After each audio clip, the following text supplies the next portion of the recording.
Here is the strangest thing anyone has ever said to you, and I want to say it plainly before we do anything careful or clever with it. A light was hidden in you before you were born. You were made to forget it, and a voice has come down through the dark to wake it. That is the claim, not a metaphor softened for a quiet evening, not a comfortable figure of speech. The claim, said the way the old texts say it, that underneath your name, your history, your face in the mirror, there is something in you that did not begin when your body began.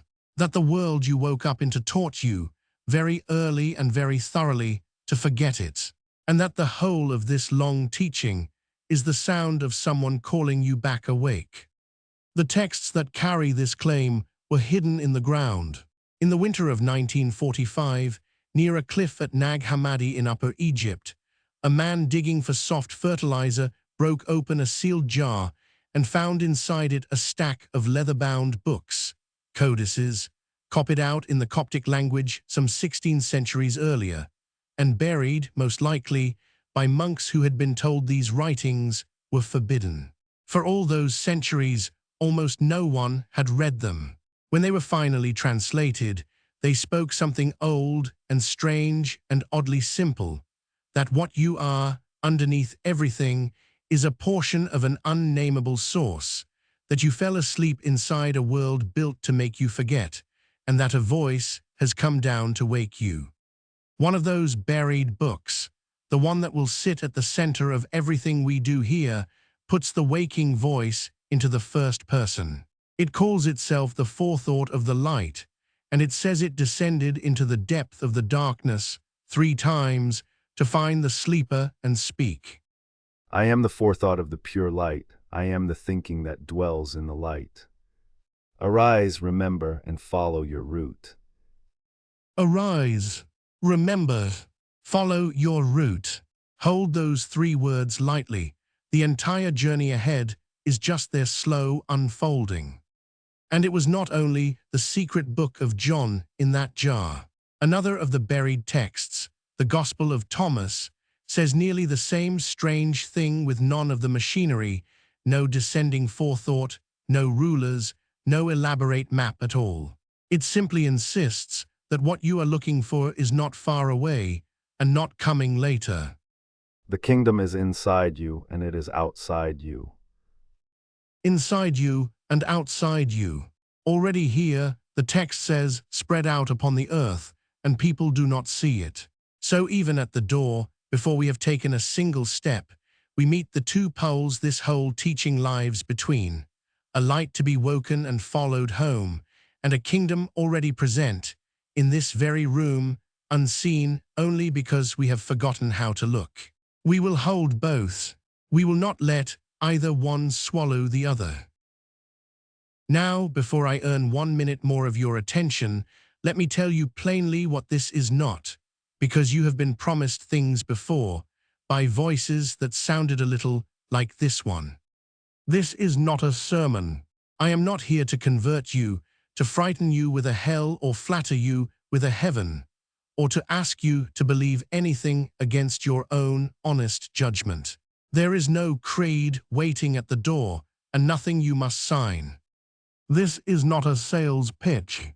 Nothing is being sold here, not a course, not a crystal, not a membership, not a secret that the old masters supposedly hid and that you may have now for 3 easy payments. Where this material has been turned into a product, and it has been many times in our own century, I will tell you so, and we will set the product down and walk past it. This is not therapy, and it is not medicine. Some of what we will do has real, measurable effects on the nervous system, and you may well end these weeks calmer than you began them. But karma is not cured. If you are carrying real depression, real anxiety, real grief or trauma, a real psychiatric condition, this is not a substitute for treatment. And at no point, ever in anything we do, will heal it with your mind, be a reason to stop a medication or to delay seeing a professional. That rule is absolute. I will repeat it every time we come near its edge. And this is not a promise of powers. You will not learn here to bend the world to your wanting. There is no manifestation in this, no commanding the universe to deliver, no healing of disease by thought alone, no special destiny that lifts you above other people. The traditions we are drawing from would name that exact hunger, the wish to make reality obey you, as one of the very things to be woken from, not the prize at the end of the road. What is offered instead is smaller and far more serious, a way of coming awake, of coming home, and of becoming kinder. If that is too small for you, this is an honest place to step away. So if it is none of those things, what holds it together? One discipline, and I want to lay it out now before we begin, because it governs every sentence that follows.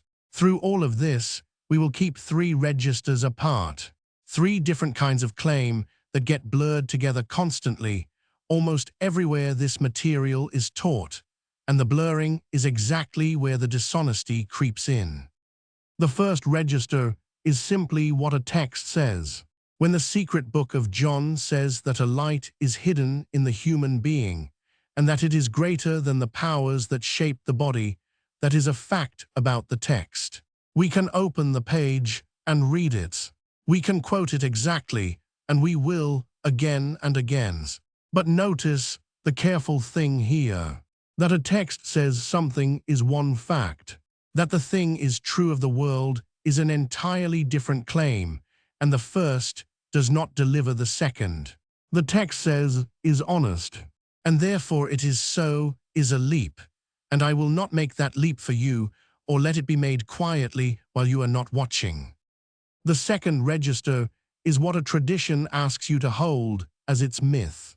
The whole great picture, a source beyond all names, a spark of it fallen into you, rulers who govern a counterfeit world, a forethought who descends crying your name, all of this is myth, in the oldest and most serious meaning of that word. Not a lie and not a proven fact, but a story you can stand inside, one that orders a life and tells you who you are.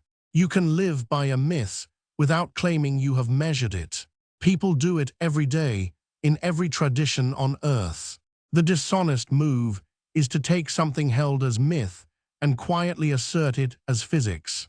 We will not do that. When we are standing inside the myth, I will say so. When we step out of it, I will say that too. The third register is the one where most of the damage in this field is done, so we will be most careful of all right here. The difference between a testable effect and an untestable mechanism. Some of what this practice does can be checked. Breathe slowly at around 6 breaths a minute, and the calming branch of your nervous system measurably strengthens. That is real. You can watch it happen in your own body. That is a testable effect. But why it works, whether it is raising your vibration, or connecting to a field, or a ruler's grip loosening on your soul, that is mechanism. And most of the grand mechanisms on offer are untestable, and some of them are simply false. So the rule is this: claim the effect, hold the mechanism as myth, and never, ever let the myth borrow the laboratory's credibility, nor let a small laboratory finding swell up and pretend to prove the myth. Let me make that concrete, because it is the hinge of the whole method. The secret book of John says the rulers of this world cast over the human being a counterfeit spirit, an imitation of the true one, so that a person mistakes its compulsions for their own free will. Held in the first register, that is what the text says plainly, and we can quote it. Held in the second register, it is a myth you might choose to live inside. But there is a third thing here that you can simply check for yourself. The experience of being run on automatic, a craving, a fear, a tired old reaction firing before you have chosen it, is real and watchable, and you will catch it in yourself within a day of looking. Whether a cosmic ruler literally implanted it, you cannot test, and we will not pretend to. That the autopilot is real, and that it can loosen its grip, that you can watch. So claim that, and leave the rest in the register where it honestly belongs. 2 more promises, and then I will show you the road. First, I will name where every single thing comes from. Every idea in this teaching has an address, a text, a century, a named teacher. When a line is from the Gospel of Thomas, I will say Thomas. When a method comes from the philosopher Plotinus, or from a Jewish mystical text, or from a Christian monk in the Egyptian desert, I will tell you which, and roughly when. And this matters just as much. When something is modern, invented in the last 100 years, and then dressed up to look ancient, I will tell you that too. We will still use it, if it is genuinely useful, but we will use it as a modern thing, and not pretend it came down to us from the deserts of late antiquity. There is a great deal of that dressing up in this field. We will quietly undo it as we go. Second, I will refuse to flatten these traditions into one. It is tempting, and it sells very well, to say that all the mystics were really saying the same thing, that every path climbs the one same mountain by a slightly different trail. They were not all saying the same thing. The Gnostic who buried these books believed the world was a prison, built by an ignorant and lesser maker. The philosopher Plotinus, reading those very same Gnostics in his own lifetime, wrote a treatise against them and called this world a beautiful image of the divine. They cannot both be simply right, and pretending they agree disrespects both of them. What I will show you instead is something more careful, and I think more honest, that beneath their real and stubborn disagreements, the same shape keeps recurring, a source beyond name, something of it carried in you, a fall into forgetting, a turning back, and a rest at the end of the road. A convergence of structure and of technique, never a convergence of identity. Each of these teachers kept his own God, his own cosmos, his own account of what you are. We will borrow their finest instruments without ever pretending their maps are one map. So here is the road ahead in 6 stretches, so that you always know roughly where we are walking. First, the map. We will lay out the cosmology at the center of all this, the picture scholars call Sethian, drawn from the secret book of John, the unnameable source, its first thought, the hidden light in you, the forgetting that veils it, the call that comes to wake it, and the rest you are returning to. And around that center we will set the others, Plotinus, the Gospel of Thomas, the Jewish mystics, the Hermetic writings, the Valentinian teachers, the Christian contemplatives, each one pointing at the same shape in its own tongue, and each kept carefully distinct from the rest. Second, the diagnosis. Why, if a light is already in you, you do not feel it, why you are not already home. The texts answer with a set of veils, a forgetting, a counterfeit overlay running on automatic, the dead pull of mere habit, the grasping mind that cannot stay quiet, and the sleep, the drunkenness, that the texts say is simply the ordinary human condition. And we will find that the effect those veils describe is something you can actually watch in yourself, whatever you decide to make of the cosmic story wrapped around it. Third, the path, the staged arc of what changes over months and years, and not in a single sitting. Waking first, then learning to discern, then turning inward, then resting in the call, and finally carrying it back out into the world as love. We will walk each stage slowly, and name the honest signs that you are ready to lean into the next one. Fourth, the practice itself, what you would actually do morning by morning. A real, small, daily thing. A full version, a shorter version for the hard days, and a bare floor for the very worst ones. And wrapped around all of it, before anything else, the safety, how to do this gently, when to stop, and why you keep one trusted person near while you do it. Fifth, the honest frame, stated once and calmly, so that you can practice without arguing with yourself every morning, the 3 registers again, and then a clear, specific list of the claims in this field that are false or badly overblown, set down plainly so that they cannot follow you into the quiet. And sixth, the markers, how you would really know you are coming home. The felt signs that the traditions converge upon. The testable correlates you can genuinely check. The crucial difference between true rest and a numb shutdown that can feel almost like it from the inside. And the honest pitfalls that ambush nearly everyone who walks this particular road. That is the whole shape, and I have shown it to you here at the door on purpose. Most teachers of this material ask for your trust first and account for themselves later, if they ever do at all. We are going to do it the other way around. The honesty comes first, before the cosmology, before the practice, before a single instruction. Because in this tradition, strangely, the honesty is not a precaution wrapped around the spiritual work. The honesty is the spiritual work.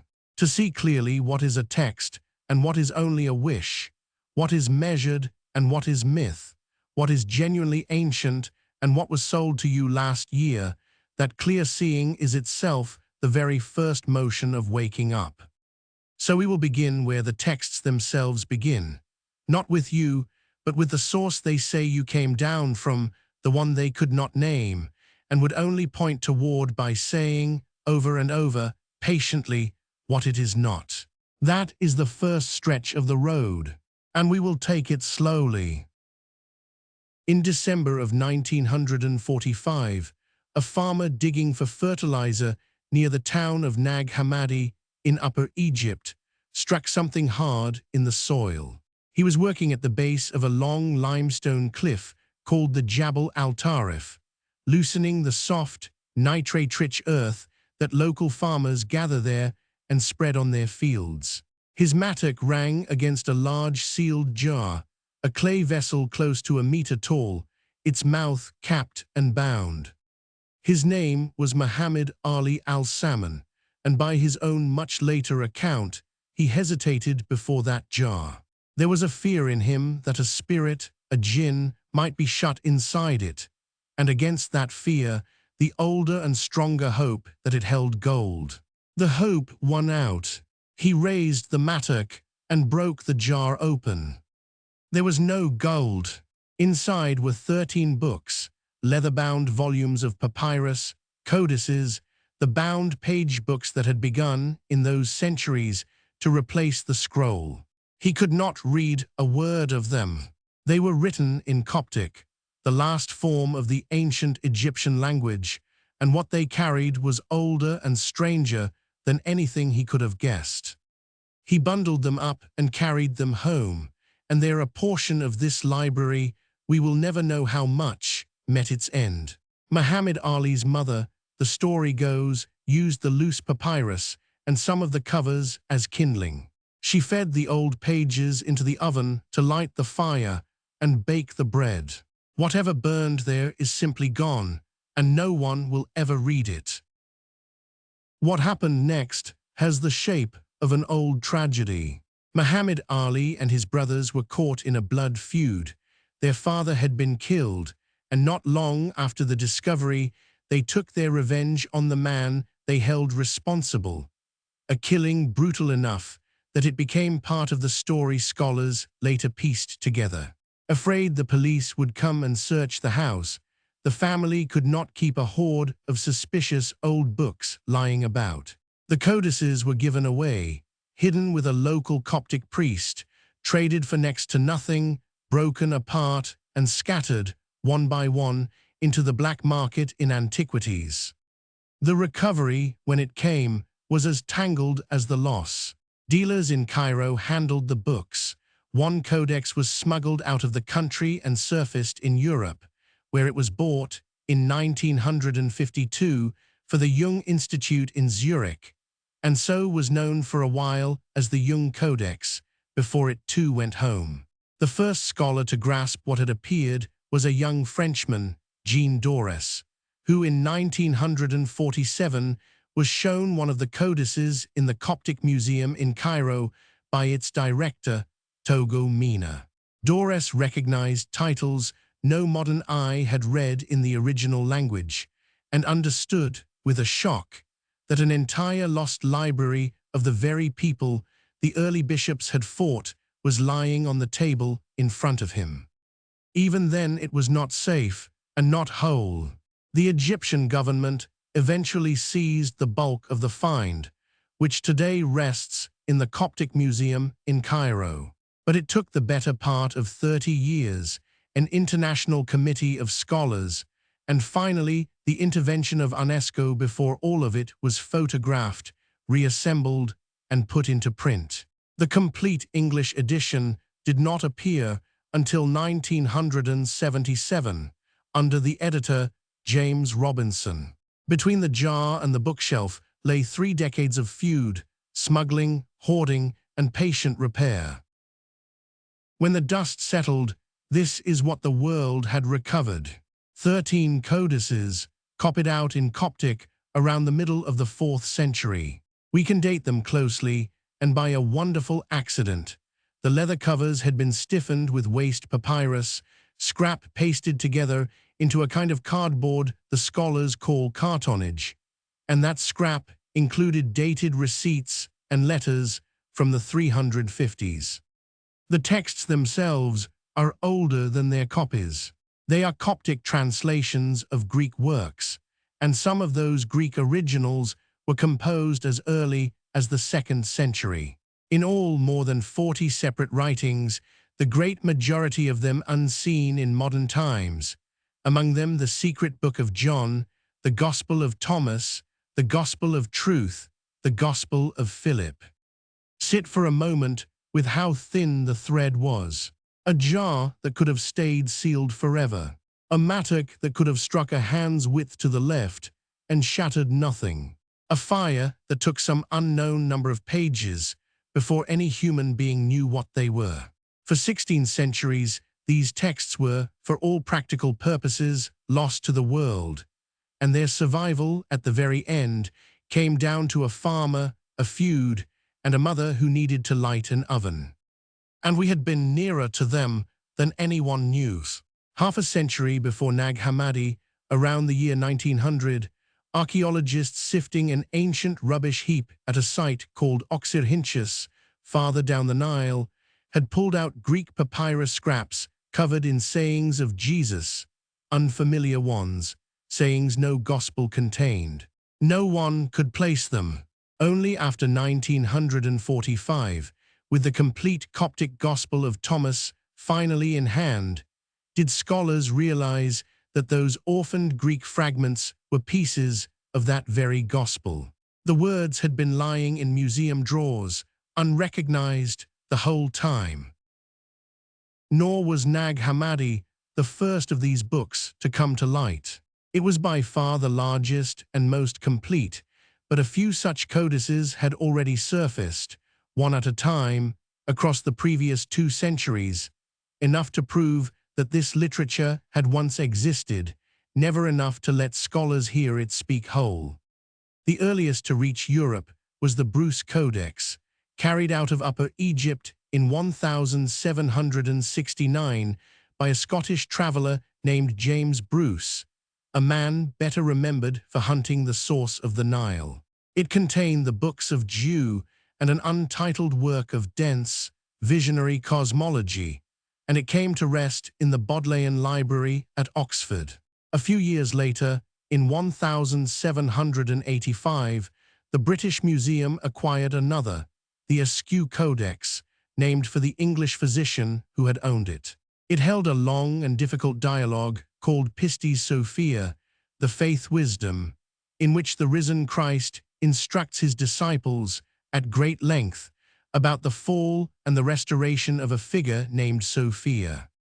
And in 1896, a German scholar bought in a Cairo shop a small book now called the Berlin Codex, which carried a version of the Secret Book of John, the same Sethian text that would one day headline the Nag Hammadi find, along with a Gospel of Mary and other works. Its publication seemed almost cursed. First, a burst water pipe in the printer's shop destroyed the prepared sheets. Then 2 world wars intervened, and it did not finally appear until 1955. So when Nag Hammadi came up out of the ground, there were already a few of these voices in hand. What changed in 1945 was the sheer volume. Suddenly, the tradition could speak not in fragments quoted by its enemies, but in paragraphs, in whole books, in its own voice. And that phrase, its own voice, is the heart of why this find matters, because before 1945, the way you learned about these people was almost entirely by reading their enemies. For most of Christian history, the Gnostics were known the way you might know an accused man only through the testimony of those who had him put away, through the writings of the bishops and apologists who set out, deliberately, to refute and discredit them. The greatest of these witnesses is Irenaeus, Bishop of Lyon, who around the year 180 wrote a long work, whose full title runs something like The Detection and Overthrow of Knowledge, falsely so called.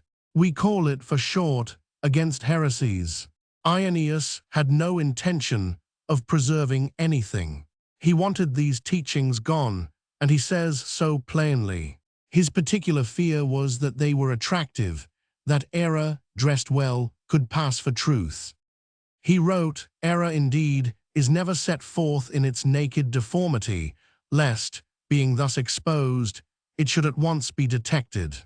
But it is craftily decked out in an attractive dress, so as, by its outward form, to make it appear to the inexperienced more true than the truth itself." To strip off that attractive dress, Irenaeus had to describe the systems in detail. And here is the irony that runs through this whole chapter like a vein through stone. In order to refute the Valentinians, he laid out their 30 eons, their depth and their silence, the fall and the restoration of their Sophia. In order to refute another group, he summarized a myth of Barbelo and a self-generated light and an arrogant maker of the lower world. A myth we can now read for ourselves in full because it is close kin to the secret book of John. The man who wanted these teachings erased became, against his own will, one of the chief reasons we know what they said. The fragment survived inside the attack upon it. And Irenaeus was not alone. After him came Hippolytus in Rome, with his own refutation of all heresies, Tertullian in North Africa, writing a treatise against the Valentinians, and later Epiphanius of Salamis, whose vast catalogue of heresies bears the title Panarion. The word means medicine chest, a kit of remedies against the poison of false belief. Epiphanius loathed these texts and quotes them at length anyway, and so preserves them. For most of 2,000 years, this hostile testimony was nearly all we had.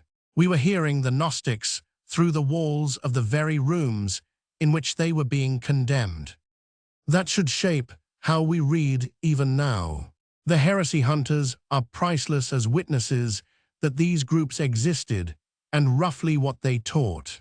But they are hostile witnesses, and a hostile witness bends the testimony. When Irenaeus makes a system sound absurd, or lumps separate teachers under one heading, or fills a gap with the least charitable reading he can find, we no longer have to simply take his word, because, for the first time, we don't have to. Where his summary can be laid beside an actual Coptic text, we can finally hear both the prosecution and the accused. That is the deepest gift of Nag Hammadi. It did not hand us a verdict. It handed us back the missing half of the conversation. But why did the texts have to be buried at all? Why does a whole library end up sealed in a jar and hidden at the foot of a cliff? The likeliest answer points to a single letter and a single year.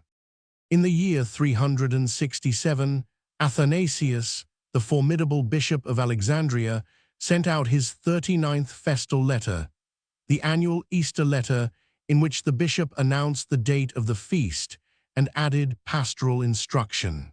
In this one, he did something with very long consequences. He listed, book by book, exactly which writings were to be received as Holy Scripture, and his roster of the New Testament is the first surviving list that matches our own 27 books precisely, no more and no fewer. Of those books, he wrote, "These are the fountains of salvation, that they who thirst may be satisfied with the living words they contain. In these alone is proclaimed the doctrine of godliness. Let no man add to these, neither let him take aught from these." And of the other books, the Gospels and Revelations and Acts that did not make his list, he was blunt about where he believed they came from.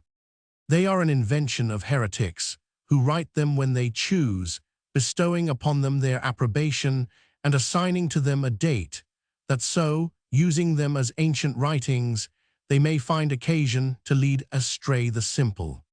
A line is being drawn here, hard and on purpose. Inside the line, the canon, the fountains of salvation, the books in which alone, he says, true godliness is taught. Outside it, invention, forgery, heresy, books to be cleared away. And by 367, this was no longer one man's private opinion. After Constantine, the Church and the Empire had grown into each other, and a powerful bishop's boundary could harden into something very like a command. Now look once more at where the jar was buried. The Nag Hammadi cliffs lie within a few miles of one of the great cradles of Christian monasticism, the Pachomian monasteries, among the first organized communities of monks anywhere in the world. And remember the scrap papyrus stiffening those codex covers. Some of it consists of monastic letters. So the leading reconstruction, and I want to flag it clearly as a reconstruction, an inference, not a recorded fact, runs like this: that monks in or near a Pachomian house own these books and read them, and that when the order came down to purge whatever was now branded apocryphal, someone among them could not bring himself to burn them. Someone instead sealed them in a jar and hid them in the cliff, perhaps meaning one day to come back. We do not know that for certain. We do not know the hand that buried them, or the day, or the name. But the shape of it fits the evidence we have. A canon closing, a command to destroy, and a quiet act of disobedience that chose to hide rather than to burn. If that is indeed what happened, then these texts survived twice over by the narrowest of margins. Once when a monk hid them from his bishop, and once when a farmer broke them out of the ground 16 centuries later, a single oven fire away from losing them all over again. There is one more piece of honesty to set down before we go any further, and it concerns a single word, the word Gnosticism itself. We have been using it, and we will go on using it, because it is the word everyone knows. But you should understand exactly what it is, and what it is not. The root is the Greek gnosis, knowledge. Not knowledge of facts and figures, but a saving, awakening knowledge of who you really are and where you came from and where you are going. Some ancient groups did, it seems, call themselves Gnostikoi, knowers. But the word Gnosticism, the abstract noun, the name of a single supposed religion, is not ancient at all. It was coined in the 17th century by an English writer as a tidy label for an old heresy. And the thing the tidy label names as one thing was never, in historical fact, one thing.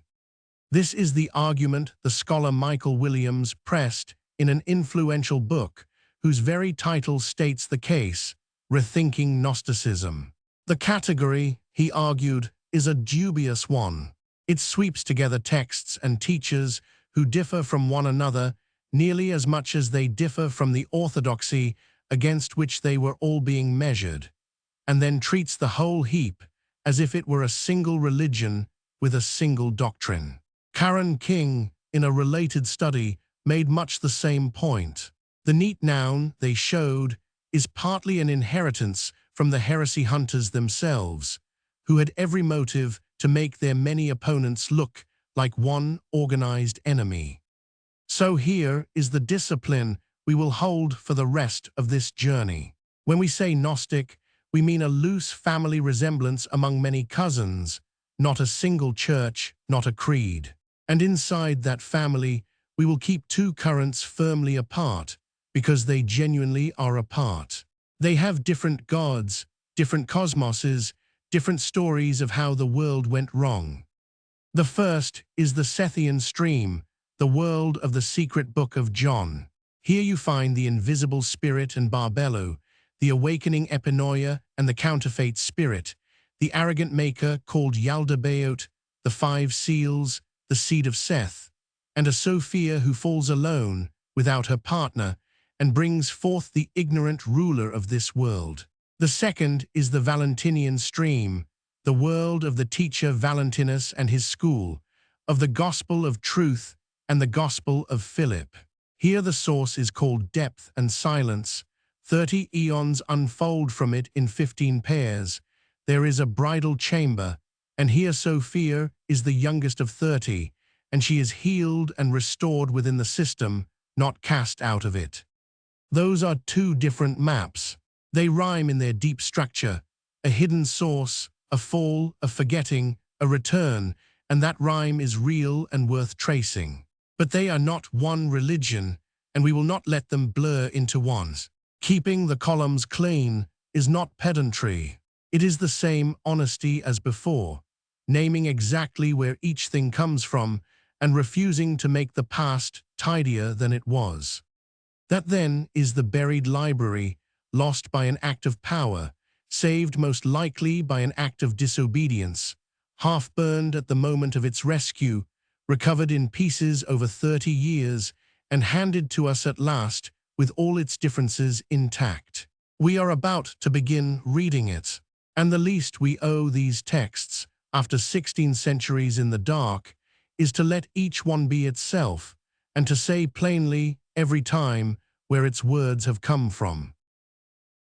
The center of this teaching is a body of texts scholars call Sethian, and the clearest of them is the one we call the Secret Book of John. Before we open it, one honest word about that label. Sethian is a modern scholarly category, not a name these writers ever used for themselves. In the 20th century, the German scholar Hans-Martin Schenk noticed that a whole cluster of these texts shared a family of features: the seed of Seth, a figure called Barbelo, 4 great luminaries, a source named the invisible spirit, and he grouped them under that one word. So when we say Sethian, we are using a librarian's term for a resemblance, not a creed anyone signed. Keep that in mind. It is the kind of precision this whole series runs on. The Secret Book of John, its older name is the Apocryphon of John, the hidden or secret book, is the anchor text of that family, and for once we are unusually well supplied. It survives in 4 separate manuscripts. 3 of them are among the codices a farmer turned up near Nag Hammadi in Upper Egypt in 1945. The 4th, the Berlin Codex, scholars had actually held since the end of the 19th century, decades before the desert gave up the rest. 4 copies of a single Gnostic text is a great deal. It tells you, before you read a word, that this book mattered to the people who carried it.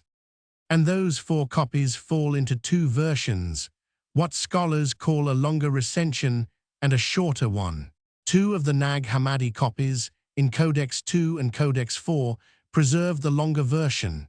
Codex 3 and the Berlin Codex preserve a shorter one. The longer adds material the shorter lacks, a long catalogue of the powers said to fashion each part of the human body, and at the very end, a great hymn of the descending forethought. Same book, two states. It is honest to say we do not possess a single pristine original. We possess a living text that was expanded, abridged, and recopied over generations. The core, though, is genuinely old. The Bishop Irenaeus, writing around the year 180 to refute heresies, summarizes a system so close to this one that some form of it must already have been in circulation by the later 2nd century. So this is not a late curiosity. It is one of the early load-bearing structures of Gnostic thought. Now open it and notice that the book does not begin with cosmology. It begins with grief. John, the son of Zebedee, is coming up to the temple, and a Pharisee named Arimaneos stops him and presses on the wound. Where is this master of yours that you followed? He has deceived you, this Nazarene. He has filled your ears with lies and turned you away from the tradition of your fathers. And the words land, because the master is gone, crucified, and John, in the story, has no answer ready. So John turns away into a deserted place and grieves, and out of the grief rise the real questions, the ones underneath. How was the Savior appointed? Why was he sent into the world? Who is the Father who sent him? And what is that realm we are promised we will go to? These are not the questions of a curious student. They are the questions of a man freshly bereaved, asking whether any of it was real and where, if anywhere, it points.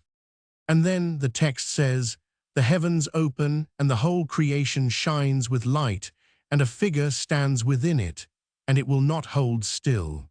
He looks, and it is a child. He looks again, and it is an old man.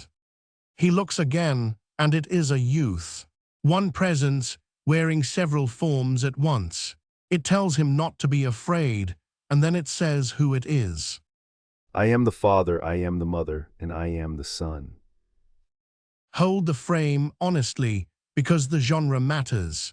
This is a Christian revelation dialogue. The one who appears is the risen Christ, returned after the cross to deliver in private what the public preaching did not. That is the container the Sethian material is delivered in. And notice already that the figure is at once father, mother, and son, masculine and feminine held together, because the source we are about to meet is, in this text, beyond that division too. The shape that refuses to settle into one form is the first quiet signal of the thing the whole book is about, a reality that no single image can fix in place. And there is a human shape to that frame worth naming, because it is not mere decoration. The book begins inside a real human condition, a man who has lost the one he trusted, who is mocked for having trusted at all, and who carries his grief and his unanswered questions out to a lonely place. Only there, in the bereaved silence, does the light open. Whatever you finally make of the cosmology that follows, the doorway into it is honest about how these openings tend to come, not in the crowd and the argument at the temple steps, but in the deserted place after the loss, when the easy answers have run out. Because what the risen one teaches John, first of all and before anything else, is the source. And here the book makes the boldest move it will ever make, the move the entire tradition is built upon. It tries to speak of the source, and in nearly the same breath it refuses to. It offers three names. The monad, the one, the single principle with nothing whatever above it. The invisible spirit. And simplest of all, the one. And then, having set the names down, the text spends its whole opening passage taking them back, telling you that none of them hold, that every positive thing you might say is wrong, and that the only honest speech about this source is to subtract speech from it. This is the way of negation, the via negativa, the negative way, and the secret book of John is one of its earliest and most uncompromising practitioners anywhere. Listen to how it moves. It will not allow a single positive predicate to stand on its own. The one is illimitable since there is nothing before it to limit it, unfathomable since there is nothing before it to fathom it, immeasurable since there was nothing before it to measure it, invisible since nothing has seen it. Hear the engine in that. Each quality is granted only by removing the thing that would impose it. The one is unlimited because there was never anything outside it to set a limit. It is unfathomable because there was never anything prior to it deep enough to sound it. The source is being defined entirely by what stands before it, and nothing stands before it. So even its greatness is described as an absence of any rival, any boundary, any frame. The book opens this section with another image worth pausing on. It calls the one a monad, a single principle, and a monarchy, a sovereignty over which nothing whatever rules, because there is nothing before it, and it stands in need of nothing. That is not a political flourish. It is the same negation in another key, a one so wholly first that it has no above, no peer, no prior, nothing to depend on, and nothing to answer to. Everything else that exists leans on something else for its being. The source leans on nothing. It is, the text says, in need of no one, complete before there is any second thing to be complete alongside. And it keeps stripping. It will not even let the obvious distinctions survive. It is neither corporeal nor incorporeal. It is neither large nor small. Notice what that does, because it is easy to read past. The text does not say the source is spirit rather than body. That would be a description, and description is precisely what it refuses. It says not body, and not the opposite of body either. Every pair of opposites the mind reaches for, the text cancels both halves. Large and small, both gone. Quantity and quality, both gone. You are left holding nothing, and the nothing is not a failure of the writing. The nothing is the point. And it dares further than ordinary reverence usually goes. It says it is not even right to think of the source as a god, or as anything resembling a god, because to call it a god would be to set it among the gods, to make it one being among other beings, and it is not a being among beings at all. It is, the text insists, more than that, prior to that, the well that beings are drawn from, and therefore not itself, a thing on the list. In one of its plainest lines, it says the one is not one of the things that exist, but is far superior, and then it even qualifies the word superior, because superior still measures it against something, and nothing measures it. There is only one image the text finally allows itself to rest on, and even that one is built out of negation. The source, it says, is light, but immeasurable light, pure and undefiled, light into which no eye can look. It is the immeasurable light, pure and holy and undefiled. Even there, the saving word is immeasurable. This is not light the way the sun is light, a brightness you could turn toward and gauge. It is light as the one direction all the negations happen to point, pure radiance, with nothing in it to seize. The book reaches for the most luminous word it owns, and then deliberately takes the handle off it, so that you cannot pick it up and carry it home as a possession. It would be easy to mistake all of this unsaying for confusion or for a loss of nerve, as if the author simply could not make up his mind and hedged. It is the exact opposite. The negation is a discipline and a rigorous one, and the claim underneath it is sharp. The source of everything cannot be a member of the everything it sources. Whatever can be named, bounded, counted, measured, or pictured is already, by that very fact, a thing among things. And the source is not a thing among things.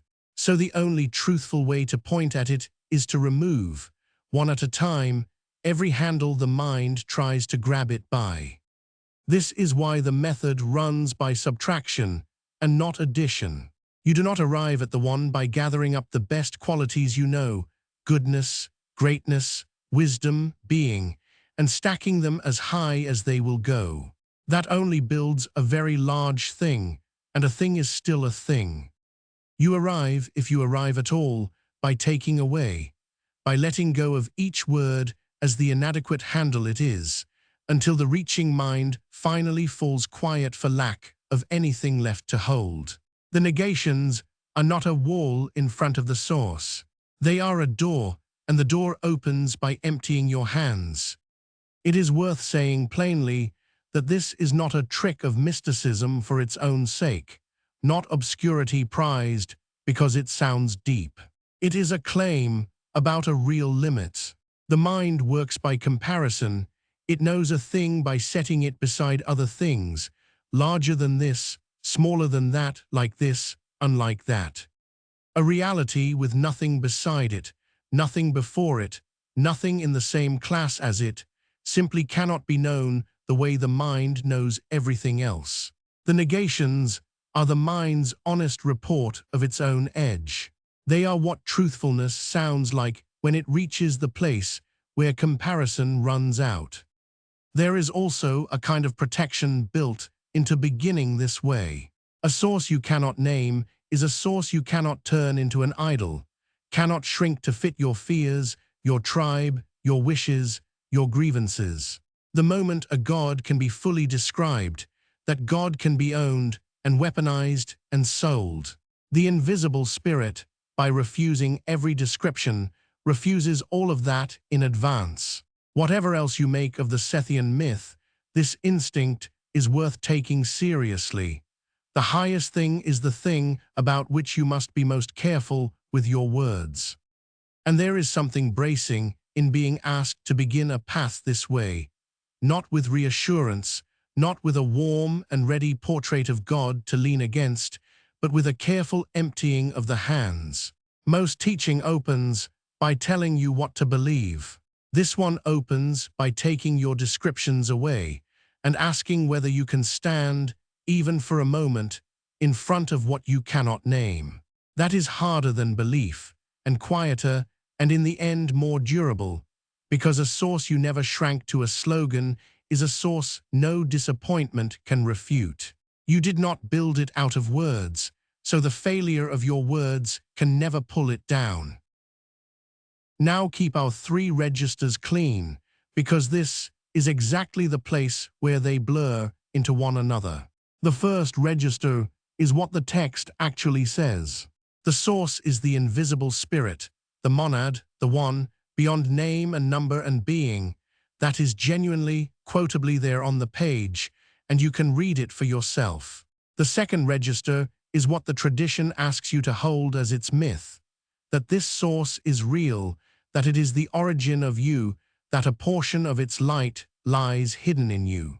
Hold that as the frame you live inside, an identity you can inhabit, not as a physics you have somehow proven.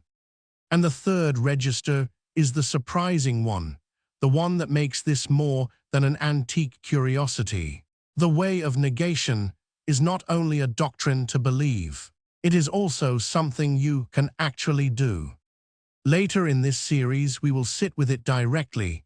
You bring up whatever image of the source the mind offers, light, space, the word God, even the tidy word oneness, and you release it. Not this, not this.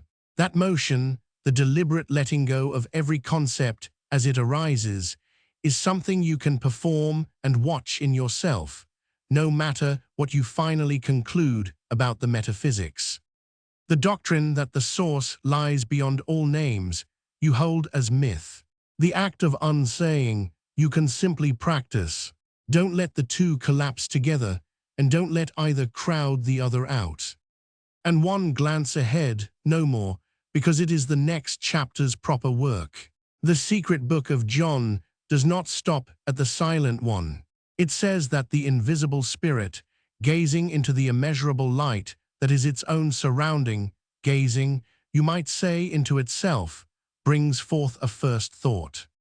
The tradition will call her Barbelo, the Forethought, the Mother-Father, the first image of the invisible spirit turned toward itself. With her, the unsayable takes its very first step toward speech and toward multiplicity. But that is the beginning of the unfolding, and we will follow it slowly, in order. For now, stay with the silence it all comes out of. And now hear something that ought to give you pause, in a good way. This precise move, naming the source by unnaming it, is not unique to these Gnostic writers, buried in their jars. It recurs, almost word for word, across traditions that otherwise had little love for one another. The philosopher Plotinus, writing in that same 3rd century, calls the source the One, and says it is, in a phrase he inherited from Plato, beyond being itself, known, exactly like the invisible spirit, only by stripping every predicate away until nothing is left to assert. And nearly 3 centuries later, a Christian author writing under the name of Dionysius, the Areopagite, will say that God lies beyond every assertion and every denial alike, and will reach for the same paradox of light, calling the divine a brilliant darkness, a darkness made not of absence, but of too much light for any eye to bear. Hold those resemblances, and then do not yet weld them together. That restraint is the whole method of this series, and it matters most precisely where the words match most closely. The technique of unsaying is genuinely shared across all 3. The God it unsays is not obviously the same God in each. Plotinus's one is impersonal, and the cosmos that flows from it is, for him, a beautiful image, not a prison to break out of. Dionysius's darkness is the unapproachable brightness of the Creator the Church confesses, and his darkness is too much light, whereas the Sethian darkness, far down below the source, will turn out to mean matter and ignorance, the inverse image entirely. Same gesture of the hand, different things being pointed at. We will give each of them its own chapter and its full due. For now, only notice the gesture itself, and how old it is, and in how many separate rooms of the human house it keeps being found. So this is the center, and this is where it begins, not with a doctrine you are commanded to accept, but with a refusal. A text that names the source of everything, and then, immediately in the same breath, declines to describe it. Not corporeal, not incorporeal, not large, not small, not a quantity, not even rightly a God, only immeasurable light, and even that with the handle removed, so you cannot grasp it. The secret book of John asks you to begin where all the deepest of these traditions begin, at the very edge of what can be said, facing a source you can approach only by setting down, one by one, every word you carried in. Everything else in this teaching, the hidden light, the forgetting, the descending call, the long way home, unfolds out of that silent one. Next, we follow the first thing that comes out of the silence. From the source, the text says, comes its first thought. We left the monad standing in its own silence, the invisible spirit that the secret book of John will only unsay and never describe, the immeasurable light that is not bodily, not nameable, not even rightly called a God. That is where the last chapter ended, and it is the only honest place a cosmology like this one can begin, with a source you cannot picture. But the text does not stop at the silence. It tells you, very deliberately and very strangely, what comes next. And what comes next is not a world, and not a man, and not a law. What comes first out of the unnameable is a thought of itself. Hold the register clearly before we walk into it, because this is the deepest interior of the myth, and it is easy to lose your footing. Everything in this chapter is what a single family of texts literally says. That is the first register, the quotable one. None of it is a claim about astronomy or biology that you are being asked to believe. It is the inner architecture of one tradition's imagination, the map of where it says your own light came from. Hold it as that. Hold it as myth and as identity frame, the way you would hold the geography of a homeland you have never seen but were told you came from. We are going to be precise about the names because the names are the whole point, and because this particular furniture belongs to one house only, and a different house, the Valentinian one, has 30 rooms we will not confuse with these. So, the invisible spirit looks. The text gives it almost no other act. It does not command, it does not labor, it does not speak a world into being out of nothing. It contemplates itself. It sees itself in its own surrounding light, in what the text calls the spring of living water, the luminous water that is around it. And in that act of self-seeing, the spirit's own thought becomes real. It comes forth and stands before him. And she has a name. Her name is Barbelo. The meaning of the word is genuinely uncertain. Scholars have guessed at a Semitic phrase behind it, perhaps something like God in four or the Great One is in there. But no one knows for certain, and I would rather tell you we don't know than hand you a tidy etymology that isn't earned. What the text tells us is not what the word means, but what she is. She is the Epinoia, the Forethought.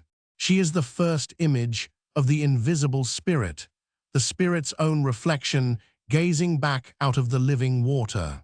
She is the first thought of the one about itself.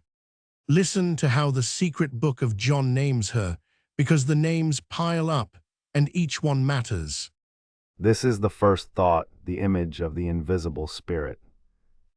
And then, gathering everything she is into one breath, the text says of Barbelo, She became the womb of the entirety, for she is prior to them all, the mother-father, the first human, the Holy Spirit, the thrice male, the thrice powerful, the androgynous one. Sit with that title for a moment, the mother-father. In Greek, the word is metropater, mother and father fused into a single name. This is deliberate, and it is doing real work. The source in this tradition is not gendered, and its first thought is not gendered either. Barbelo is androgynous, before the split into two, the womb of everything that is not yet divided into halves.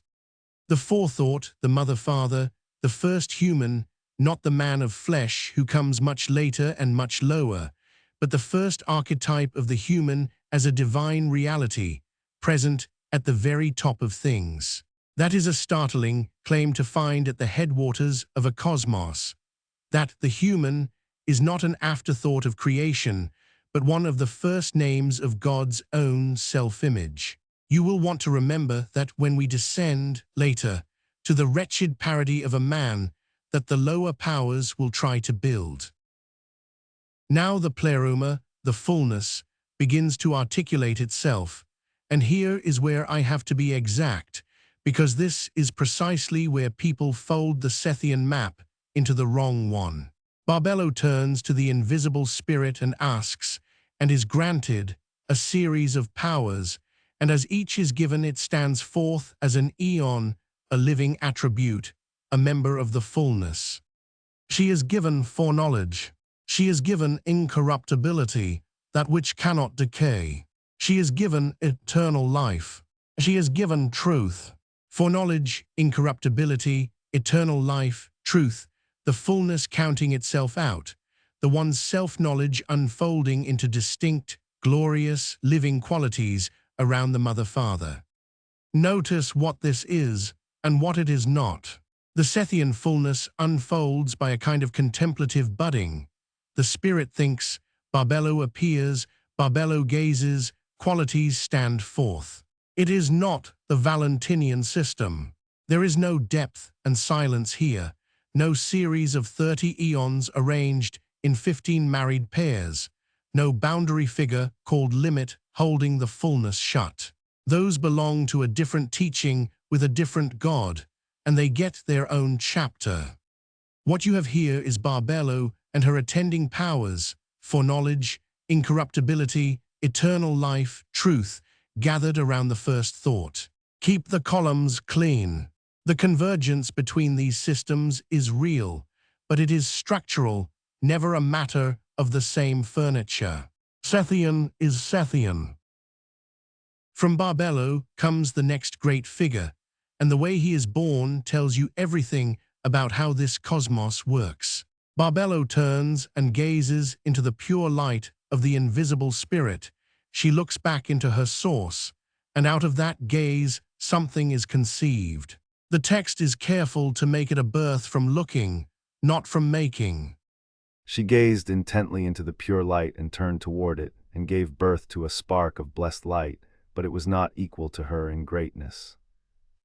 A spark of blessed light, not equal to her in greatness. This is the third great reality of the fullness, and his name is the Autogenes, the self-begotten or the self-generated. The word is exact and worth holding. Autogenes, the one who comes to be of himself. He is brought forth, and yet he is called self-originate, because nothing outside the divine fullness produced him. He is the fullness generating its own perfect offspring out of itself, by gazing at itself. He is also called the only begotten, the monogenes, the single, perfect child of the Mother-Father. And then the invisible Spirit anoints him. The text says the Spirit pours its own goodness over the Autogenes until he is made perfect and lacks nothing. And from that anointing, he is given a further title, one you will recognize and which I want to keep very carefully in its register. He is called Christ, the Anointed One, because he was anointed. Here that name is a cosmological office, the title of the self-begotten light at the summit of the fullness. It is not, in this passage, the name of a teacher who walked in Galilee. The Sethian writer reaches for the word Christos and means the anointed Autogenes, the divine self-generated child. Different streams of this tradition then connect that figure in different degrees to Jesus. But the bare text in front of us is talking about the architecture of the fullness, and the honest thing is to let it mean what it says there and not quietly import the whole later church into one word. Christ here is the anointed spark of the Mother-Father's gaze. Now we come to the heart of this chapter and to the strangest, most specific, most beautiful piece of the whole Sethian map, the four luminaries. By the will of the invisible spirit and through the Autogenes, four great lights are established, four luminous eons, four standing realms of glory within the fullness. The text names them, and the names do not translate. They are simply the names. Hamuzel, Oroyel, Davesai, Elelithu. I want you to hear how stable these four names are, because it is one of the load-bearing facts of this whole study. Hamuzel, Oroyel, Davesai, and Elelith do not appear only in the secret book of John.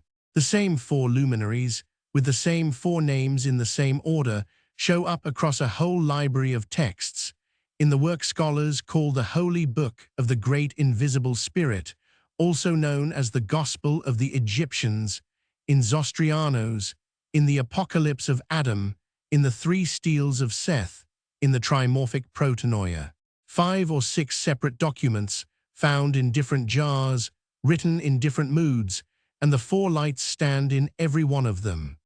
That recurrence is not devotional decoration. It is the single strongest piece of evidence that these texts form one coherent school, that there really was a Sethian system, a shared sacred geography, and not just a scatter of unrelated visions. The German scholar Hans-Martin Schenk built much of the modern case for a Sethian corpus precisely on shared structures like this one. So when I say the four luminaries are the Sethian center, I mean it as a checkable observation about manuscripts. These four lights are the fingerprint by which the whole family is known. Each luminary is a dwelling, and each houses powers. The text pairs the first light, Hamozel, with grace, truth, and form. The second, Oroyel, with insight, perception, and memory.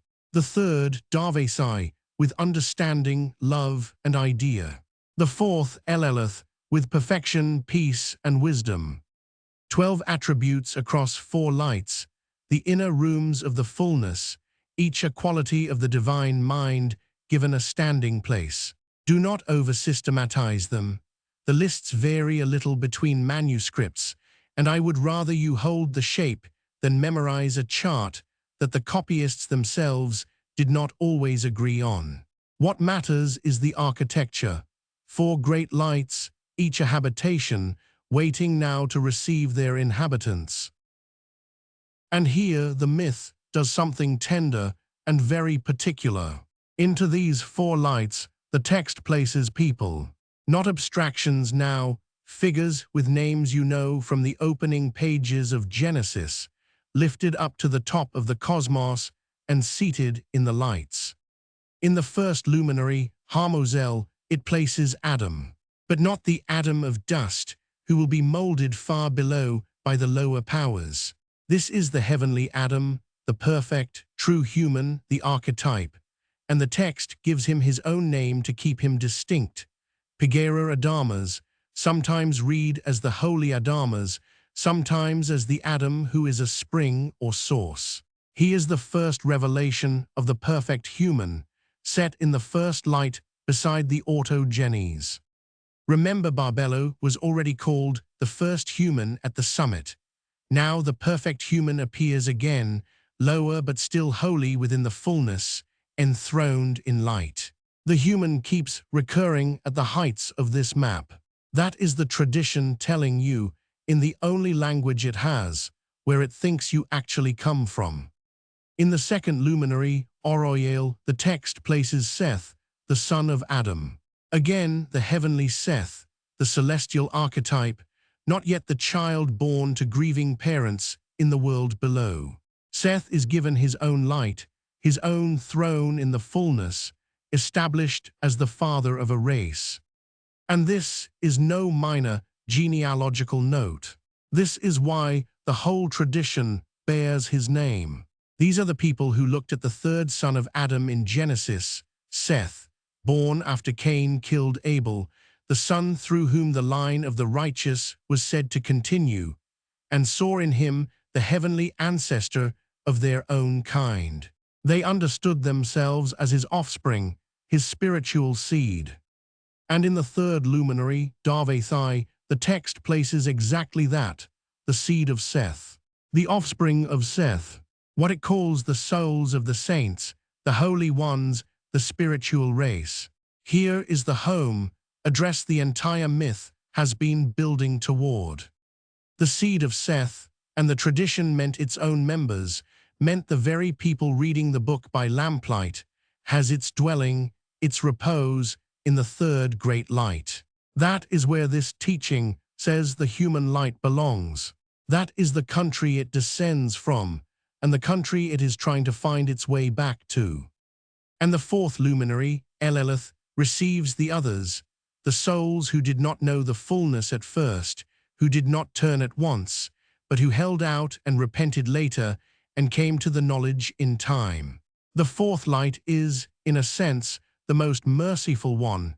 It has a place ready for the latecomers. Hold on to that. The map is not only for those who are always awake. It keeps a luminary for those who wake up slowly. So gather the whole structure into a single picture, slowly, because this is the pleroma your light is said to come from. The invisible spirit beyond name. Its first thought, Barbelo, the forethought, the mother-father, the womb of everything. The Autogenes, the self-begotten spark of her gaze, anointed and perfected.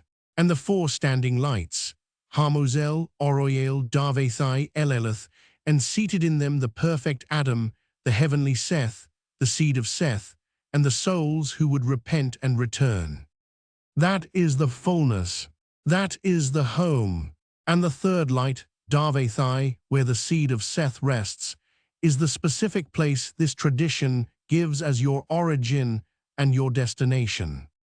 The text has a word for the quality of that home, and it is the word that has rung through every chapter of this study and will ring through every one to come. The word is anapausis, rest, repose. The seed of Seth is also called the immovable race, the generation that does not shake, the unwavering kind, and its native condition, up in the third light, is stillness. Not idleness, not sleep, but the deep, unshaken rest of something that is finally where it belongs. Everything the practice later reaches for, every quieting of the frantic search, is an attempt to taste, here and now, the climate of that third luminary. The whole long road home is a return to the repose of the immovable race in the light of Darvathai. Now let me set the honest frame around all of this, because we have just spent a long while inside a mythology, and the discipline of this channel is to say plainly what kind of thing we have been holding. None of this is offered to you as physics or as history. There are no four-named lights that a telescope could find, no literal throne where a heavenly Seth sits. This is Register 2, the tradition's myth, held as practice and as identity, lived inside but never asserted against the evidence as fact. To say the seed of Seth rests in Darvathai is to make a true statement about what the secret book of John says, and a false kind of statement if you turned it into an astronomical claim. Keep those apart, and the myth can do its real work, which is to give you a picture of your own depth large enough to live inside. Confuse them, and you have traded a homeland for a bad cosmology textbook. And there is one genuinely checkable thing here, worth saying because honesty cuts both ways. This system is old.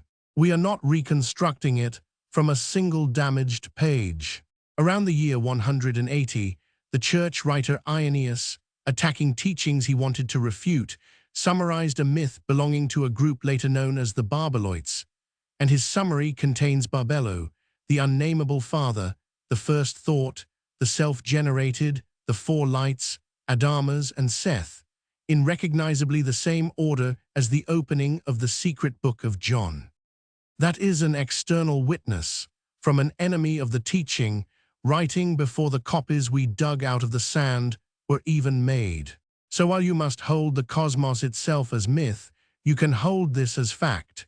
People really did teach this in something close to this form in the 2nd century. The map is ancient. The reading of it as your own, that part is the choice you make, with your eyes open. Keep it Sethian, then, all the way down. Barbelo, the Autogenes, the four luminaries, the seed of Seth, the rest of the immovable race in Darvathai. These are the furniture of one house, and we have not borrowed a single beam from the Valentinian 30, or from Plotinus, or from the Hermetists. Each of those is its own god and its own cosmos, and they will keep their own chapters. What we have done here is walk the high interior of the Sethian fullness and find, at its third light, a place said to be made for you. The next descent is the hard one, down from this fullness, past a fall, to the Maker who does not know there is anything above him. But before we go down, rest a moment in the height of it. This is the country the light in you is said to remember. And then something goes wrong inside the fullness itself. We have spent the last chapters building that fullness, the pleroma, the world of light, the invisible spirit, beyond every name. Its first thought, Barbelo, the mother-father, the self-begotten Autogenes, the anointed child. The four luminaries with their strange names, Harmozel, Oroyel, Darvathai, Eleleth, and around them the eons unfolding 2 by 2, each power joined to its partner, each insight paired with its consort. It is a world of pairs, of agreement, of nothing standing alone. Hold that picture of the fullness, because the whole catastrophe turns on a single figure stepping outside it. The secret book of John calls her Sophia, wisdom. She is the last of the eons, the youngest power at the lower edge of the light, nearest the boundary, farthest from the source. And it is she, the text says, who acts, not out of malice, out of a kind of wanting. She conceived a thought, a desire to bring something forth from herself, a likeness, an image, an offspring of her own. And the catastrophe is not that she wanted to create. The catastrophe is in one word the text keeps returning to. She did it alone. Listen to how the secret book of John says it. This is the hinge of the entire myth, so we let the text speak it in its own words. She wanted to bring forth a likeness out of herself without the consent of the spirit he had not approved, and without her consort, and without his consideration. 3 times in one breath, the text marks what was missing. Without the consent of the spirit, without her consort, without his consideration. Every other birth in the pleroma happened in agreement, the spirit gazing, the partner present, the pair acting as one. Sophia's does not. She moves on her own authority, with what the text elsewhere calls the great power that was in her, a power so strong that her thought could not stay idle, it had to become something. And because she brought it forth out of an unpaired wisdom, severed from its complement, what came forth was severed too. Malformed. Wrong. Now stop, because this is the most important distinction in the whole chapter, and the rule of this channel will not let us blur it. There is another famous Sophia in another Gnostic system, and they are constantly confused, and they are not the same. In the Valentinian myth, the system of Bythos and Sige, depth and silence, Sophia is the youngest of 30 eons, arranged in 15 pairs. She too oversteps. She too reaches beyond what she should, longing to comprehend the unknowable Father directly. But notice what surrounds her. She is inside a structure of pairs. She has a consort. When her passion threatens the fullness, a power the Valentinians call horos, the limit, the boundary, separates off her disordered desire, and Sophia herself is restored to her place within the system. Her error is corrected from within an order that holds her. The Valentinian fall is a stumble inside a family that catches you. The Sethian fall is not that. In the secret book of John, Sophia falls alone. No horos catches her. No consort acts with her or for her in the moment. She steps outside the agreement of the pleroma by herself, and what she produces is not gently reabsorbed. It is cast out, exiled, hidden away below the light. The youngest of 30, restored within her pairing, that is Valentinian. Wisdom acting solo, producing something the fullness must wall off, that is Sethian. Keep those 2 columns clean, because everything that follows depends on it. The loneliness of this fall is exactly what gives the Sethian world its harshest feature. A maker of the cosmos who is not the high god's agent, but wisdom's orphaned mistake. So what did she bring forth? The text does not soften it. It was imperfect and different in appearance from its mother, for she had made it without her consort. And it was not like the likeness of its mother, for it had another form. She looked at what she had made, and she was ashamed. And here, the Sethian text does something that tells you everything about its mood. She does not nurse it. She hides it. She surrounded it with a luminous cloud, and she placed a throne in the middle of the cloud, that no one might see it except the Holy Spirit. And she called its name Yaldabaoth. She cast it away from her, the text says, outside that place, so that none of the immortals would see it, because she had brought it forth in ignorance. That is the birth of the figure who will make the world you live in. Not a god enthroned in glory. A thing born wrong, born of a wisdom that acted without its partner, hidden in a cloud by an ashamed mother who could not bear for the light to see what she had done. And the form it takes is one of the most vivid images in all the Nag Hammadi library.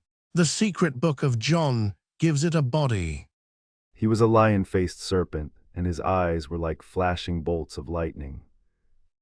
A lion-faced serpent.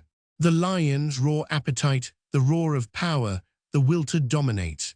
The serpent, the coiling thing that drags itself across the lower world. Eyes like lightning, all flash and no light, all force and no vision. That is the Sethian portrait of the power that fashioned matter. Later Gnostic texts will paint him the same way. On the origin of the world describes him cast down into chaos, lion-like and aborted. But the image starts here in the secret book of Jung. The maker of the cosmos has the face of a beast. His name carries its own quiet verdict, and the scholars who study these texts have tried to hear what is inside it. Yaldabaoth, many read it as something like child of chaos or begetter of the hosts, an Aramaic compound. The text gives him two more names, and the text states them plainly, so we will too. The first name is Yaldabaoth, the second is Soklas, and the third is Samael. And here the scholarly readings line up almost too neatly with the myth's intent. Soklas in Aramaic means the fool. Samael is read as the blind god, or the god of the blind. Fool, blind ones, child of chaos. The being who will shortly declare himself the only god is named in his own three names: ignorant, sightless, and born of disorder. The text is not subtle about who it thinks runs this world. Now comes the theft, and it is the detail that makes the whole tragedy turn, so hold it carefully. The secret book of Jung says of this newborn maker, "This is the first archon who took a great power from his mother." He took power from his mother. When Sophia brought him forth, something of her own light, a portion of the substance of the pleroma of wisdom herself, went out of her and into him, and he carried it away, downward, into the dark. This is why he is strong enough to make anything at all. The maker of the material world has no light of his own. Everything he will use to build, every spark of real power in the counterfeit cosmos, is stolen light, his mother's light, light that belongs to the fullness above, and is now trapped below in the hands of a being who does not even know where it came from. Remember that, because it is the thread the whole drama of salvation will pull on. The light is down here, on loan, in the wrong hands, waiting to be called home. And with that stolen power, Yaldabaoth begins to build. This is the part of the myth that gives Gnosticism its reputation, and it is worth seeing in full, because it is a deliberate counterfeit of the world he half remembers above him. He could not see the pleroma clearly. He had only a dim, distorted memory of the light he came from. So he makes a copy, a forgery. He generates for himself, the text says, a host of powers. He sets up authorities and rulers, the archons.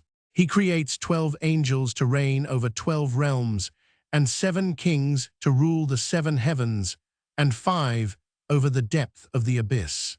The longer version of the secret book of Jung runs through them by name, a long catalogue of strange syllables: Athoth, Hamas, Galila, Yobel, Adonaios, Sabaoth, and on, each set over a region of the cosmos, each a fragment of his borrowed authority. He builds himself a hierarchy. He builds himself a throne and a court. He builds, in short, a kingdom, an imitation kingdom, modeled blindly on a fullness he never properly saw. And this is where the Sethian cosmos becomes a prison rather than a home. These archons, these authorities, are not neutral administrators. They are the powers that hem the human being in.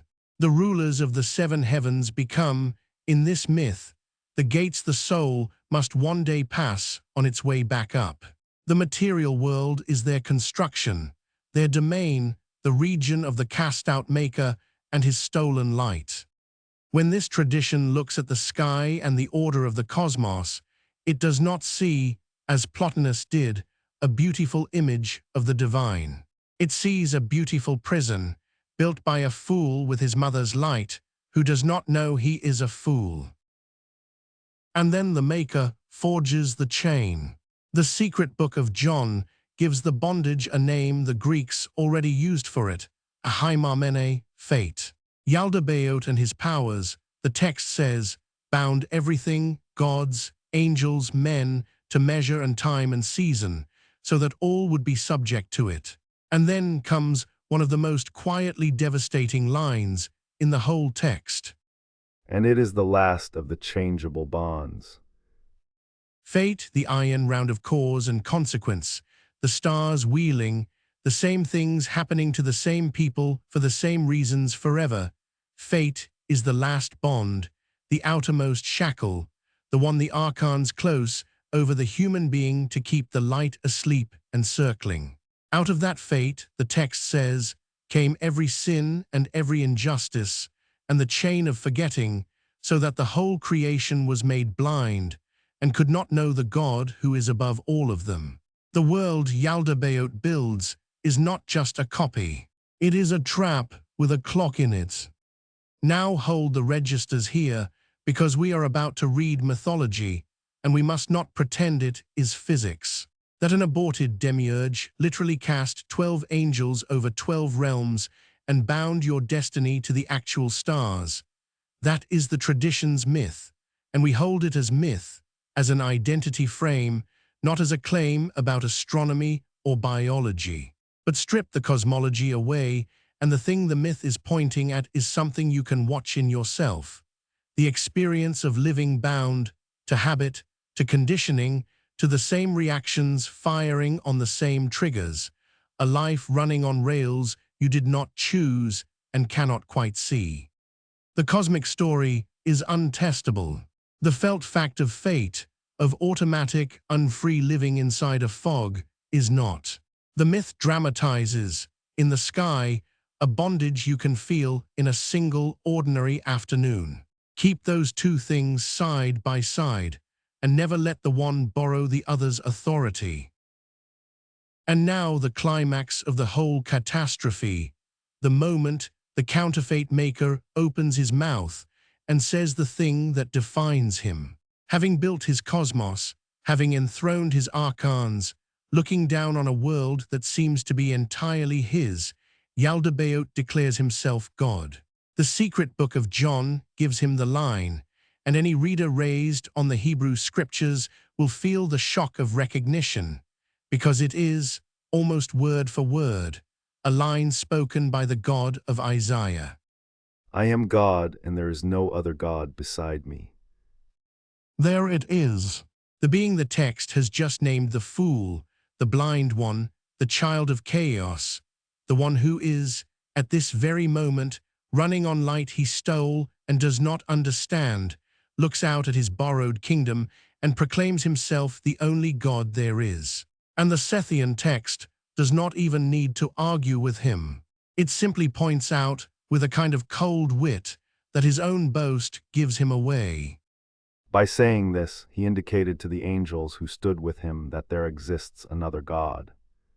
For if there were no other, of whom would he be jealous? Of whom would he be jealous? It is one of the sharpest lines in ancient religious literature. The very claim there is no other God betrays the existence of another God, because you cannot be jealous of no one. His arrogance is a confession. He protests too much, and in protesting, he names the thing above him that he is desperate to deny.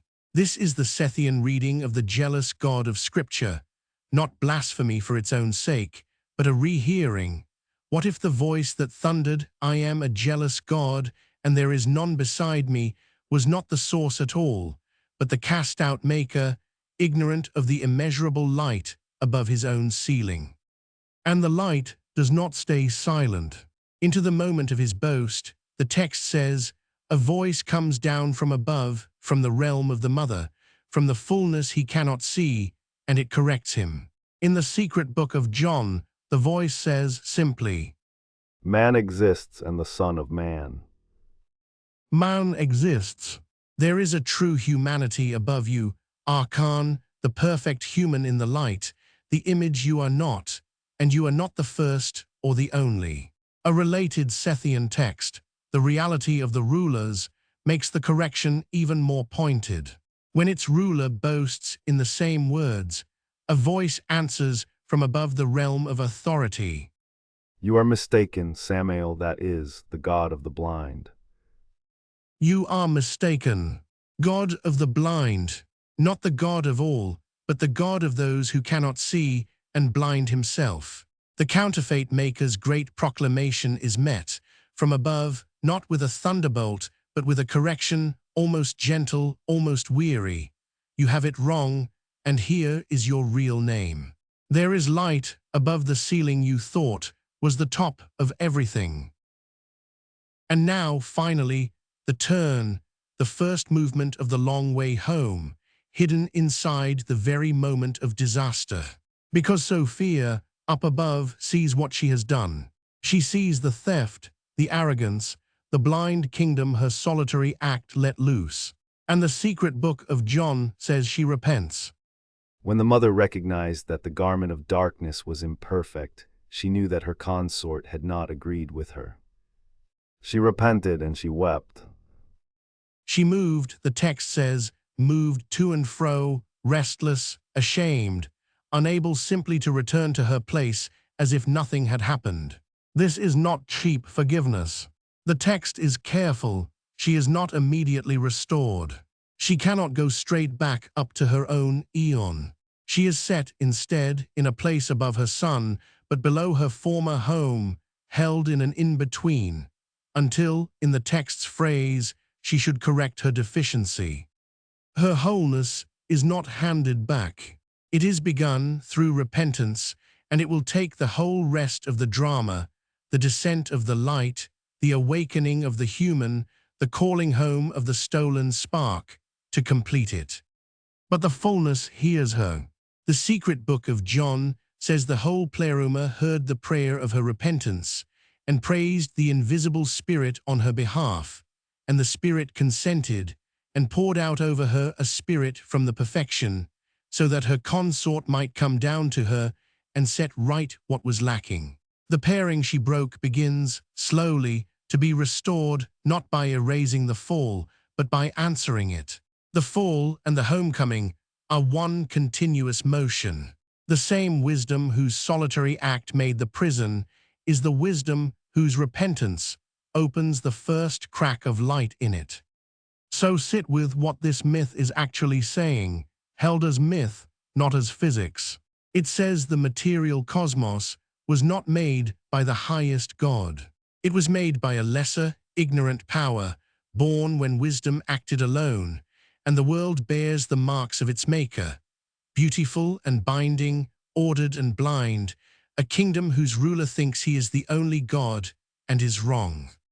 And it says the light that powers this whole counterfeit is stolen light, divine light, your light, on loan in the dark, waiting to be called back. And it says the first move of rescue is not punishment.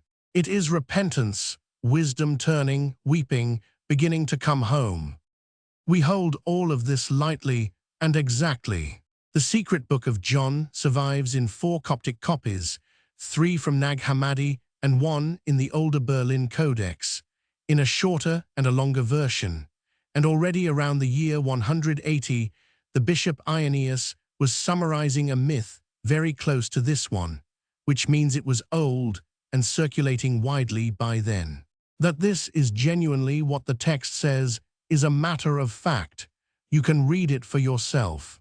That it is true of the world, that an aborted demiurge literally fashioned the stars, is a different register entirely, and the honest thing is to keep them apart. This is a story you can stand inside as your own picture of exile and return, without claiming it as a report on the origin of matter.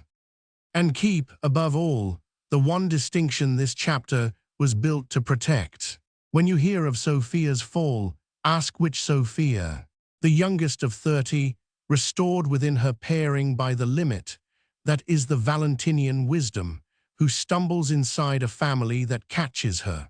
The last eon who acts alone, without consort and without consent, and brings forth a thing the light must wall off, that is the Sethian wisdom, whose loneliness is the wound the whole cosmos is built around. Same name, two different foals, two different worlds. Hold them apart, and the rest of the road stays clear. The makers set out to build a human being, and they cannot do it. This is one of the strangest scenes in all of the Sethian literature, and it sits at the dead center of the secret book of John. A whole order of cosmic rulers, with all their borrowed power, bends down to fashion a man, and the thing they make will not stand up. It lies on the ground, inert, for a long time. They have shaped a body, and they cannot give it life. The story of how the light got into you begins, strangely, with their failure. Let me set the scene exactly, because the precision is the whole point of this chapter. We are deep inside the Apocryphon of John, Nag Hammadi Codex II, the first tractate, surviving in 4 copies in a longer and a shorter form, and framed as a revelation the risen Savior gives privately to John, the son of Zebedee.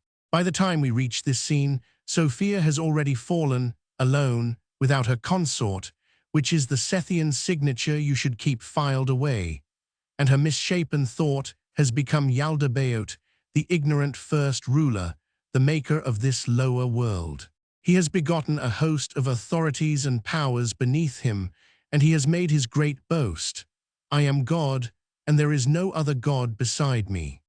He says it because he genuinely does not know any better. He cannot see above himself. He thinks the little world he rules is all there is. And it is precisely into that ignorance, that blind certainty, that the light first leaks in. For a voice comes. The text says a voice sounds out from the highest heaven, from the realm the chief ruler cannot perceive, and it speaks a few words that crack his whole conceit open. Man exists, and the Son of Man.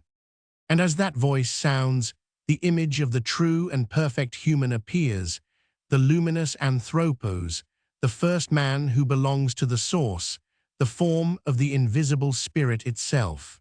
It is stamped upon the waters that lie along the underside of the ruler's world, the way a face appears on still water. The rulers cannot reach the original. They cannot climb to where the real human is, but they can see its reflection shining up at them from the deep, more beautiful than anything they possess. This is the hinge of everything that follows, so hold it. What the archons are about to build, they build from a reflection. They never once see the original. Yaldabaoth turns to his powers, and the secret book of John gives us their words, a deliberate, almost mocking echo of the first chapter of Genesis, of the verse where God says, "Let us make man in our image." The rulers say, "Come, let us create a man after the image of God and after our likeness, that his image may become a light for us."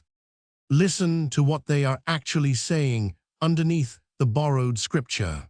Let us copy that radiance we glimpsed on the water, so that its light will serve us, so that we can keep it. They are not generous makers. They are envious ones, trying to trap a brightness that was never theirs by casting a vessel in its shape. The whole project is acquisitive from the first word. So they set to work, and the text describes the labor in extraordinary, almost clinical detail. In the longer version, there is a long passage scholars call the Melethesia, a catalogue in which the 7 ruling powers each contribute a part of the soul body, and then a great army of angels, 365 of them, build the material body piece by piece. One angel for the bone soul, one for the sinew, one for the flesh, one for the marrow, one for the blood, the skin, the eyelids, the fingernails, each part named, each assigned to its maker. It reads like an anatomy turned into a roster of demons. Karen King and other scholars note how closely this mirrors the astrological medicine of the ancient world, where each part of the body answered to a star. The point the text is making is unmistakable. This body of yours is, in the myth, an assembled thing, ruler work, stitched together by powers who do not love it. And when it is finished, nothing. The man lies there. The whole apparatus of the cosmos has produced a magnificent, articulated corpse.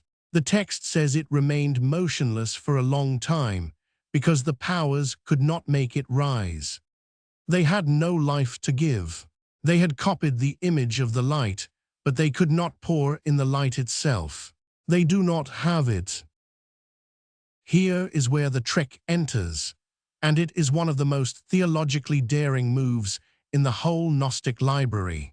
The remedy does not come from the rulers, and it does not come by force. It comes by stratagem from above. The blessed Mother Father, the merciful one, wants to recover the power that Sophia let slip. The stolen light that, all the way back at the fall, had passed down into Yaldabaoth and now sat hidden inside him as the very source of his strength. So messengers are sent down, disguised, blending in among the chief ruler's own angels. And they give him a piece of advice that sounds helpful and is in fact his undoing. Blow into his face some of the spirit that is in you, and his body will arise. And Yaldabaoth, ignorant as ever, does it. He breathes into the face of the inert man the spirit that is in him, not knowing, the text is emphatic, not knowing that the spirit in him is not his own. It is his mother's power, Sophia's light, the portion of the upper world that had been trapped in him since the fall. He empties it out of himself, freely, into the clay. He thinks he is animating his slave. He is in fact pouring the last of the stolen divinity out of his own keeping and into the human being, where it will be forever beyond his reach.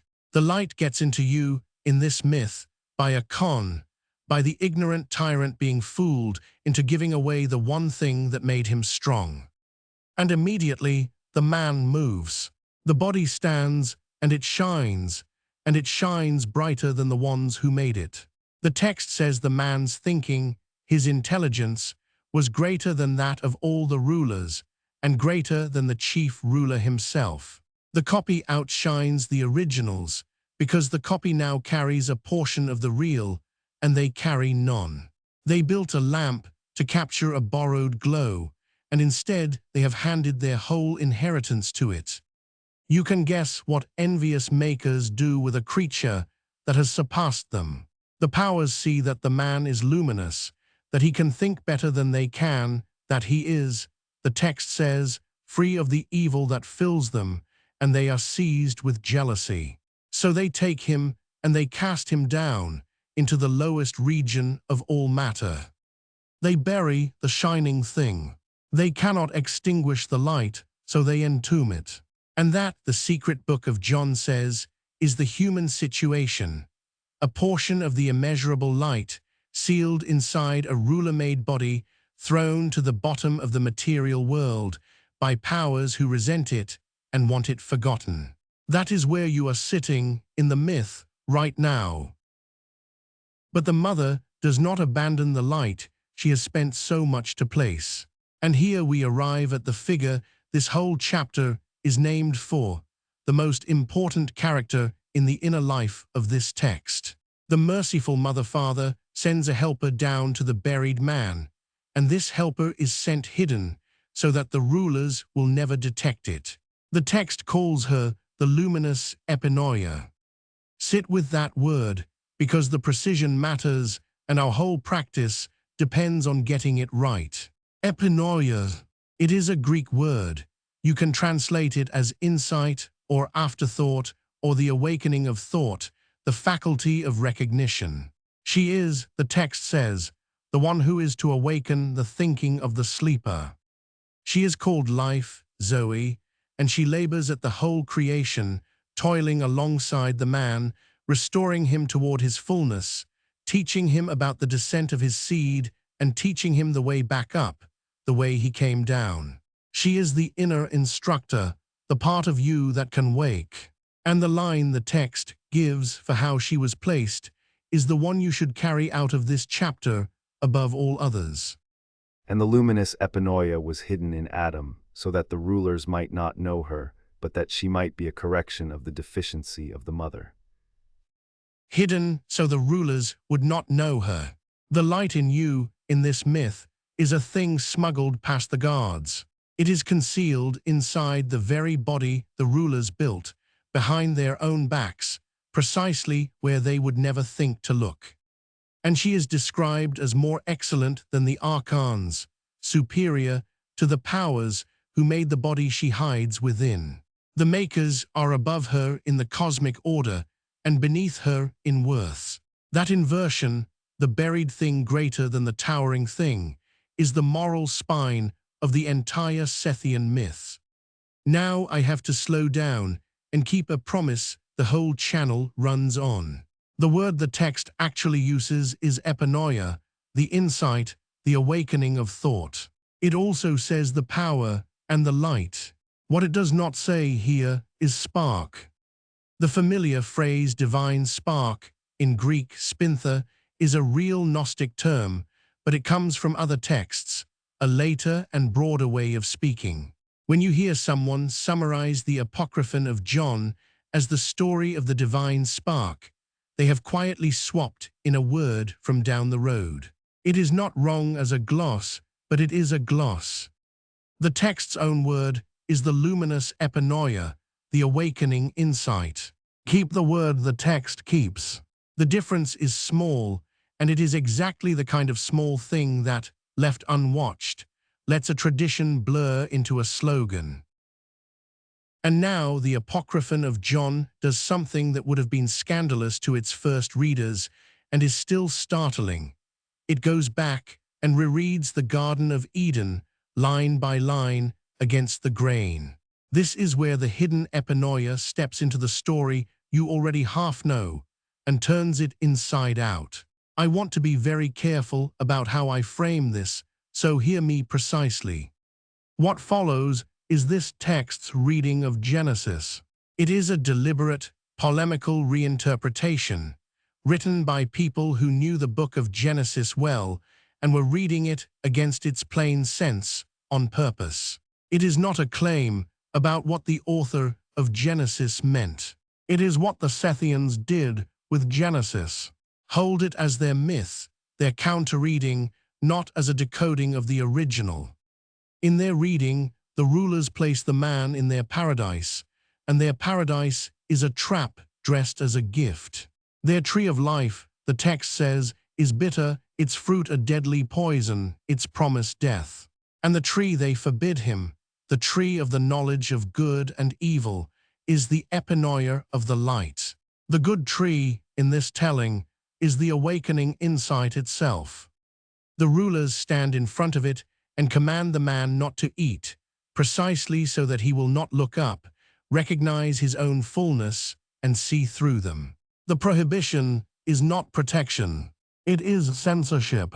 And then the Savior, who is narrating this whole revelation to John, says the line that flips the garden over.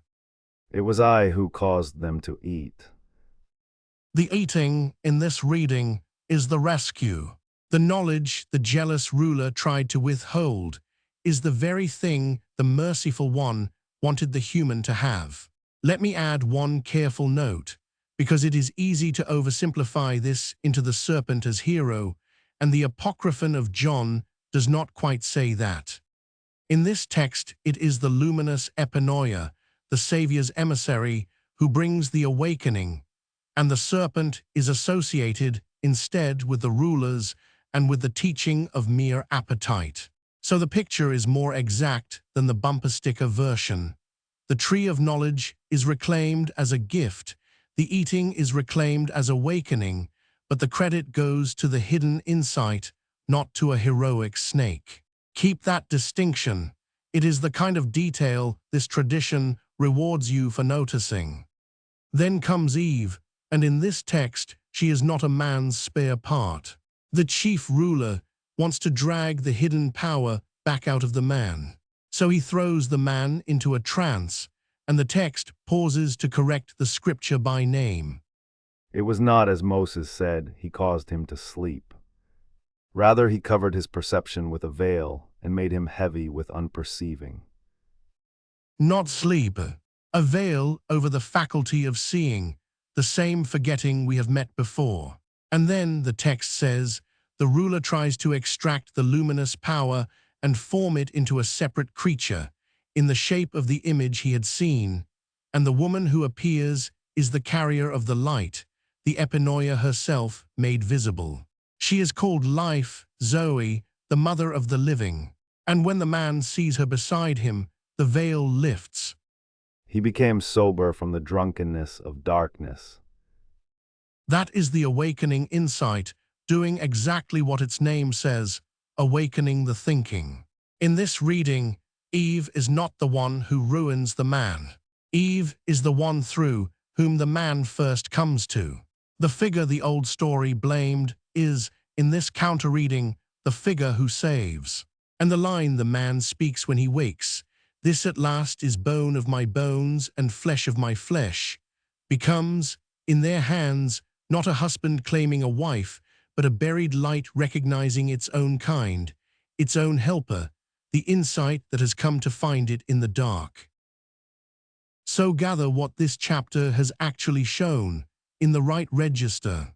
As a matter of what the text says, which you can quote, and check against the manuscripts in Codex II, the Apocryphon of John tells a story in which the rulers model a man on a reflection of a light they cannot reach, fail to give him life, are tricked into breathing the stolen power into him, grow jealous when he outshines them, and bury him in matter, while a hidden insight, the luminous Epinoia, is smuggled inside him to wake him. And the Garden of Eden is reread, so that the forbidden knowledge becomes the gift, and the awakening comes through Eve. All of that is genuinely on the page. That a text says it is a fact you can stand on. As a matter of what the tradition asked you to hold, that you yourself are that buried light, that an awakening insight waits hidden in you more excellent than the powers that shaped your conditioning, that you have been kept from looking up and recognizing your own fullness. Hold all of that as the myth it is, as your identity frame, lived from the inside, never asserted as a finding about physics or biology. You do not have to believe a tyrant literally breathed into literal clay to let this story name something true about waking up. And as for the one thing in here you can actually watch in your own day, the awakening of thinking, the moment the veil lifts and you become sober from the drunkenness of darkness, that sobering click of recognition is observable, ordinary, repeatable. The cosmic machinery around it is the tradition's myth. The waking itself you can feel. Keep those apart, and the hidden Epinoia stops being a doctrine you must defend and becomes what the text always meant her to be, the part of you that can, at any moment, come to. If a light is in you, a portion of the immeasurable spirit, set hidden inside the body, then the obvious question is also the hardest one. Why do you not know it? If you carry the uppermost light, why do you wake each morning into forgetting and not into glory? Why does the spark sit in you unfelt, while you go on living as though it were not there at all? The secret book of John does not dodge that question. It answers it with unusual precision, and the answer it gives is not a moral one. It does not say you forgot because you sinned, or that the veil is a punishment you earned. It says you were made to forget, deliberately, by a power that did not want you to remember. The text hands you, in effect, a machinery of forgetting, a set of interlocking devices by which the light in you is kept asleep. We are going to take that machinery apart slowly, one piece at a time, the water of forgetfulness, the counterfeit spirit, and the bond of fate. And we are going to hold the whole apparatus exactly where it belongs. This is myth. It is a diagnosis of the human condition written in the language of cosmology, and we will treat it as such. Then, at the end, we will ask the question this channel always asks of a beautiful story. Set the cosmic mechanism aside, and is there anything here you can actually watch happening in yourself? Begin where the text begins the suppression. By this point in the Sethian myth, the ignorant maker, Yaldabaoth, the chief archon, the one who does not know there is anything above him, has helped to mold the human body, and into that body, without his knowing, a portion of the highest light has been placed. We met that light in the earlier chapters, the luminous Epinoia, the awakening insight set secretly in Adam. And the consequence is immediate, and in the myth, intolerable to the powers. The human, lit from within, begins to think better and see further than its own makers. The archons grow afraid of what they have made.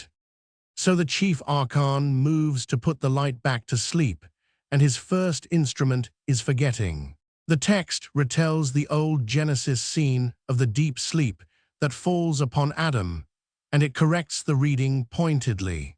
When the scripture says God caused a deep sleep to fall on the man, the secret book of John says, "Do not hear that as rest, and do not hear it as the surgeon's anesthesia before the rib is taken out. Hear it as the dimming of perception itself."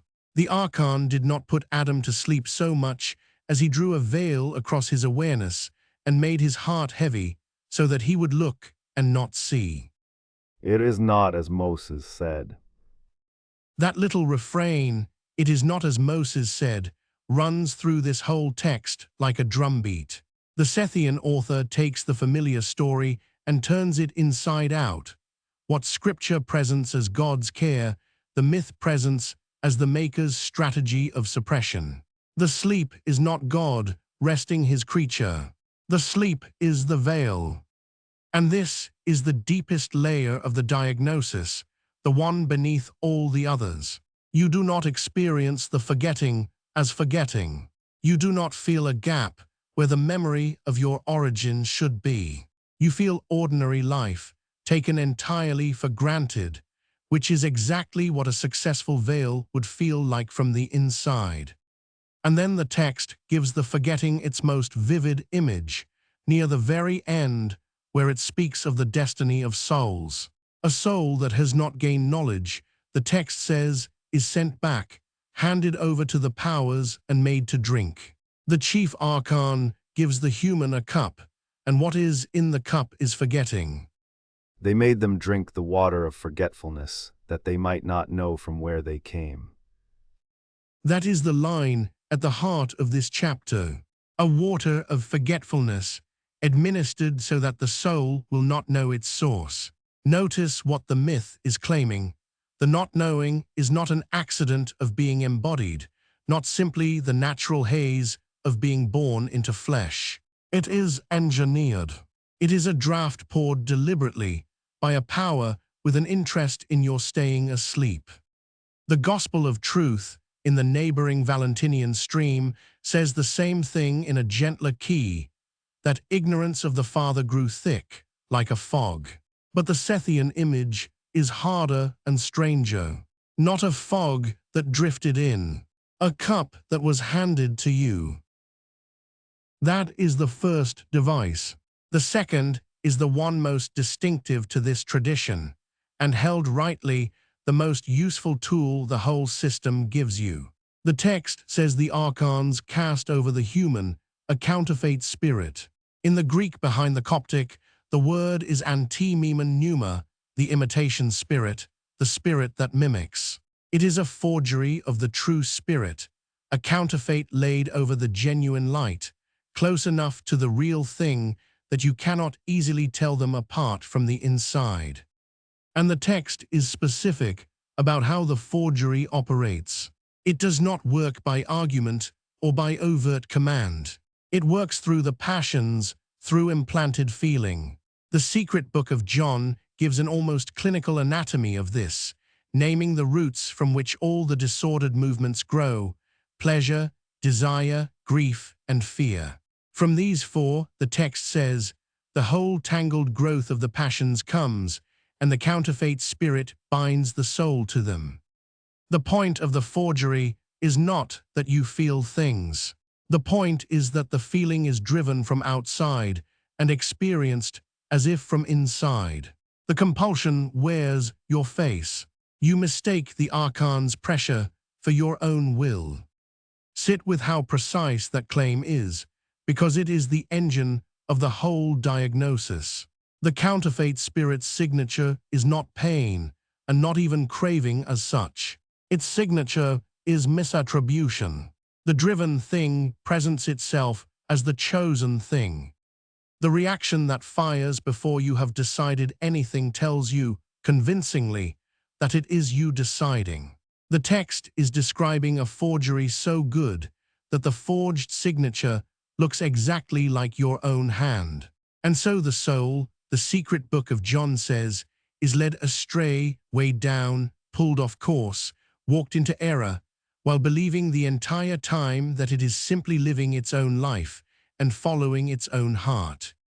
There is one more turn here that we have to keep clean, and we will only point at it now, because it becomes a hinge for the practice many chapters from now. It would be easy, hearing all this, to draw the wrong conclusion, to decide that feeling itself is the enemy, that the human appetites and griefs and longings are the forgery, and that the spiritual task is to go cold, to amputate the whole emotional life as alien. That is not what the text says, and it is not where this teaching goes. The forgery is the hijacking, the driven, automatic, must-be-obeyed quality laid over the feeling. It is not the feeling underneath. When we reach the Jewish mystical material later in this series, you will meet a very different idea. Kabbalah's so-called animal soul, the raw appetitive life, which that tradition insists is created, good, and meant to be elevated, never disowned. Do not fold the two together. The counterfeit spirit is an alien overlay to be seen through. The animal soul is your own vitality to be turned toward the light. Holding those apart is the whole difference between disowning the hijacking and disowning yourself. The third device is fate.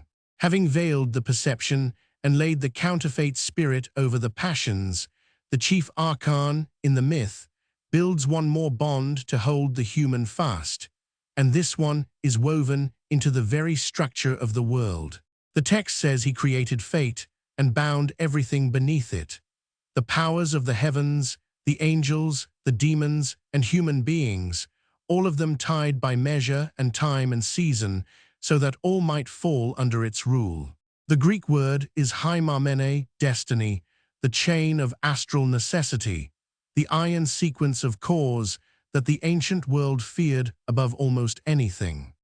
And the secret book of John gives fate a phrase that is worth carrying with you. It calls fate the last of the changeable bonds, the final fetter, the one laid on last and lying closest to the skin.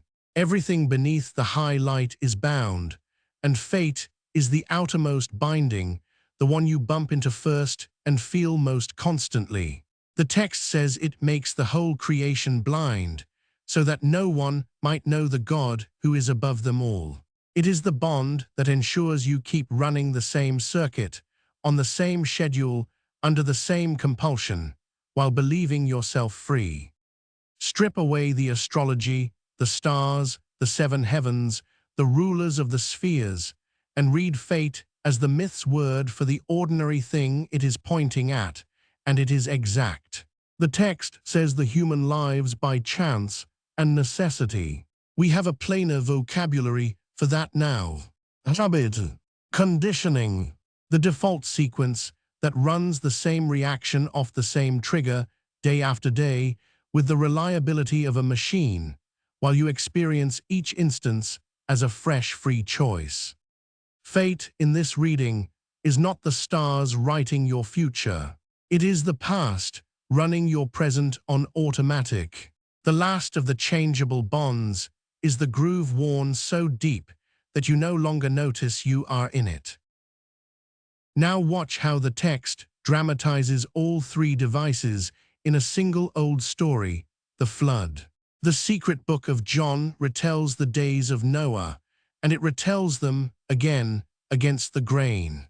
In Genesis, the flood is God's judgment on a corrupt world, and the ark is God's mercy.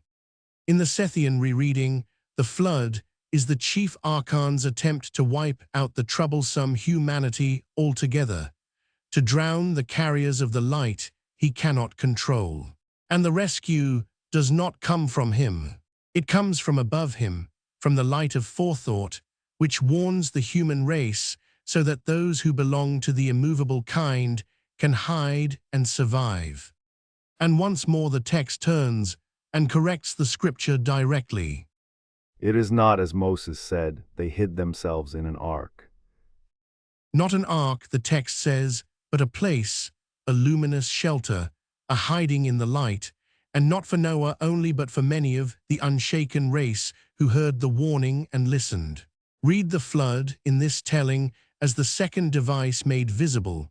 The maker tries forgetting, tries the cup, and when that does not fully take, he reaches for water of another kind, a flood to drown the light out of the world entirely.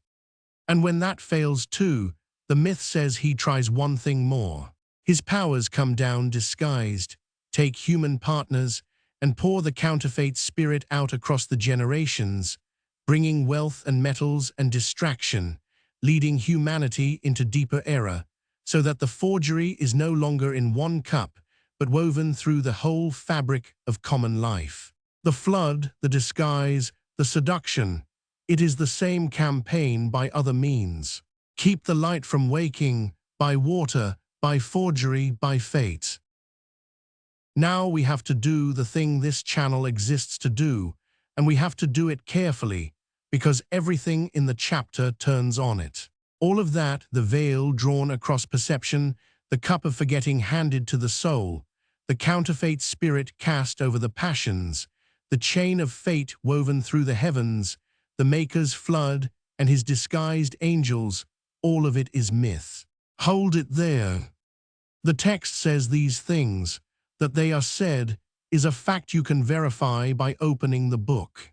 That they are true of the physical world, that an archon named Yaldabaoth literally exists and literally administered a draft and literally forged a spirit and bound you to the stars.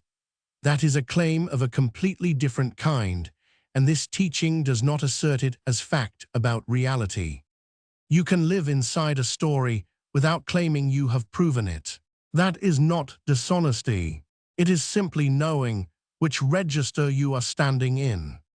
So set the whole cosmic mechanism gently to one side, not with a sneer, just set it down and ask the honest question.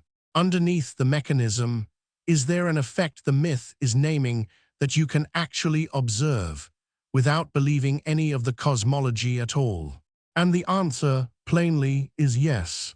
The effect is observable. The mechanism is not. Watch what the three devices describe once the costume comes off. The water of forgetfulness names a real condition. You spend most of your life with your origin and your depth simply out of view, not denied so much as never raised. And the sharpest part, you have forgotten that you forgot. The counterfeit spirit names something you can catch in the act this very afternoon. Automaticity, and the way a craving or a fear can fire fully formed and present itself as your own considered will, so that you are halfway through obeying it before you ever noticed a choice was on the table. And fate, the last of the changeable bonds, names the plainest thing of all, conditioning, habit, the autopilot that runs you through the same loop on the same cue while you narrate it to yourself as freedom. None of that requires an archon. It requires only honest attention to ordinary mechanisms anyone can name without a myth: conditioned emotion, ingrained habit, the mind's idle rumination, the long grooves the past wears into the present. The myth says a cup was poured. You cannot test whether a cup was poured. But you can test, in your own week, whether you live a great deal of your life on automatic, mistaking compulsion for choice, with your own depth quietly out of view. That much you can watch. And here is the genuinely useful thing about a diagnosis that names a watchable effect. You can also watch it loosen. The fog the myth describes is not testable as cosmology. As experience, it is, and it can thin. Keep the two registers from contaminating each other in both directions, because that is the discipline. Do not let the myth borrow the credibility of plain observation. The fact that you really do run on autopilot does not prove that an archon poured the autopilot into you. And do not let the observation shrink the myth into a mere psychology lecture. The text is doing something larger and stranger than describing conditioned behavior, and flattening it into a self-help diagram loses what it is. Hold both. The counterfeit spirit is myth you may choose to live inside. Automaticity is fact you can verify. They rhyme. They are not the same thing, and the honesty is in refusing to weld them.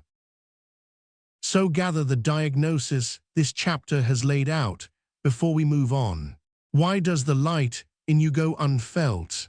The Sethian answer, stripped to its bones, is this: not because you are wicked, but because you are asleep, kept asleep by a veil over your seeing, a forgery over your wanting, and a chain of old habit closing the loop. Induced forgetting, a counterfeit overlay running on automatic, inside a fog that the busy mind keeps thick. And underneath the whole apparatus, unharmed by it, a real and good human vitality, waiting to be turned toward the light rather than drowned with it. That last clause is the one to carry forward, because it is the seed of everything practical that comes later. The myth of the counterfeit spirit can sound, on a first hearing, like a counsel of war against your own inner life, as if the task were to grow cold, to call every feeling alien, to amputate. It is not. The forgery to be seen through is the driving, the must-act-now compulsion that wears your face. The grief and the fear and the hunger and the longing underneath it are not the forgery. They are the human energy that was hijacked, and the work, when we come to it, is to disown the hijacking and keep the human being. Remember that distinction when the Jewish mystics offer you their good animal soul, and do not let the two ideas blur into one. The counterfeit spirit is the overlay. It is not you. And the whole point of naming it so precisely is that what is named can, at last, be seen, and what is seen no longer has to be obeyed. We have spent a long time now in the dark half of this story, the forgetting, the counterfeit overlay, the long sleep the texts say we live inside. If the secret book of John ended there, it would be one of the bleakest documents ever written. A light sealed in a sleeper, in a world built to keep him asleep, with no way out. But that is not where it ends. The longer version of the text closes with something else entirely, a voice. In the longer recension, the one found at Nag Hammadi, the book ends with a poem spoken in the first person by the saving presence itself. Scholars call it the Epinoia hymn, the hymn of the Forethought. It is one of the oldest first-person I have come songs in the whole tradition, and it changes the shape of everything that came before it, because it says the light in you does not have to climb out alone. Something comes down for it. The speaker of the hymn is the Forethought, the Epinoia, the first thought of the invisible spirit, the figure we met at the very beginning as Barbelo. And she says she descended, not once, but 3 times into the world of forgetting, looking for the sleeper. I am the forethought of the pure light. I am the thinking that dwells in the light. 3 descents. The hymn lays them out as a rhythm. The first time, she comes down into the depth of the world and begins to walk through it. The second time, she comes again, moving through the long middle of things, the territory of the powers. And only on the third descent does she reach all the way down into the very center of the forgetting, to the place where the sleeper lies, and speaks the words the whole book has been moving toward. And what she says at the bottom of the third descent is not a threat and not a doctrine. It is a wake-up call in the plainest sense of that phrase. She leans close to the sleeper and says, in effect, rise. Remember, you have heard this before. Follow it back to where you came from. Arise, you who remember, and follow your route, and beware of the deep sleep. Hold the gentleness of that, because it is doing real theological work. She does not say, obey. She does not say, earn it. She says, remember, as if the knowledge were already in him and only needed to be roused. She says, follow your route, as if the way home were not a distant achievement, but a thread already tied to his own origin. And she says, beware of the deep sleep, naming the danger not as sin, but as drowsiness, the pull back down into forgetting. This is the same diagnosis we have been tracing, the sleep and the drunkenness, but heard now from the other side, in the voice of the one who has come to end it. Then the hymn does one more thing. It says she sealed him, sealed the awakened one, so that the powers of forgetting could not simply drag him back under. And I sealed him in the light of the water with 5 seals, so that death might have no power over him. Sealed with 5 seals. That phrase has carried an enormous amount of weight in the history of reading these texts. And here we have to be careful, because this is exactly the kind of place where a real line in a real text gets inflated into something the text never says. What the secret book of John actually gives us is just this. The phrase, sealed with 5 seals, set inside the hymn as an image of protection and belonging. That is the whole of it here. There is no described ceremony, no list of stages, no liturgy of robing and washing and enthroning. Those things, the elaborate 5-fold ritual you will sometimes see laid out, as if it were ancient Sethian practice, are a modern scholarly reconstruction. Researchers built that picture by gathering hints from other, related texts. The 3 forms of first thought, the holy book of the great invisible spirit. It is a reasonable reconstruction, and it may well point at something real that these communities did. But it is a reconstruction. The secret book of John itself says only sealed with 5 seals, and an honest reading keeps those 2 things apart, the 4 words the text gives, and the ceremony scholars have reassembled around them. So set the ritual question aside and stay with what the hymn is doing, because it carries the single feature that most sharply distinguishes this whole tradition from the others we are about to meet. Listen again to the structure of it. The sleeper does not wake himself.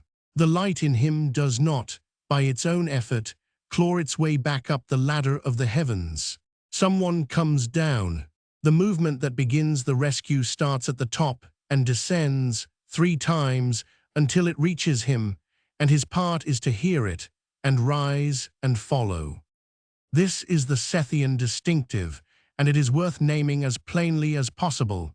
In this story, return is a response to a call. It is not pure self-effort. It is not a technique you run on yourself until you generate your own awakening. The first move is not yours. The first move is the descent of the forethought, the voice that comes looking for you in the dark and says, arise, remember, follow your route. Keep that because it sets the posture of the entire practice we will build later.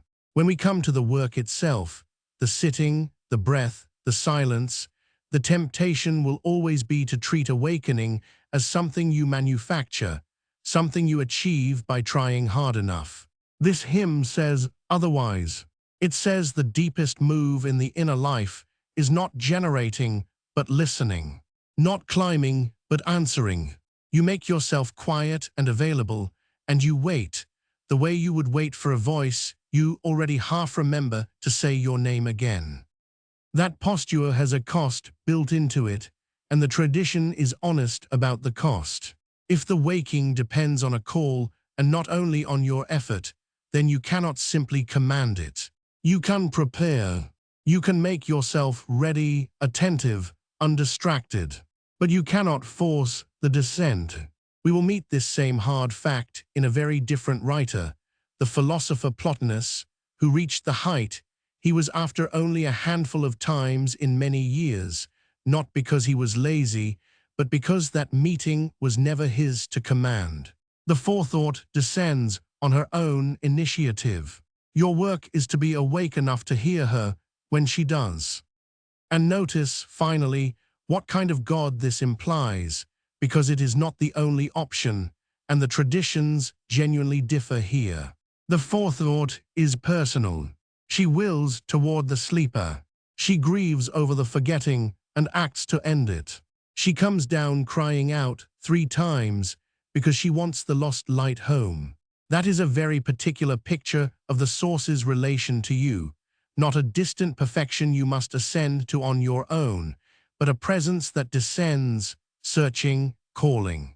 When we turn next to Plotinus, we will find a vision of dazzling rigor and beauty in which the source does none of this, does not lean toward you, does not call, does not come down.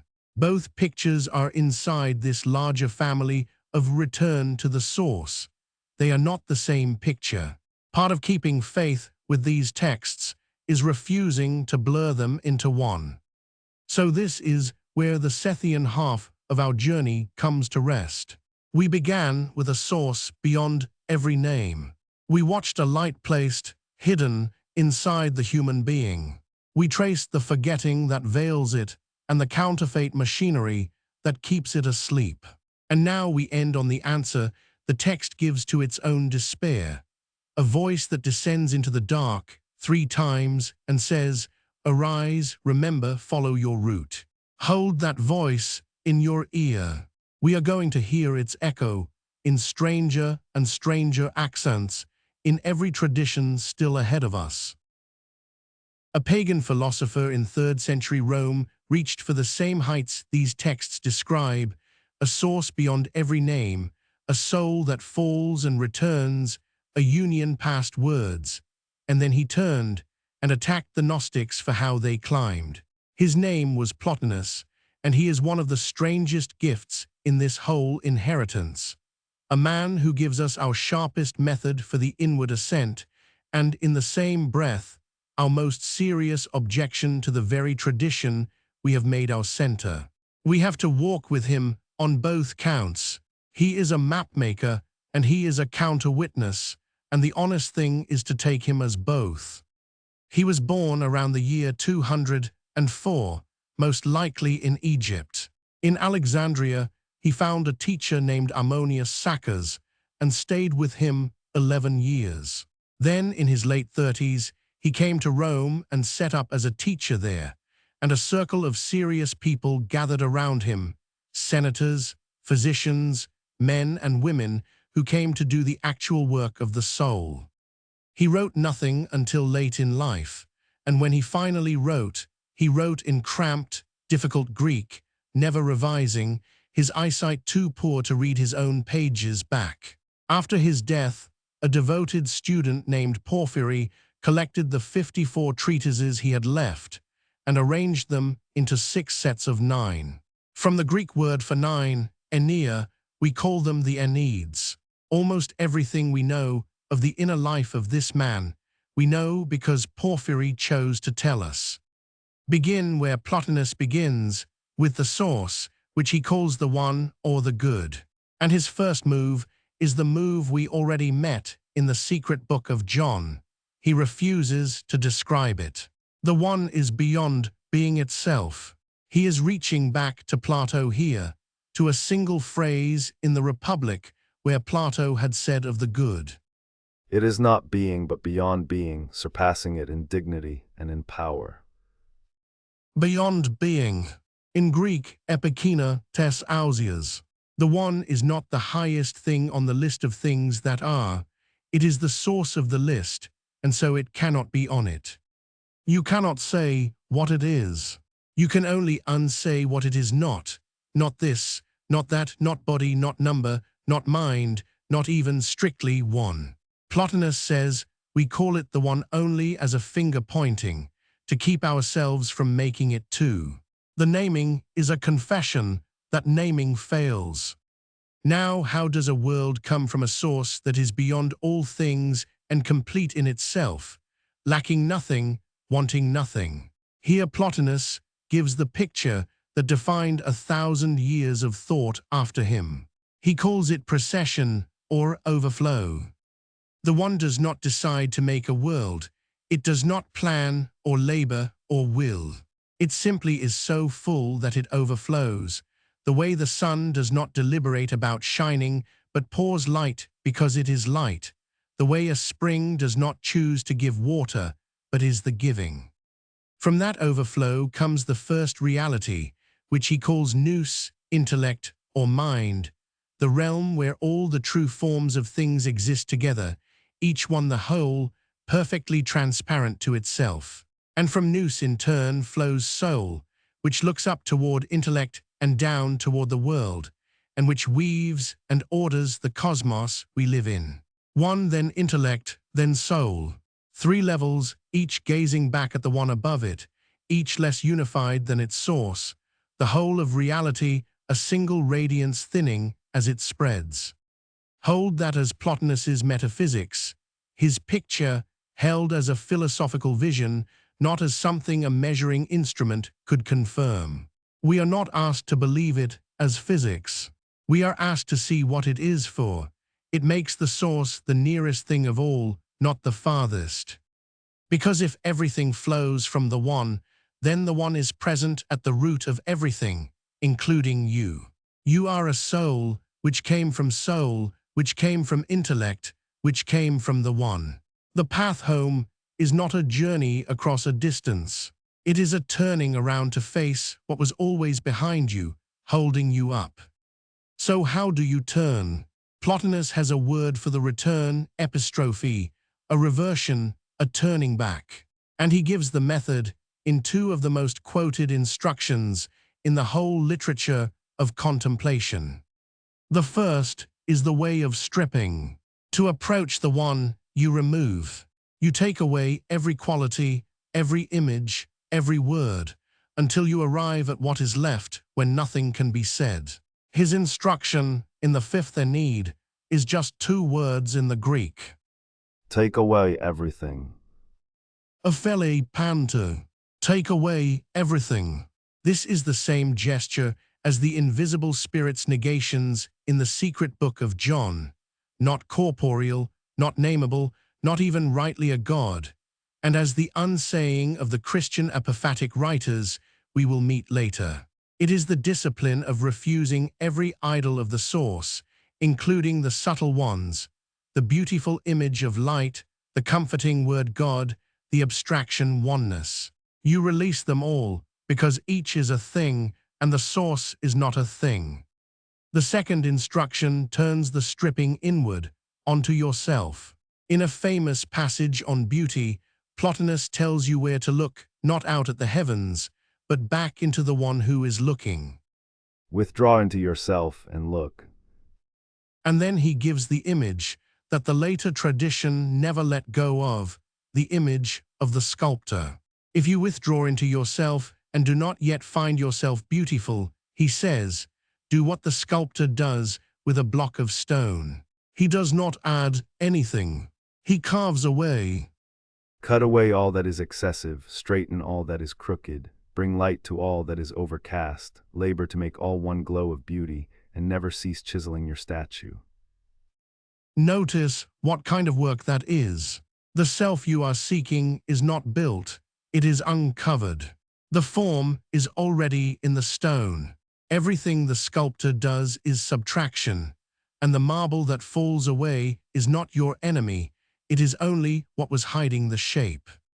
This is the same move our practice calls disidentification, the same cut the contemplatives call watchfulness. You are not manufacturing a holier self.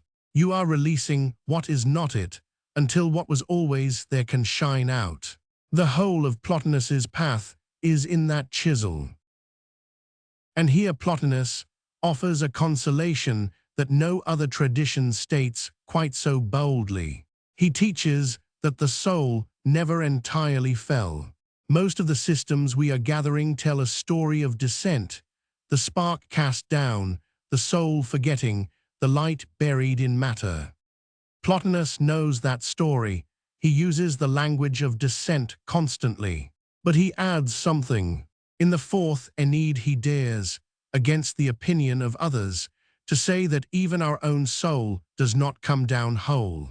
Something of it, he says, always remains above, in the intelligible never leaving its home. The highest point of you never descended at all. You are at your summit, already there, gazing on the one without interruption, and the only trouble is that your attention has turned away from that summit and lost itself in the lower things. The return, then, is not an ascent of something that is far below. It is the recovery of an awareness you never actually lost. Hold that gently. It is one of the kindest ideas in this whole inheritance, and we will weigh it carefully against our own myth in a moment. But method alone does not carry anyone home, and Plotinus knew it. Stripping and carving are not enough. There must be fuel. And the fuel he names is eros, love, longing, desire for the good.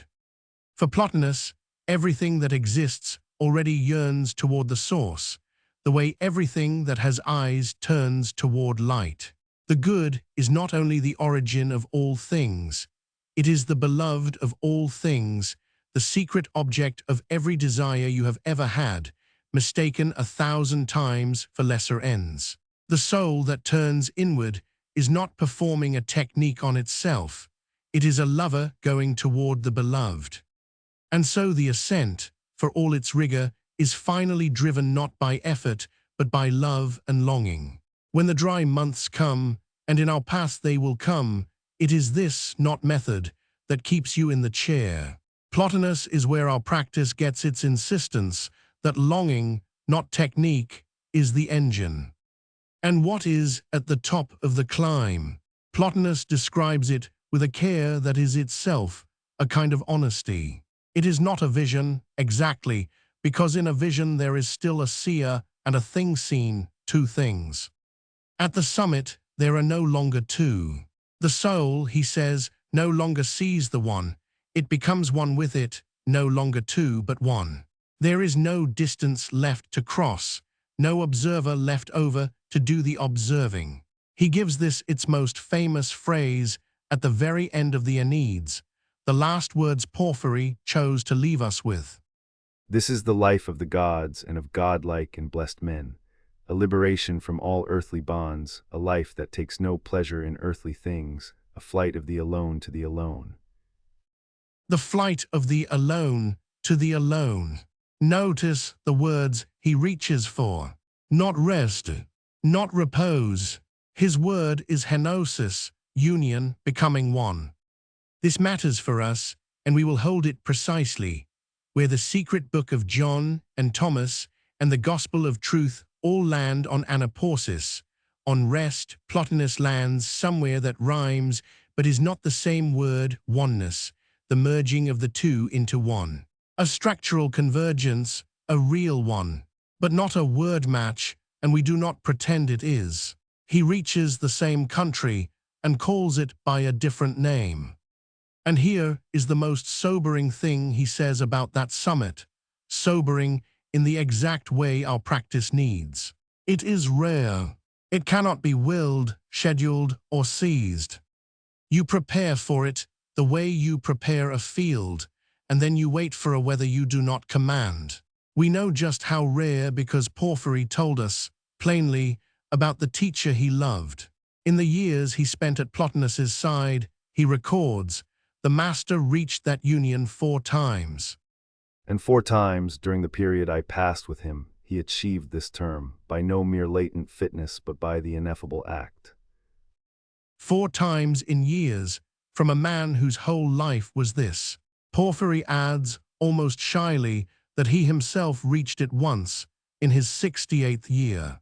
Let that set the scale honestly. The summit is not a daily achievement, not a thing you own or repeat at will. It is a grace that visits the prepared and rarely. Any teaching that promises you the heights on a reliable schedule is promising something the most disciplined contemplative of the ancient world touched 4 times in a decade. We keep that number because it is the cure for inflation.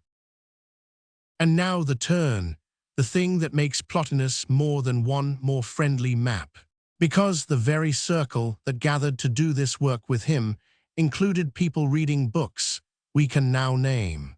Porphyry tells us, in his Life of the Master, that there were in Plotinus's day Christians and sectarians who had abandoned the old philosophy and possessed revelations, and he lists their titles. Among them, an Apocalypse of Zostrianos and an Apocalypse of Autogenes. Hold those names because something remarkable happened to them. 1600 years later, when the jars were dug out of the sand near Nag Hammadi, 2 of the texts that came up were a Zostrianos and an Autogenes Sethian texts, of the same family as the secret book of John, the very family we have made our center. The books Plotinus argued against in person are in all likelihood books we can now read. The quarrel is not abstract. It is a quarrel between our tradition and a man who knew it from the next seat. He answered it in writing. Porphyry took one long, continuous work of Plotinus's, and for his own editorial reasons, cut it into 4 pieces and scattered them through the Enneads. The last and most pointed of those pieces is the treatise we call, by its old title, Against the Gnostics, or more fully, against those who say the maker of the world is evil and the world is evil. And in it Plotinus refuses, one by one, the things our tradition most wants to say. He refuses the evil maker. For the Gnostics, the craftsman of this world is Yaldabaoth, the ignorant and arrogant power who does not know the source above him. For Plotinus, that is an insult to the truth. The world was not botched together by a blind tyrant. It flows through soul from the good, and it is as beautiful as anything material can be. He refuses, second, the idea that the cosmos is a prison. He says the Gnostics heap contempt on the world and on the heavenly bodies, and that they have it exactly backwards. That a person who truly saw the order and beauty of the cosmos would not despise it, but would be moved by it toward its source, the way a beautiful image moves you to think of the original. To hate the world, for Plotinus, is to fail to see it. And he refuses, third, salvation by secret revelation, the claim that a special few possess a saving knowledge the rest of the world lacks. He found in it a spiritual arrogance that turned his stomach. People who, he says, think themselves better than the very sun and stars, who imagine that the highest God cares specially for them and for no one else. And he made one charge that should land on anyone who practices in any tradition, including this one. The Gnostics, he says, tell you to look to God, but they do not teach you how to look. They give you the destination and skip the road. There is no training of the character in them, he complains, no patient cultivation of virtue, just the promise of escape and the flattery of being chosen. To say only look to God, he insists, is of no use to anyone unless you also teach how a person is to look. That is a knife, and it cuts toward us too. It is the reason our own path refuses to be a collection of cosmic claims and insists, instead, on the slow work, the watching, the disidentifying, the daily act of love. Plotinus would still say, it is not enough merely to know the map. He would ask what you have actually become. So what do we take from him, and what do we leave? We take the method. Aphele Panta, take away everything, is the cleanest statement of the unsaying our practice runs on, the discipline of releasing every image of the source, including the beautiful ones. We take the sculptor, the truth that the self we seek is uncovered by subtraction, not built by addition. We take the undescended soul, held lightly as a reassurance, that the source is never absent, that something in us never left, that the return is a turning around and not a long march across an abyss. And above all, we take the eros, the love that is the real engine of the climb, without which the method is just a cold technique that no one can sustain through a dry season. But we do not take his metaphysics into our myth, and the reason is load-bearing. His one is impersonal. It does not will, does not plan, does not lean toward you, does not know your name. It overflows the way the sun shines, necessarily, indifferently, gloriously, but without intent. It does not call. And that is the exact opposite of the source, at the center of our own tradition. In the secret book of John, the Forethought, Barbelo, the descending Epinoia, comes down 3 times into the depth of the darkness, and cries out, arise, remember, follow your route. Our source seeks the lost. Plotinus's source is simply, eternally there, and the seeking is all on our side. These are 2 genuinely different pictures of the divine, and to blur them would be to lie about both. You cannot have the impersonal one of Plotinus and the descending call of the Sethians as the same God. You can stand inside one and borrow the instruments of the other, but you must say, plainly, that is what you are doing. And so we end where his honesty requires us to. Plotinus reached, by his own rigorous road, a summit our texts also point toward, and he named it with his own word, Gnosis, union, no longer 2 but 1, the flight of the alone to the alone. He did not say rest. That is not his word, and we will not put it in his mouth. He attacked our tradition for its contempt of a world he found beautiful, and for promising escape without teaching the work, and some of that attack still has our number. Take the man whole, then, his stripping and his sculptor and his eros, gladly, his impersonal one set respectfully to one side, and his hard question, not what do you claim, but what have you become, carried with you into every morning's practice, like a teacher watching from the next seat to see whether you have learned how to look. There is a gospel with no story in it at all, no birth, no miracles, no cross, only 114 sayings. That is worth stopping on, because it is so unlike what the word gospel makes you expect. There is no manger, and no star, no walking on water, no Last Supper, no garden, no trial, no tomb. There is no plot to follow, and no ending to arrive at. There is a single opening line, and then the sayings begin, one after another, each introduced with almost no scaffolding. Jesus said, Jesus said, Jesus said, like beads on a string with the thread mostly hidden. It is called the Gospel of Thomas, and of all the texts we are gathering on this road, it is the one that travels lightest. We have a complete copy of it because of the same buried jar that gave us the secret book of John.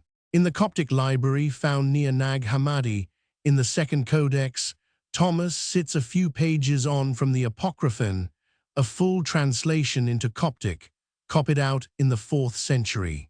But Thomas is older than that copy, and we know it, because before the Egyptian farmer ever struck that jar with his mattock, fragments of Thomas, in the original Greek, had already surfaced.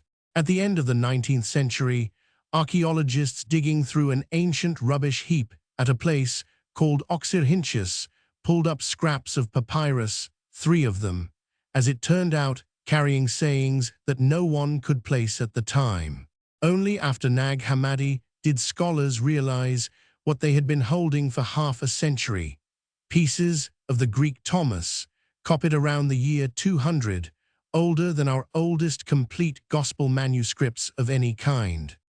So Thomas exists in 2 registers, an earlier fragmentary Greek and a later complete Coptic, and the 2 do not always agree. We will watch that gap open in a moment on one of the most important sayings in the book, because the difference between the Greek and the Coptic is not a scholar's quibble. It changes where the saying lands. How old the sayings themselves are underneath the manuscripts is one of the genuinely unsettled questions in the field, and an honest teacher should say so plainly. Some scholars place a core of Thomas very early as the middle of the 1st century, alongside or even before the written Gospels we know, and read it as an independent stream of Jesus tradition. Others place the book as we have it in the 2nd century, and see it leaning on the familiar Gospels rather than running parallel to them. That argument is not settled, and we will not pretend it is. What is not in dispute is that the text is ancient, that it was read and copied across the Greek and Coptic Christian world, and that it preserves a voice with a flavor all its own. And here is the first thing to notice about that voice, the thing that matters most for this whole journey. Thomas has no cosmology. None. Think of where we have just been. The Sethian map is dense with machinery, the invisible spirit, Barbelo the Forethought, the self-begotten, the 4 luminaries, Sophia's fall, the ignorant maker Yaldabaoth, the archons, the counterfeit spirit, the water of forgetfulness. A whole architecture of the descent of light and the building of the prison. Open Thomas, and all of it is simply gone. There is no Barbelo here. There are no archons, no rulers to escape. There is no fall of Sophia, no chief archon, no forging of fate, no chain binding you to the stars. The elaborate story of how the light got trapped, the story the secret book of John exists to tell, is nowhere in this book. Thomas does not explain how you came to be asleep. It only shakes you and says, "Wake." This is the cleanest example we have of something we keep insisting on, that these are different maps, and you must not flatten them into one. It is tempting, once you have the rich Sethian system in hand, to read it into everything, to find archons hiding behind every difficult line. Do not do that to Thomas. The archons are not here because Thomas is not interested in the machinery of the prison. Its interest is entirely somewhere else, and naming that somewhere else is the whole point of reading it. Where Thomas points is here. Now, inside you and around you, in the room you are sitting in. Its single great theme is radical nearness, that what you are looking for is not far off, not up a ladder of heavens, not behind a wall of guardians, but already present and already yours, hidden only by the fact that you do not see it. Listen to how it puts the kingdom. The kingdom is inside you, and it is outside you. When you know yourselves, then you will be known, and you will understand that you are children of the living Father. That is the third saying, and you can feel at once how different its center of gravity is. Inside you and outside you. Not later, not elsewhere, both directions at once here. And the key that turns it is self-knowledge, when you know yourselves. The same saying goes on to warn against the obvious mistake, against looking up or out for the kingdom as if it were a place you could travel to. If your teachers tell you it is in the sky, the saying says, then the birds will get there before you. If they tell you it is in the sea, the fish will bait you to it. The kingdom is not a destination. It is a way of seeing what is already the case. And the most beautiful statement of that nearness is one we have already touched once, because it deserves to be heard whole. The Father's kingdom is spread out upon the earth, and people do not see it. That is the 113th saying, the next to last in the book, and it comes as an answer to the most natural question in the world. The disciples ask, when will the kingdom come? When is the day? And the answer dismantles the question. It will not come by watching and waiting for it. No one will be able to announce it, look here or look there. It is already spread out upon the earth. The word suggests something laid out flat, openly, across everything, and the only problem is that people do not see it. Nothing has to arrive. Something has to open. The kingdom is not delayed. You are not yet awake to it. And your place in that picture is one of belonging, not exile. The 49th saying says it directly. Blessed are those who are alone and chosen, for you will find the kingdom. For you have come from it, and you will return there again. You have come from it, and you will return there again. Hold that next to the Sethian spine we have been carrying, a hidden light that descended from the source and is returning to its rest. Thomas says the same arc in a single breath, with none of the apparatus. You are from the light, to the light you go back.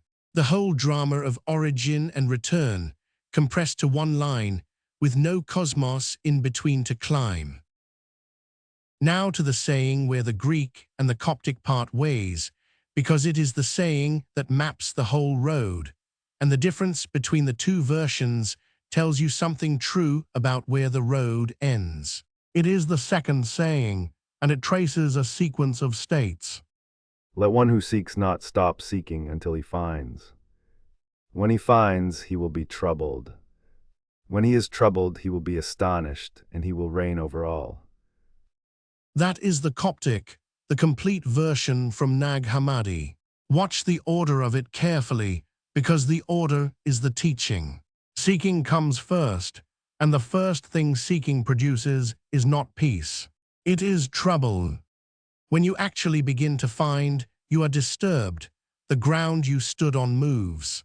Only after the trouble comes the astonishment, the marvel, and only then the reigning, the standing in command of what had commanded you.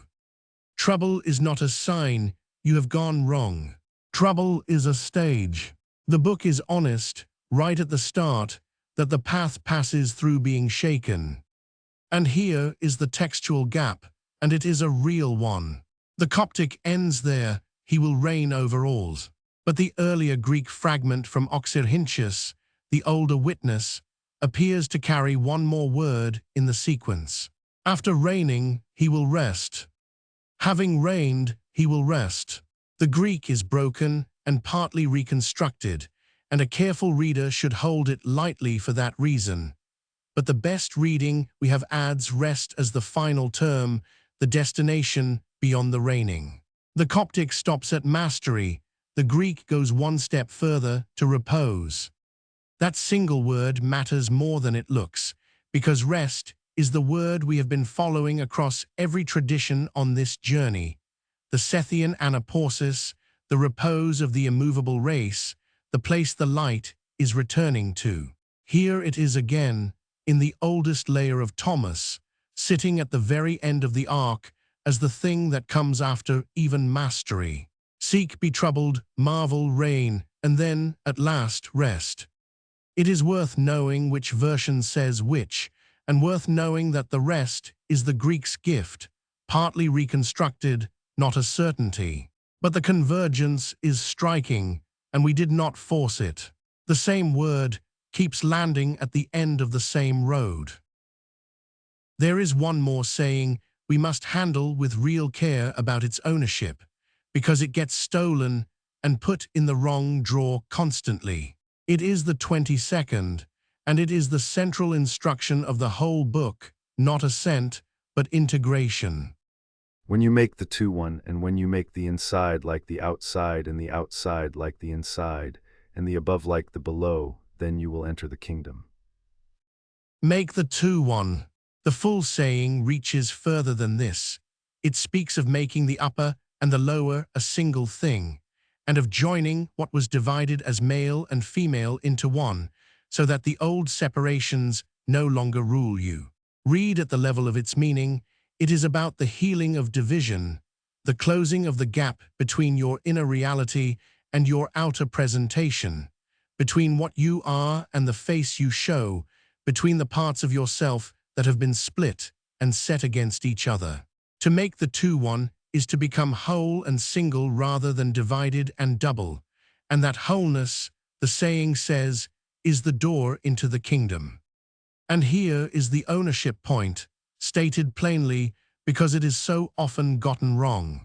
This line is Thomas's, the 22nd saying. It is not a Valentinian formula, however often you will hear it credited that way, folded into talk of bridal chambers and syzygies and the 30 eons. The Valentinians had their own rich language of pairing and reunion, and we will keep it in its own column where it belongs. But make the two one comes from this book, from the Gospel of Thomas, and we keep the credit straight. When you meet that phrase out in the world, and you will, because it has traveled far from home, remember where it actually lives. Set beside the integration saying are three questions that Thomas treats almost as a password, a thing to know about yourself and be able to say. In the 50th saying, the question is what you will answer if you are asked where you come from, who you are, and what marks you as the Fathers. If they say to you, where have you come from, say to them, we have come from the light, the place where the light came into being by itself. If they say to you, who are you, say, we are its children, and we are the chosen of the living Father. If they ask, what is the sign of your Father in you, say to them, it is movement and rest. 3 questions and 3 answers. Where are you from? From the light that came to be of itself. Who are you, children of the living Father, the light's own offspring? And what is the sign of the Father in you? And the answer is not a doctrine or a feeling, but a pairing held together, movement and rest. Both at once, not stillness alone, not activity alone, but the two reconciled, the same wholeness, the 22nd saying asked for, now given as the very signature of the divine in a human being. To be moving and at rest at the same time is to bear the Father's mark. Thomas can also be bracing, even bleak, about the ordinary human condition, and like the Sethian texts and the Hermetica, its word for that condition is drunkenness. I took my stand in the midst of the world, and in flesh I appeared to them. I found them all drunk, I found none of them thirsty. That is the 28th saying, and the image is precise and a little devastating. Not drunk in any lurid sense, drunk as in unconscious, dulled going through the motions, the senses fogged. And the sharper half of the line is the second half, none of them thirsty. The trouble is not only that people are asleep, it is that they do not feel the lack. They are not even looking for water. The saying goes on to say that the speaker's soul ached for them, because they came into the world empty and mean to leave it empty, and that for now they are drunk, but when they shake off their wine, they will turn. The condition is not permanent. The sleep can break, but the first obstacle is that the sleeper does not know he is asleep and feels no thirst that would make him reach for anything more. And then there is a saying often quoted to mean the opposite of what it may actually say, which is exactly why we should slow down on it. In its popular form it runs, if you bring forth what is within you, what you bring forth will save you. People love it. It sounds like a hymn to self-expression, to letting out your inner gifts. But the scholar Elaine Pagels, among others, has cautioned that the Coptic here is genuinely difficult, and the smooth, inspirational rendering papers over real uncertainty in the text. The more careful translations are darker and stranger and more double-edged than the bumper sticker version. If you bring forth what is within you, what you bring forth will save you. If you do not bring forth what is within you, what you do not bring forth will destroy you. Here the second half, which the popular version quietly drops. What is within you is not simply a gift to be released for applause. It is something that saves you if you bring it out and destroys you if you leave it buried. The stakes cut both ways. There is something real inside, call it, in the language of this whole journey, the hidden light, and the saying is not sentimental about it. To leave it unspoken, unlived, locked in the dark, is not neutral. It is ruinous. So when you meet the warm, comforting version of this line, remember that the text underneath it is harder than the quotation, and that the people closest to the Coptic are the most cautious about exactly what it says. We claim the effect of the saying that what is hidden in you must be brought into life, without smoothing over how difficult and double-sided the actual words are. Thomas also contains sayings that are simply hard, obscure, possibly damaged in transmission, and easy to sensationalize if you are not careful. Honesty means naming them, and then handling them with restraint rather than turning them into spectacle. Two are worth a brief, sober word. The seventh saying speaks, cryptically, of a lion and a human being, of one consuming the other, and what each becomes in the process. It is one of the genuinely puzzling lines in the book, and the situation is made harder by the fact that the Greek fragment of this very saying is broken at the crucial point. Scholars have proposed competing reconstructions, and there is no settled reading. Most interpreters take it, in general terms, as an image about which part of you ends up governing which, whether the lower, appetitive force in a person is taken up and made human, or whether it swallows the human instead. But the precise sense is contested, and the responsible thing is to say that plainly rather than to build a confident teaching on a line whose text we cannot fully recover. We note it, we do not inflate it. And the very last saying, the 114th, is one of the most debated lines in the whole book. A brief, jarring exchange in which Mary's place among the disciples is challenged, and the answer speaks of her being made male so as to become a living spirit. Read at the surface, it is offensive to a modern ear, and there is no point pretending otherwise. But several things have to be held at once. Many scholars suspect this saying is a late addition, appended after the main collection had formed, sitting oddly against the rest of the book. And read in the idiom of the time, in the light of the 22nd saying we have already met, making the female male most likely means transcending the divided, gendered self altogether, joining the two into the single one, rather than any claim about the worth of women as such. The point is not to wave the difficulty away. It is to refuse the cheap reading, set the line in its own scholarly uncertainty, and resist the temptation to make a strange ancient sentence into either a scandal or a slogan. Some sayings we hold with an open hand precisely because the text will not let us close our fist around them. So what is the gift of Thomas to this whole undertaking, and what is its warning? The gift is the pole we most need set against the Sethian ascent.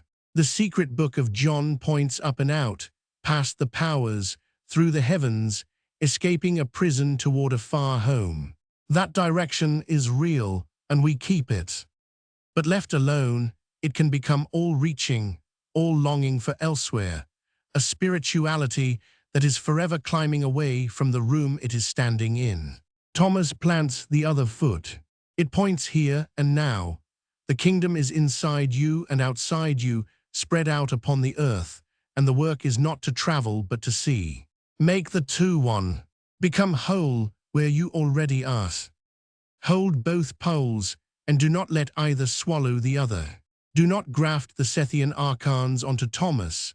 There are none there, and importing them betrays the book's whole spirit. And do not let Thomas's serene immanence talk you out of the longing and the assent the Sethian texts give you. One says the home is far, and you are being called up to it. The other says the home is here, and you have only to wake to it. They are not the same claim, and we will not pretend they resolve into one.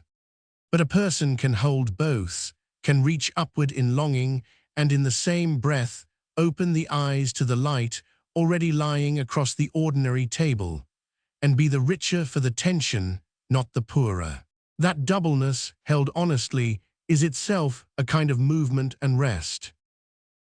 In Greek-speaking Egypt, in the same centuries that produced the Sethian texts and the Gospel of Thomas, a different revelation was being written down. It carries much of the same vocabulary you have already heard. A source beyond name, a light hidden in the human being, a forgetting, a way back up. But its first and deepest disagreement with the Sethian frame is this. The cosmos is not a prison. The cosmos is a beautiful image, and that single difference changes the shape of the whole road home. These are the Hermetic writings, the Hermetica.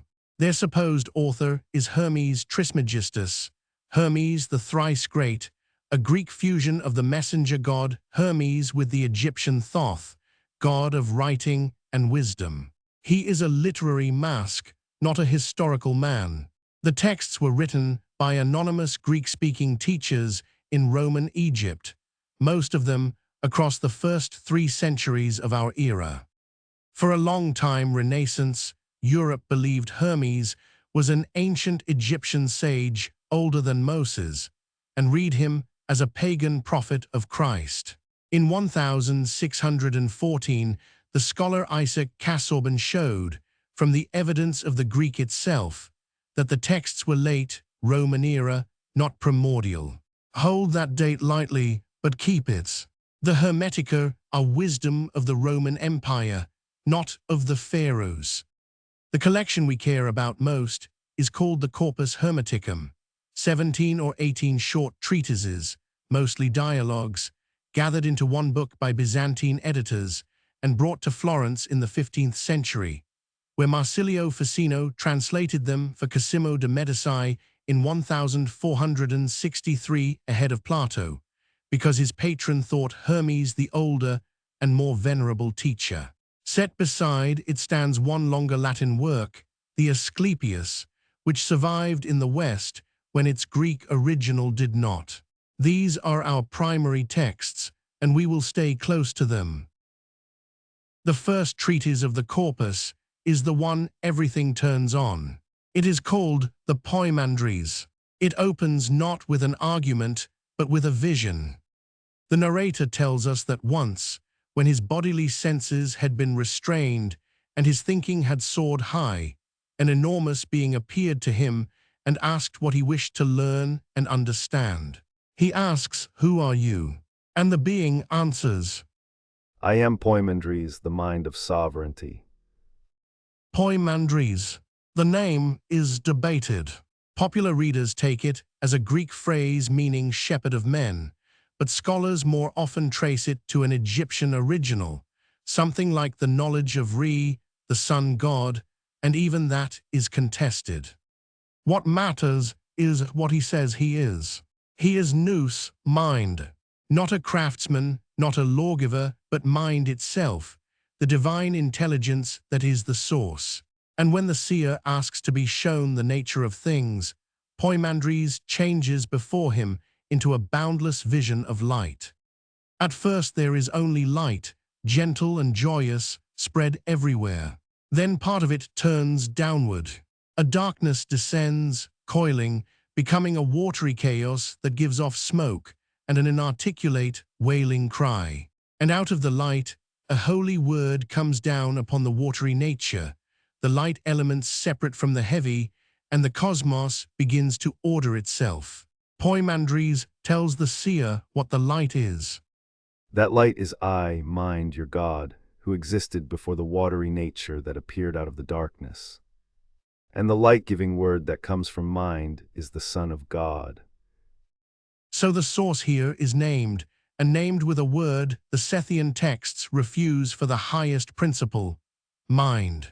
The invisible spirit of the secret book of John is beyond mind, beyond name, approached only by unsaying. The Hermetic source is also past the ordinary reach of thought, but it is described, positively, as mind whose essence is two things named again and again across these texts: light and life. Light and life is God and Father, from whom the man came to be. Light and life, Phos and Zoe. Hold those two words, because they are the Hermetic name for what you are kin to. The light is consciousness, the seeing; the life is the living power, the animating force.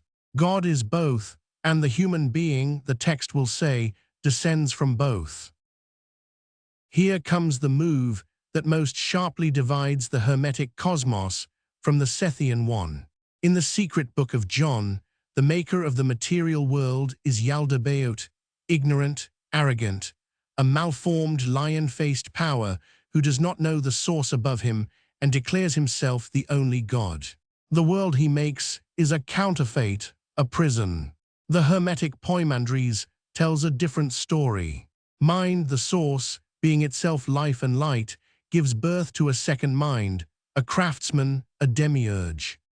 Mind, the God, being male and female, existing as life and light, gave birth by a word to a second mind, a craftsman, who, as God of fire and spirit, fashioned 7 governors. Read that slowly, because the contrast is the whole point. The Hermetic craftsman is born of the source, not fallen from it.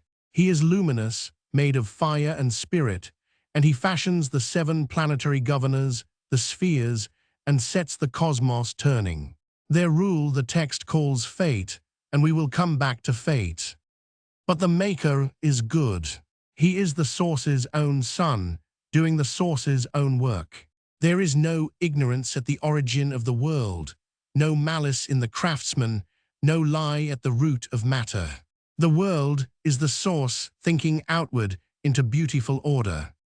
And then the human being enters, and the Hermetic account of how we came to be embodied is one of the strangest and most tender myths in all of late antiquity.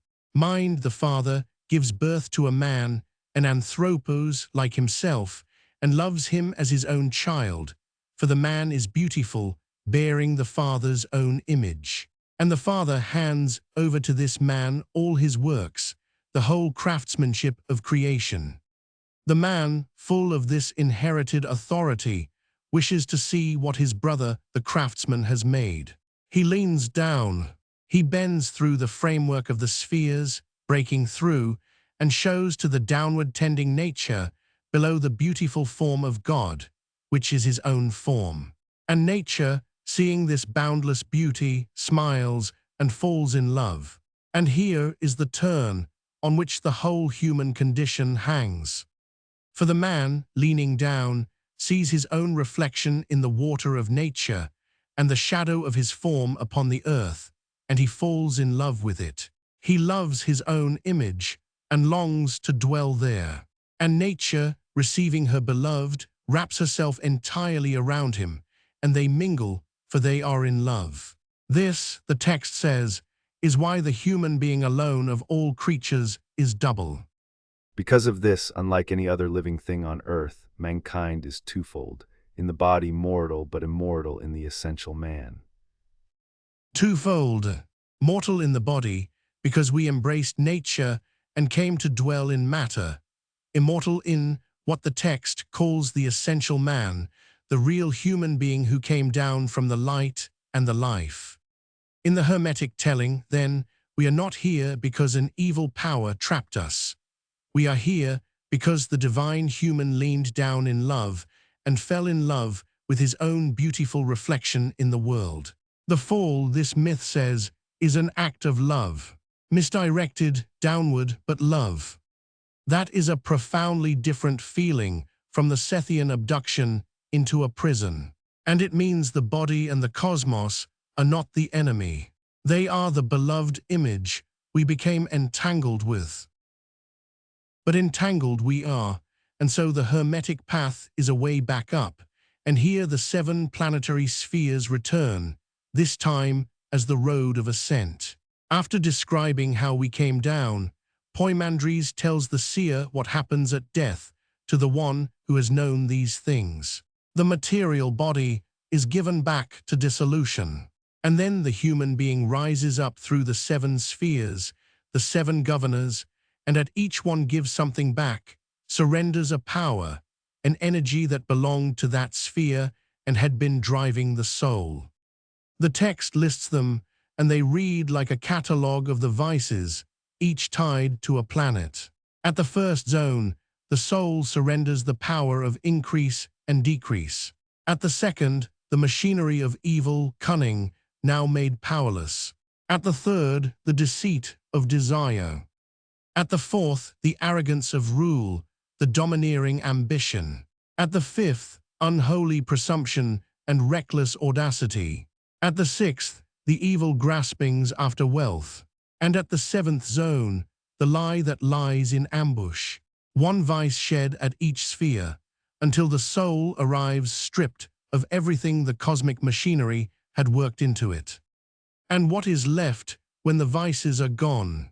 The text says the human being now enters what it calls the Ogdode, the 8th, above the 7, with his own proper power. There he sings, with the beings already present, a hymn to the Father. He hears the powers above the 8th singing too. And then, rising, the soul gives itself up into the source. Poimandres names the end. This is the final good for those who have received knowledge, to be made God. To be made God. Theosis, but hear how the Hermetic version differs from the Christian one we will meet later in this series. For the Hesychast, becoming God is participation, by grace, in God's energies, while the creature remains a creature. Here it is more direct. The human being, having shed the false accretions, is revealed as kin to the source, of the same light and life, and returns into it. This is becoming God by self-knowledge, by coming to know what you already, essentially, are. The Hermetic instruction is carved over the whole tradition. Know yourself, and you will know your origin, because your origin is in you. After the vision, Poimandres commissions the seer to become a guide to the human race, to wake the sleepers. And the seer goes out and preaches, and his sermon will sound familiar, because we have heard its echo already in the secret book of John and in Thomas. The human condition, he says, is drunkenness and sleep.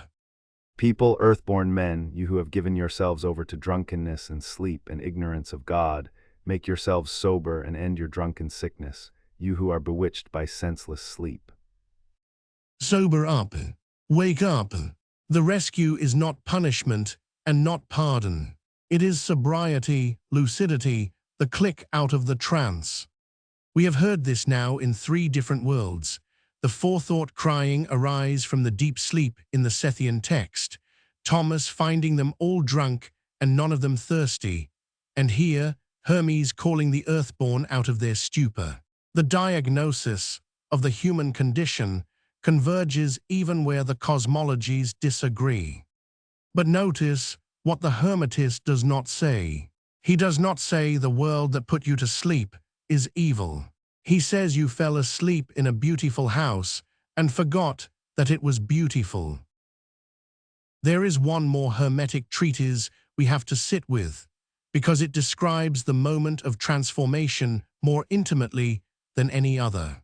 It is the 13th treatise of the Corpus, a dialogue between Hermes and his son and pupil, Tat, on being born again. Tat has heard his father speak of a rebirth, a regeneration, and he is bewildered. He asks, from what womb is a man born again? From what seed? He cannot picture it, because it is not a bodily thing. Hermes answers that the womb is wisdom, conceiving in silence. The seed is the true good, sown by the will of God.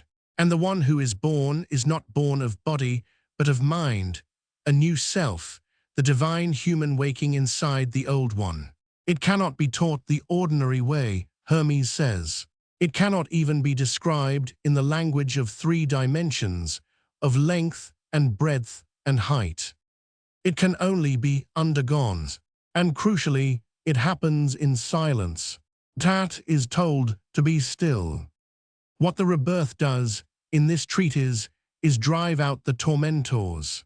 Hermes describes 12 irrational torments: ignorance, grief, lack of self-control, lust, injustice, greed, deceit, envy, treachery, anger, recklessness, malice, the passions that crowd the unregenerate soul. And as the new birth comes, 10 powers of God arrive and drive the 12 out, one after another. The knowledge of God, joy, self-control, perseverance, justice, generosity, truth, and at last life and light themselves. When light and life arrive, the tormentors flee, and the rebirth is complete. The man knows himself now as mind, as light and life, a child of the source. And then the reborn one sings. Hermes gives Tat a secret hymn of rebirth, a song of praise to the Father offered first inwardly, from a heart and soul stretched up toward the source, before it is voiced aloud. Note that carefully, because it bears on the practice this whole series is building toward. In the Hermetic rebirth, the praise begins in silence and within. We will hold that as the genuine note it is, and we will be careful later not to load it with modern instructions it never carried. The longer Latin treatise, the Asclepius, carries the same vision into a fuller picture of the human being's dignity. Its most famous line is a kind of motto for the whole tradition. Because of this, Asclepius, the human being is a great wonder, a living thing to be worshipped and honored. A great wonder, not a fallen wretch, not a prisoner, but a being who stands at the seam of the divine and the material and can pass between them, who can know the gods because he is kin to them, and tend the world because he is set within it. The Asclepius is also the text that contains the controversial passage about Egyptians drawing divine presence down into statues, animating images, magic that later Christian readers found scandalous, and a long, mournful prophecy of the day when the old worship of Egypt would fall silent and the gods would withdraw from the earth. It is a tradition in love with the cosmos, grieving in advance its desacralization. So let us state the decisive contrast plainly, because it is the reason this chapter stands where it does, in a series centered on the Sethian frame. In the secret book of John, the cosmos is a counterfeit, the body a tomb built by a tyrant, and salvation is escape, getting out, past the archons, up and away from a false world into the true one above it. In the Hermetica, the cosmos is the source's own beautiful image, the craftsman is good, the descent began in love, and return is not escape, but harmony, coming back into tune with a divine world you were always part of. Same vocabulary of source and light, and forgetting and ascent, opposite verdict on the world you are standing in. This matters for anyone drawing technique from these texts, which is what this series does. You can borrow the Hermetic kinship, the light and life, the human being as kin to the source, the becoming God by self-knowledge, without importing the Sethian prison. And you can hold the Sethian myth as your own center without flattening the Hermetic cosmos into a dungeon it was never meant to be. The honest move is to keep the columns clean. Each text keeps its own God and its own world. The convergence is in structure, source and descent, and forgetting and return, never in the verdict on creation itself. One caution keeps even this honest. The Hermetica are not perfectly consistent, and one short treatise breaks the pattern. The 7th treatise of the corpus is fiercely anti-cosmic. It calls the body a thing to be torn off, and names it with words that could have come straight out of a world-rejecting Gnostic text. Tear off the tunic you wear, the garment of ignorance, the living death, the conscious corpse, the portable tomb you carry about with you. That is real, and it is in the corpus, and we will not pretend it away. But it is the outlier, not the whole.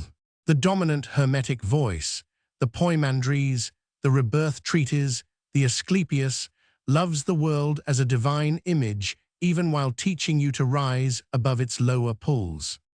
So when you meet the portable tomb, mark it as the minority report. The Hermetic mainstream is not body-loathing. It is body-transcending while world-loving. The difference is subtle, and it matters.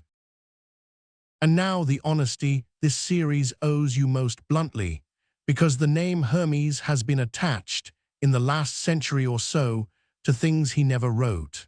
Two of them you will meet everywhere, and both need to be set in their right places. The first is a small book called the Kybalion, published in 1908 by anonymous authors calling themselves the Three Initiates. In fact, almost certainly, the American writer William Walker Atkinson. It teaches 7 Hermetic principles: mentalism, correspondence, vibration, polarity, rhythm, cause and effect, and gender, in a confident, aphoristic style, and it presents itself as ancient Hermetic wisdom handed down in secret. It is not. It is a product of the early 20th century New Thought movement, barely older than the airplane. Its ideas may interest you on their own terms, but they are not the corpus hermeticum, and they are not from Roman Egypt. If someone quotes the Kybalion as ancient Hermetic teaching, they have been misled, gently or otherwise. Read the actual corpus hermeticum if you want the old voice. Read the Kybalion as what it is, a modern book. The second is the Emerald Tablet, the Tabula Smaragdina. It is the source of the line most people think of first when they hear the word Hermetic. That which is below is like that which is above, and that which is above is like that which is below. As above, so below. It is a beautiful and genuinely old line, but old in a different way than people assume.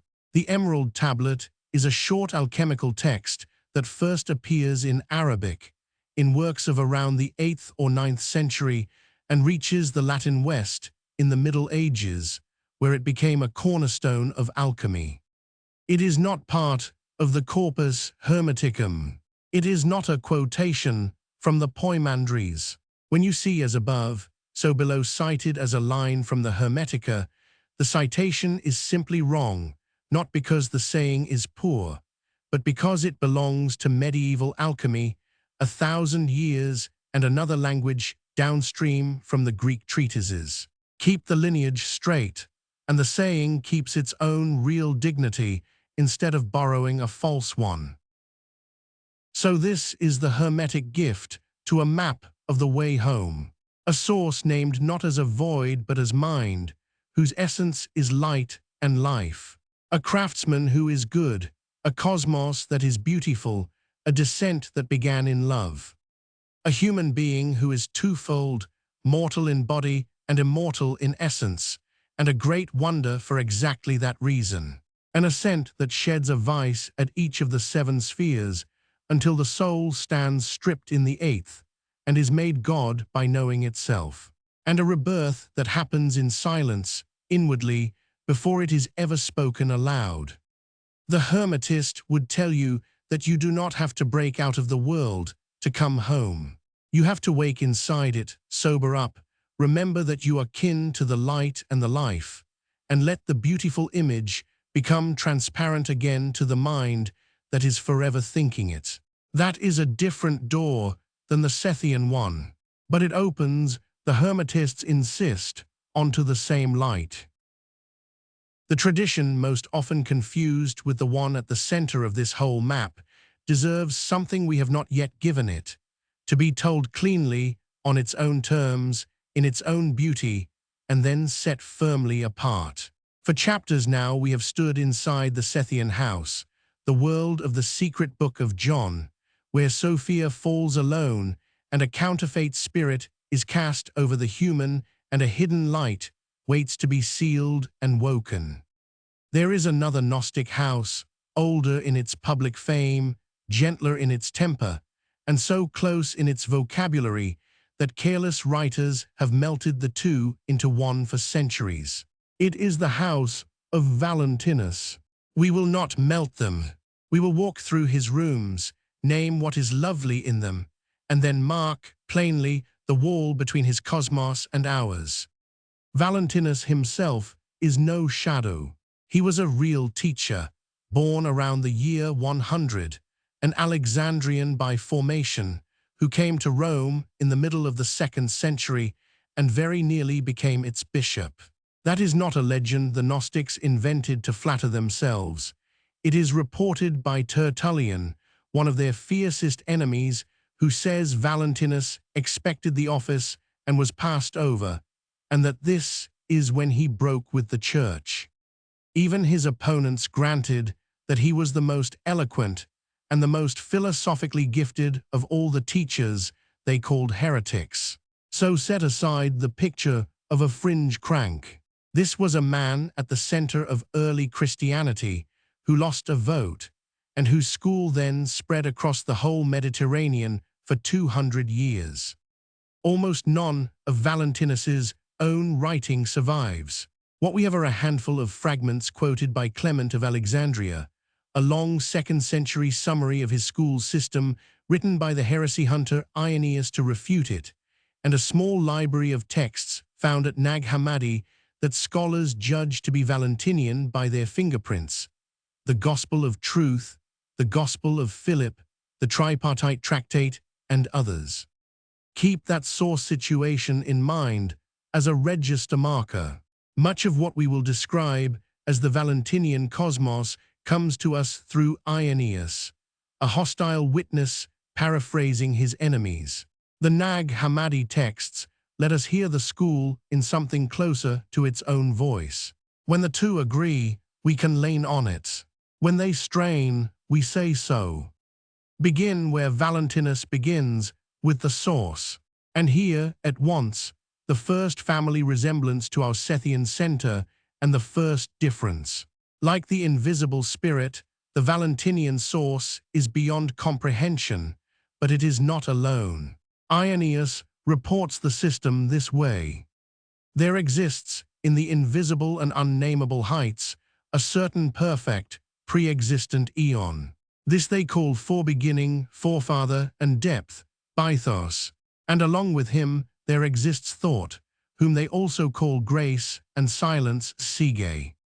Hold those two names, because they are a signature you can use to tell the houses apart in a single breath.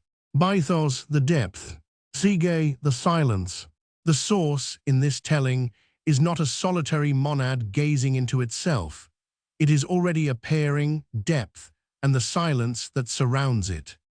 And that pairing is the seed of the whole structure that follows. For the Valentinian cosmos is built, all the way down, on the principle that nothing real exists alone. Everything comes in a syzygy, a yoked pair, a consort bond, masculine and feminine held together.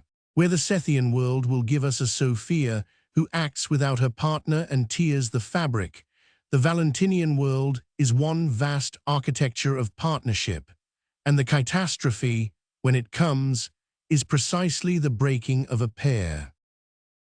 From depth and silence, the fullness unfolds. The text calls that fullness the pleroma, the plenum, the region of completeness, and it is populated by eons, which you can hear as living attributes of the divine, eternal aspects of God, given names and faces. Depth and silence bring forth mind and truth. Mind and truth bring forth word and life, logos and zoe. Word and life bring forth the human and the church, anthropos and ecclesia. That is the first 8, the foundational ogdode. Then word and life pour out 10 more eons, and the human and the church pour out 12. Add them 8 and 10 and 12. 30 eons arranged in 15 pairs. That number, 30 eons in 15 syzygies, is the second half of the signature. When you see it, you are in the Valentinian house and nowhere else. The secret book of John has no such 30-fold pleroma. It counts its world differently, with Barbelo and the Autogenes and the 4 luminaries. Do not let the two cosmologies blur. The architecture itself is a fingerprint. Now to the wound at the heart of the system. And this is the place where the confusion with the Sethian story does the most damage, because both traditions have a Sophia, both have her fall, and the falls are not the same fall. Listen closely. In the Valentinian pleroma, Sophia, wisdom, is the youngest of the 30, the last and outermost eon of the 12. And her passion is a passion to know. Irenaeus says she was seized by a longing to comprehend the Father, the depth himself, to grasp the ungraspable source directly, without going through the proper order of the eons. It is presumption, but it is a beautiful presumption, wisdom overreaching toward God out of love.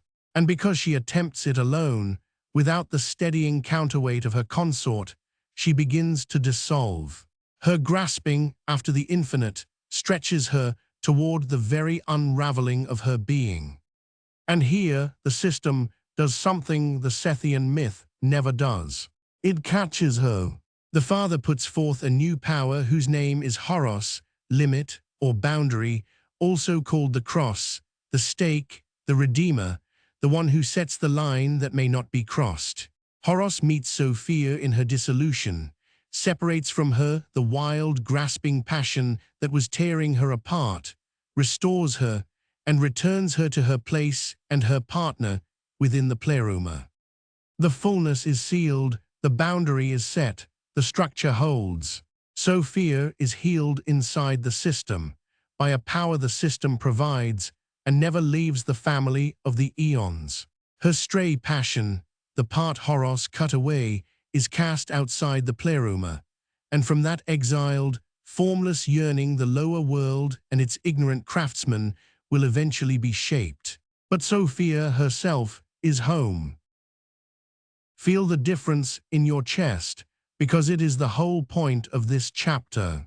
In the secret book of John, the Sethian Sophia acts alone, conceives without her consort, without the permission of the Spirit, and brings forth Yaldabaoth, the misshapen, ignorant ruler, and there is no Horos to catch her. She falls, and her falling is the rupture, and the cosmos of the archons is the result. In the Valentinian story, Sophia is the youngest of 30, her passion is bounded by limit, and she is restored within a system of pairs. One Sophia falls and is rescued inside the fullness. The other Sophia falls and tears a hole through which the whole prison world drops out. Same name, different fall, different ending. Whenever someone tells you that the Gnostics believed Sophia fell, your first honest question must be, which Sophia, in which house? The answer changes everything downstream. After her restoration, the Valentinian system heals itself in 2 further movements, and both are worth naming because they show how unlike a prison this cosmos is. First, to teach all the eons their proper limits, and to settle the disturbance her overreaching caused, mind brings forth a new pair, Christ and the Holy Spirit, who instruct the fullness in its own nature and give it rest. And then, in gratitude, all 30 eons together contribute their finest to produce a single shared fruit. The Savior, Jesus, the perfect star of the whole pleroma, sent down toward the exiled lower wisdom to give form and direction to what had fallen outside. The lower world, in this telling, is not built by malice. It is built by way of an ignorant craftsman, out of a passion that has already been forgiven and a Savior who is already on his way. That gentleness is the signature of the Valentinian temper, and it comes through most purely not in Irenaeus's diagram, but in the gospel of truth. a meditation many scholars think may be by Valentinus himself or very close to him.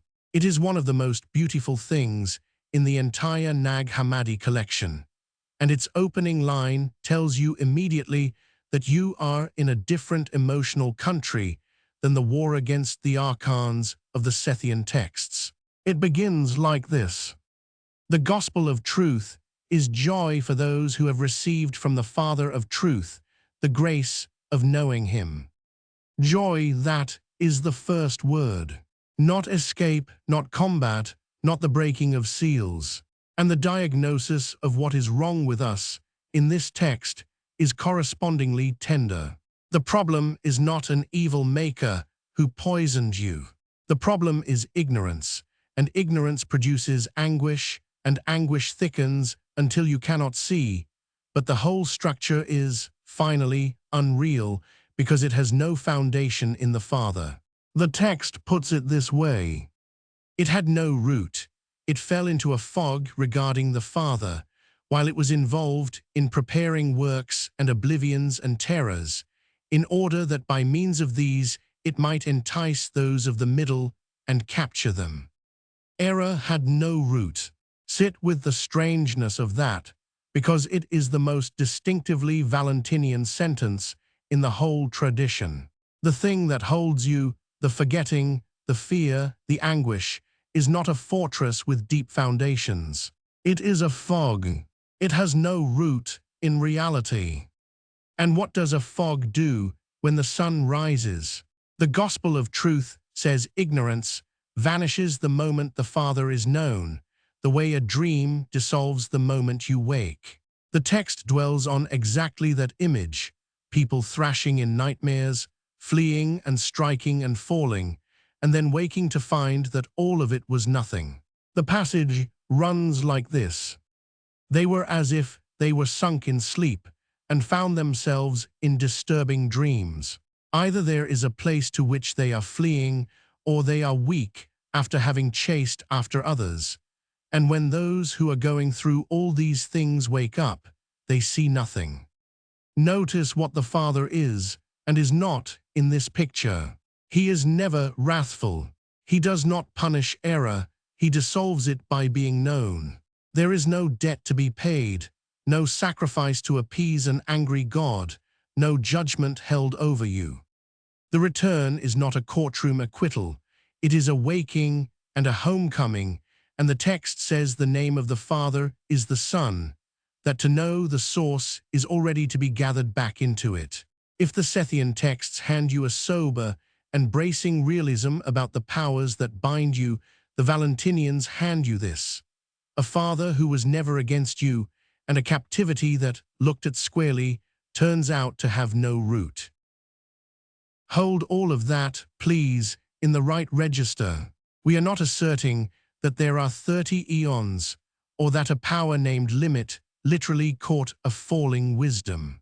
That is the tradition's myth, its sacred architecture, held as a frame and not as physics, the same discipline we have kept for every house on this map. What is checkable and checkable in your own life is the smaller and truer thing the gospel of truth is pointing at, that much of what torments a person is sustained by not seeing, and that some of it does loosen its grip when it is finally looked at clearly. The fog metaphor earns its keep at that modest, observable level.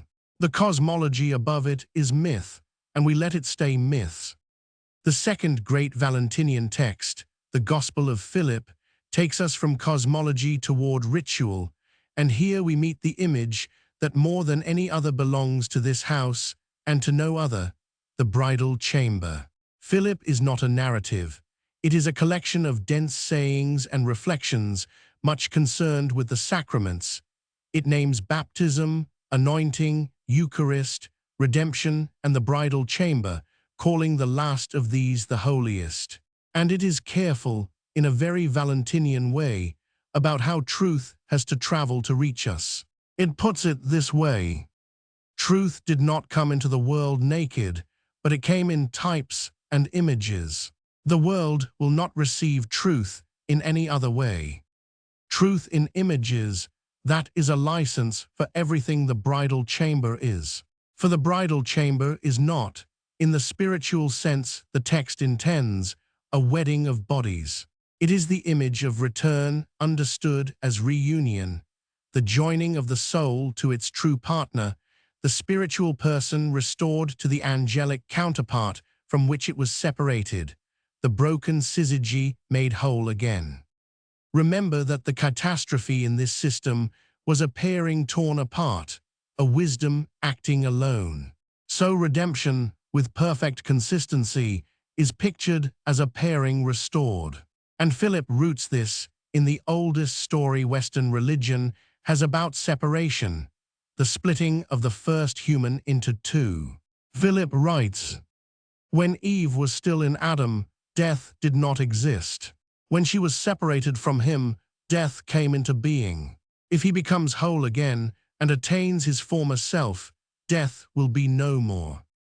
That is the bridal chamber in one sentence. Separation is the beginning of death. Reunion is the end of it. And Philip says plainly that this is why Christ came, to repair the separation that was there from the beginning, and to join the two again, and to give life to those who had died in the dividing.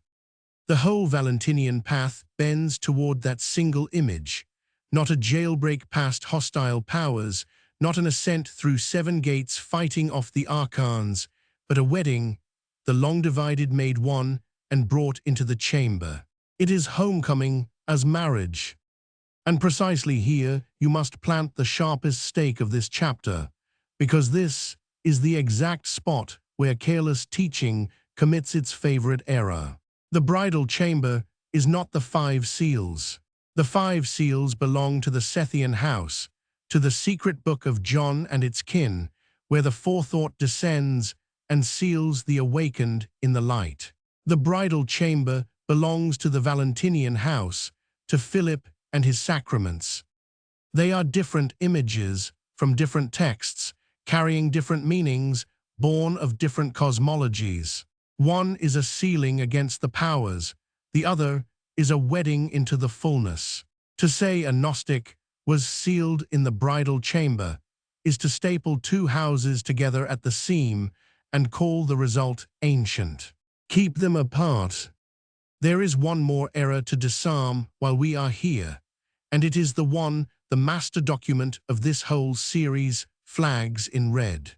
The famous line, "Make the 2 one, make the inside like the outside," is constantly attributed to the Valentinians because it sounds like the bridal chamber's reunion of the divided. It is not theirs.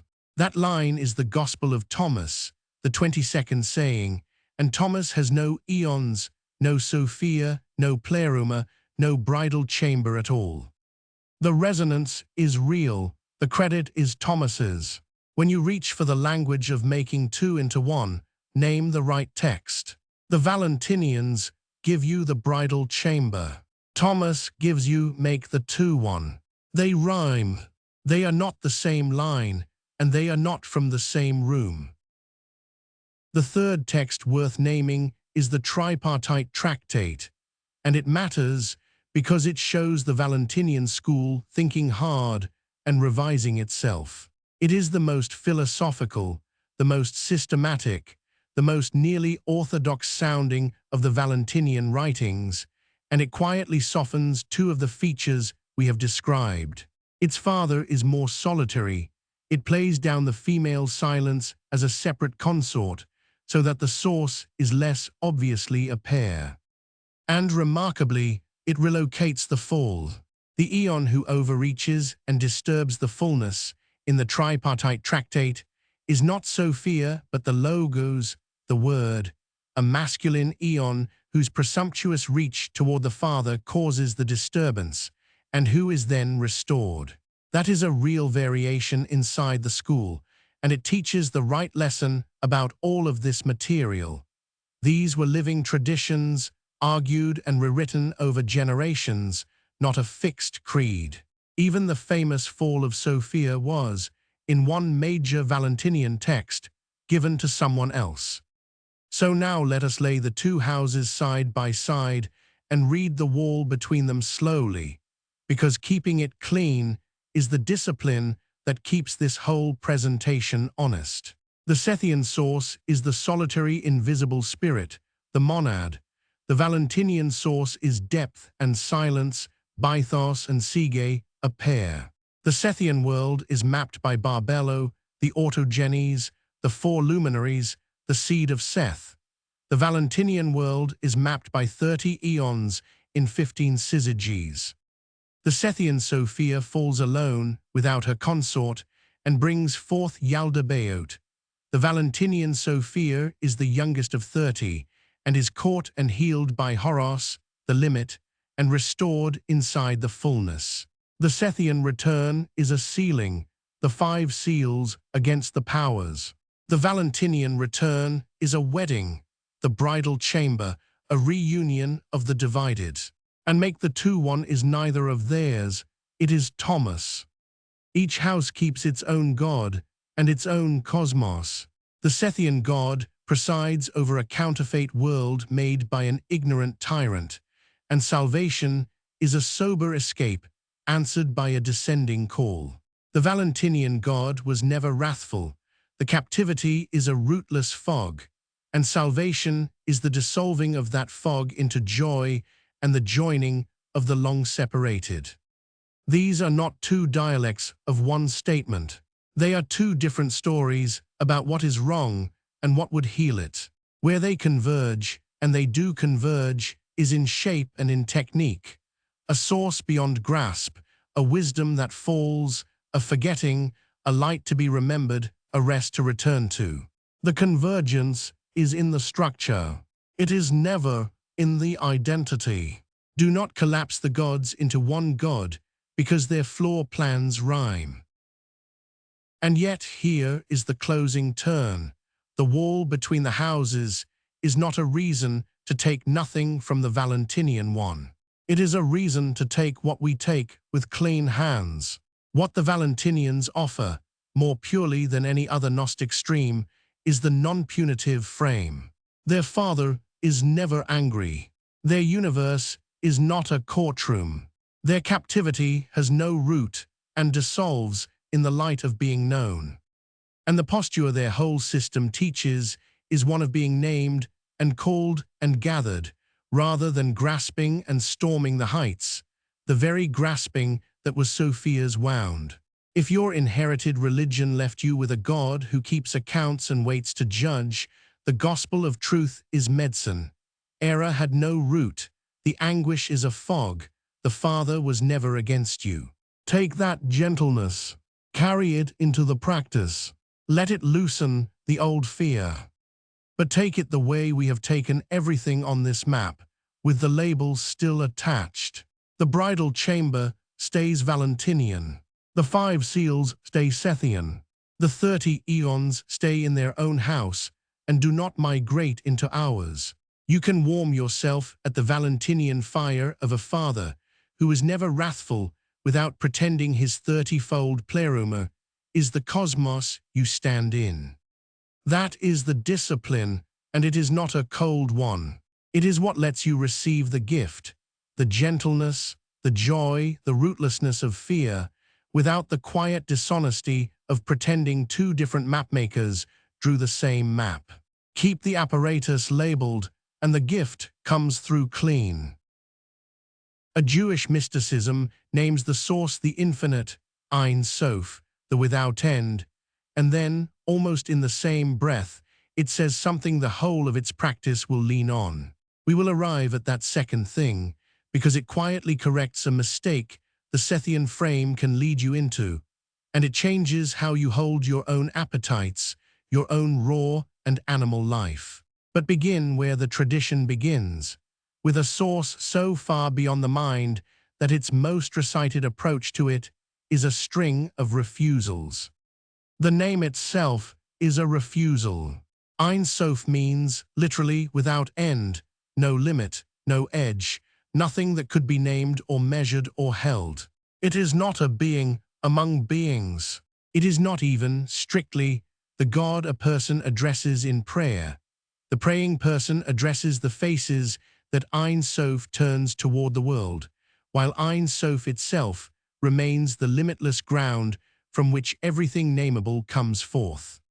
There is a short hymn, attributed to the prophet Elijah and placed in the introduction to a foundational Kabbalistic text, the Tikkunei Zohar, which Hasidic and Sephardic communities still chant before they pray. It addresses that hidden ground, and at its opening it says one thing very plainly. No thought can grasp you at all. Hold that line beside what you already carry. The invisible spirit of the secret book of John, who is not nameable, not measurable, not rightly even called a god, known only by unsaying. Plotinus's one, beyond being, reached only by taking everything away. And now Ein Sof, whom no thought can grasp at all. The same apophatic move recurs, the source known by stripping, never by seizing. But keep the columns clean, the way we have kept them clean all along. This is not your one God wearing a third mask. It is a third tradition, with its own scripture and its own cosmos, walking up to the same wall of silence by its own road. The convergence is in the gesture of unsaying. It is not in the identity of the one unsaid. Now from that hidden infinite, the tradition says, 10 lights come forth. The Sephiroth, an old and terse text called the Sefer Yetzirah, the Book of Formation, counts them with an almost stubborn insistence. 10 Sephirot of nothingness, 10 and not 9, 10 and not 11. The Zohar and the later Kabbalists give these 10 their names and their order: the crown, then wisdom and understanding, then loving kindness and severity, and the beauty that holds the two in balance, then endurance and splendor and the foundation, and at the bottom the kingship, the indwelling presence the tradition calls the Shekinah. 10 faces, descending from the unnameable toward the world we stand in. And here I have to stop and say something carefully, because if you are carrying the Sethian map, a ladder of 10 powers standing between you and the hidden source will sound structurally familiar, and it will sound exactly wrong. In the secret book of John, the powers between you and the light are archons, rulers. They were spawned in ignorance by a blind maker. They govern the prison. The whole work is to know the passwords and ascend past them out of a counterfeit world. The Sephirot are the opposite of that, root and branch. They are not rulers to escape. They are God's own self-revelation, the way the one good infinite makes itself sayable, givable, reachable, the channels through which an unknowable ground pours itself toward what it has made. They are not the bars of a cell. They are the face the source turns so that there can be a world at all, and so that the world can turn back. To climb them is not to break out of anything. It is to climb home along your own route, through God into God. Do not fold this tradition into your jailbreak. Its cosmos is not a prison, it never was. And the tradition holds, as boldly as yours does, that something of that source is in you, not as a metaphor, not as a poetic flourish, but as the literal stuff of the soul. The clearest statement of it comes from the Tanya, the foundational book of the Chabad Hasidic stream, written by Rabbi Shneur Zalman of Liadi at the end of the 18th century. He takes a phrase from the book of Job and sharpens it with one untranslatable word, mamash, which means truly, actually, literally, and says of the soul, It is truly a part of God above. a part of God above, literally. The Hasidic teachers argued for generations over how literally you are allowed to take that mamash, and the argument itself tells you how serious the claim is.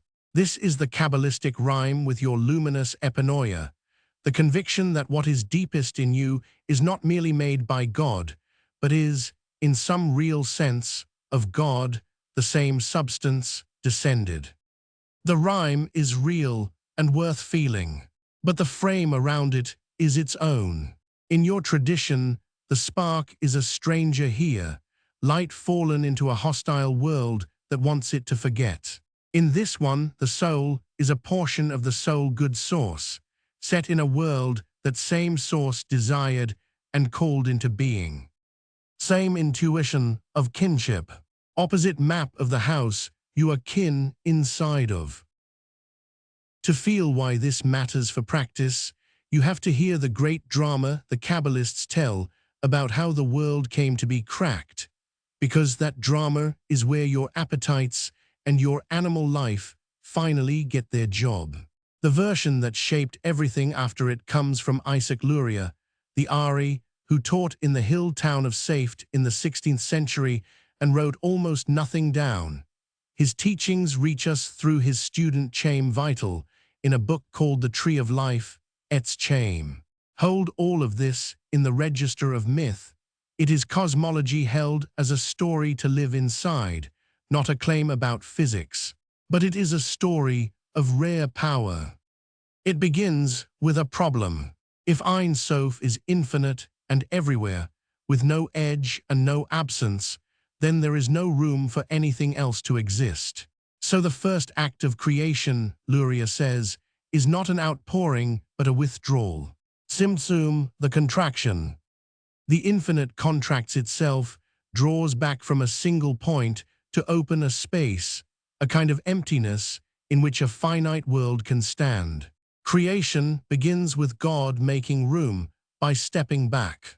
Then into that cleared space, the divine light streams again, and it pours into vessels, kelim, that are meant to hold and shape it, sephira by sephira. But the light is too strong, and the lower vessels cannot bear it, and they shatter. This is the breaking of the vessels, shevarat ha-kelim. And in the breaking, sparks of the holy light, nitzitzot, scatter downward, and are caught, trapped, embedded in the broken shards, in the husks and shells the tradition calls kelipot. So the world you live in, on this telling, is a world full of divine sparks held captive in the wrong place, in matter, in mess, in the very stuff of ordinary life. And then the third act, which is the one that hands you your work. Tikkun, repair, the gathering and the lifting of the scattered sparks, each one raised out of its shell and returned toward its source, until the broken vessels are mended and the light is whole again. And here is the turn that makes this tradition unlike a flight from the world. The human being is the agent of that repair, not by escaping the broken world, but by working inside it, through deed, through prayer, through the right inward intention. You lift the trapped sparks back toward the light. The repair is done here, in the mess, with your hands and your attention, or it is not done at all. One honest footnote, since we keep the registers clean, the modern phrase tikkun olam, repair of the world, has drifted in common use toward meaning social good works. In Luria it means this, the mystical regathering of a shattered cosmos. And even within the tradition, the contraction is argued over, whether the tzimtzum is a literal withdrawal or only an apparent one, a veiling that lets you think God has stepped back, when in truth nothing is ever absent. The Kabbalists did not all agree. Hold the whole picture as a living myth, which is how they held it too. Inside that myth, the move home has a name, devekut, cleaving. The word comes straight out of the Torah, out of Deuteronomy, where Israel is told what is asked of them. To love the Lord your God, to walk in all his ways, and to cleave to him. To cleave, to cling, to bind yourself fast to God, to close the felt distance until you are joined. And notice, once more, how different this is in shape from your ascent. Your ascent is an escape past hostile powers out of a false world. Devekut is a reascent up your own route, back through the very sephirot that brought you forth, the channels of a good source, climbing the ladder not to flee the house, but to reach the one whose house it is. Cleaving, not breaking out. Coming home, along the path you came down. And the practice grows two further limbs that you will recognize from inside, because they are nearly the same instruments other traditions handed you, tuned to this tradition's key. The first is a posture the Kabbalists draw from a single verse in the Psalms Shivati. I have set the Lord before me always. I have set the Lord before me always, continually, not in the hour of prayer only, but as an unbroken background to the whole day. The awareness of the source held steadily before you under everything, the way you keep one thread in mind while doing many things.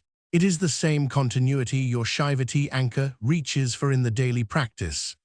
The name, the presence, held in the dead time, walking, waiting, before sleep, toward an attention that does not keep dropping the source the moment life gets loud. The second limb is the inward emptying the Hasidic masters called bitul, self-annulment, and its goal state, ahin, nothingness. The great teacher here is the Maggid of Mezerich, Dov Ber, in the generation after the Baal Shem Tov. The teaching, held as the tradition holds it, is that the felt sense of being a separate self, the loud, defended I, is precisely what stands between you and God. And so the deepest movement of prayer is to let that I go quiet, to annul it, to dissolve the something that is me back into the divine nothing, the ahin, out of which it came. This is the same turn your listening stage makes, letting the felt I go still, releasing the grasp of self, given here a name and a cosmology of its own. Bitul, the self emptied into the nothing that is fuller than any something. And now the thing the chapter has been walking toward, the teaching the whole practice leans on, and the reason this tradition had to be brought in by name. It concerns your appetites, your hunger, your anger, your desire, the raw vital push of the animal in you. What are you to do with all of that? The Tanya opens by saying that a person has not one soul, but two.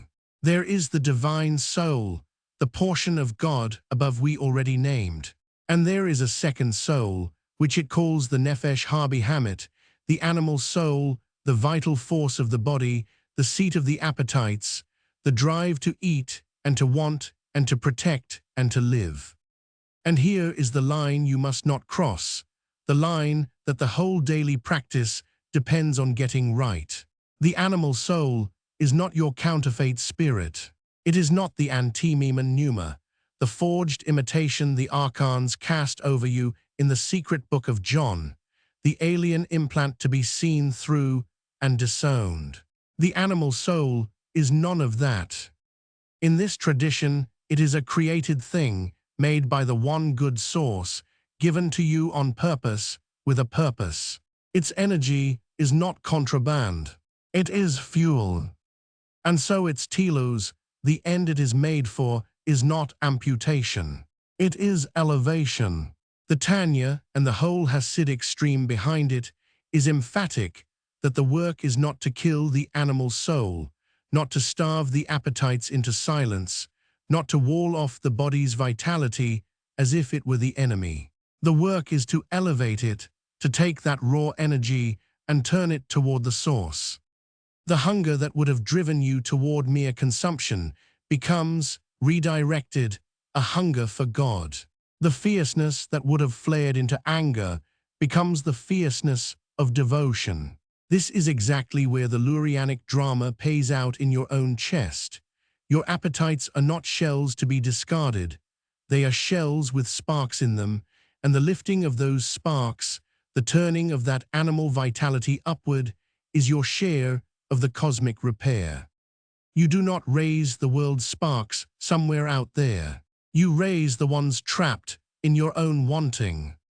The tradition even teaches that the divine purpose of the whole descent is a dwelling place for God down here, in the lowest world, that the point was never to flee the body and its life, but to make the ordinary, the physical, the animal, into a home for the light. The energy is not the problem. Throwing it away is the problem. Take that and lay it against the rule the practice already gave you, and you will see they are the same rule, arrived at twice from opposite directions. The Sethian frame, left to itself, can tip you toward a false amputation. If a forged spirit was cast over me, then surely the cure is to cut, to disown, to call the whole tangle of feeling not me and be rid of it. And that way lies a cold, dissociated, half-alive person. Kabbalah is the corrective held inside your own practice. It tells you which thing is the forgery and which thing is the gift. The compulsion, the driven, automatic, must-act now hijack of a craving or a fear that you may rightly tag as the counterfeit overlay and refuse to obey. But the human energy underneath it, the grief, the hunger, the longing, the heat, that is the animal soul, created and good, and your task with it is the Kabbalist's task, not to amputate it, but to elevate it, to meet it, and turn it toward the light. You disown the hijacking. You never disown the human being who was hijacked. That is the operative teaching, and the practice rests its full weight on it. Two honesties before we leave this house, because the tradition has been blurred at both ends, by scholars at one end and by merchants at the other. The first concerns its origins. The great historian Gershom Scholem, who very nearly invented the modern academic study of Kabbalah, noticed motifs in its prehistory that looked to him like echoes of ancient Gnosticism, and spoke of a Jewish Gnostic stream feeding into it. A later generation, led by Moshe Idel, pushed back hard, arguing that Kabbalah grows from inner Jewish soil, from the Torah, the rabbis, the Hebrew tradition's own development, and needs no Gnostic ancestor to explain it. That argument is not settled, and we will not pretend to settle it. So hold any resemblance between Kabbalah and your Gnostic center for exactly what it is: a rhyme, contested, in the deep past, never an identity, never a proof that the two traditions are one. The same caution we apply everywhere applies here most of all, precisely because the surface similarity is so tempting. The second honesty is plainer and more practical. In the last few decades, a great deal of what gets sold to the public under the word Kabbalah is not this tradition at all. The red string tied around the wrist against the evil eye, the meditations on the so-called 72 names as a kind of technology for getting what you want. These are the products of a modern commercial enterprise, the 20th century Kabbalah Center, marketed to people who will never open the Tanya or the Tree of Life. They are merchandise. They are not the centuries of difficult, disciplined, God-drunk study we have been describing. When you meet them, name them for what they are: recent commerce, wearing an old and serious word, and set them aside. The tradition we have walked through asks for years of cleaving, not a bracelet. So this is what Kabbalah lends the way home. A source named the without end, whom no thought can grasp, the same wall of silence, approached on its own road. A soul that is, in its own frame, literally a portion of God above.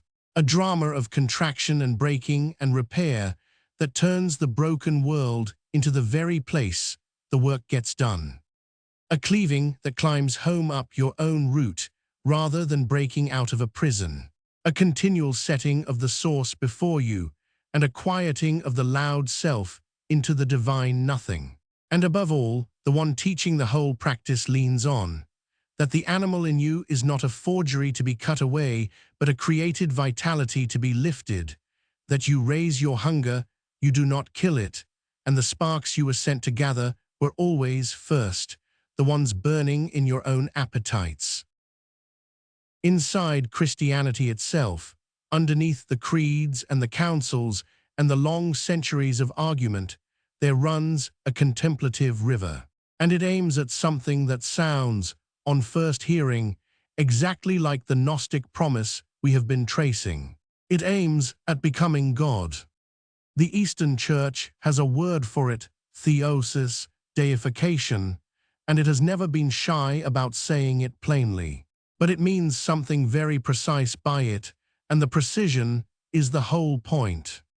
If you listen carelessly, you will hear the Sethian spark again, and think the two traditions are saying one thing. They are not. They are using a shared technique to reach two different gods. So we have to go in slowly, and we have to keep the registers apart, because this is the chapter where it is easiest to blur them.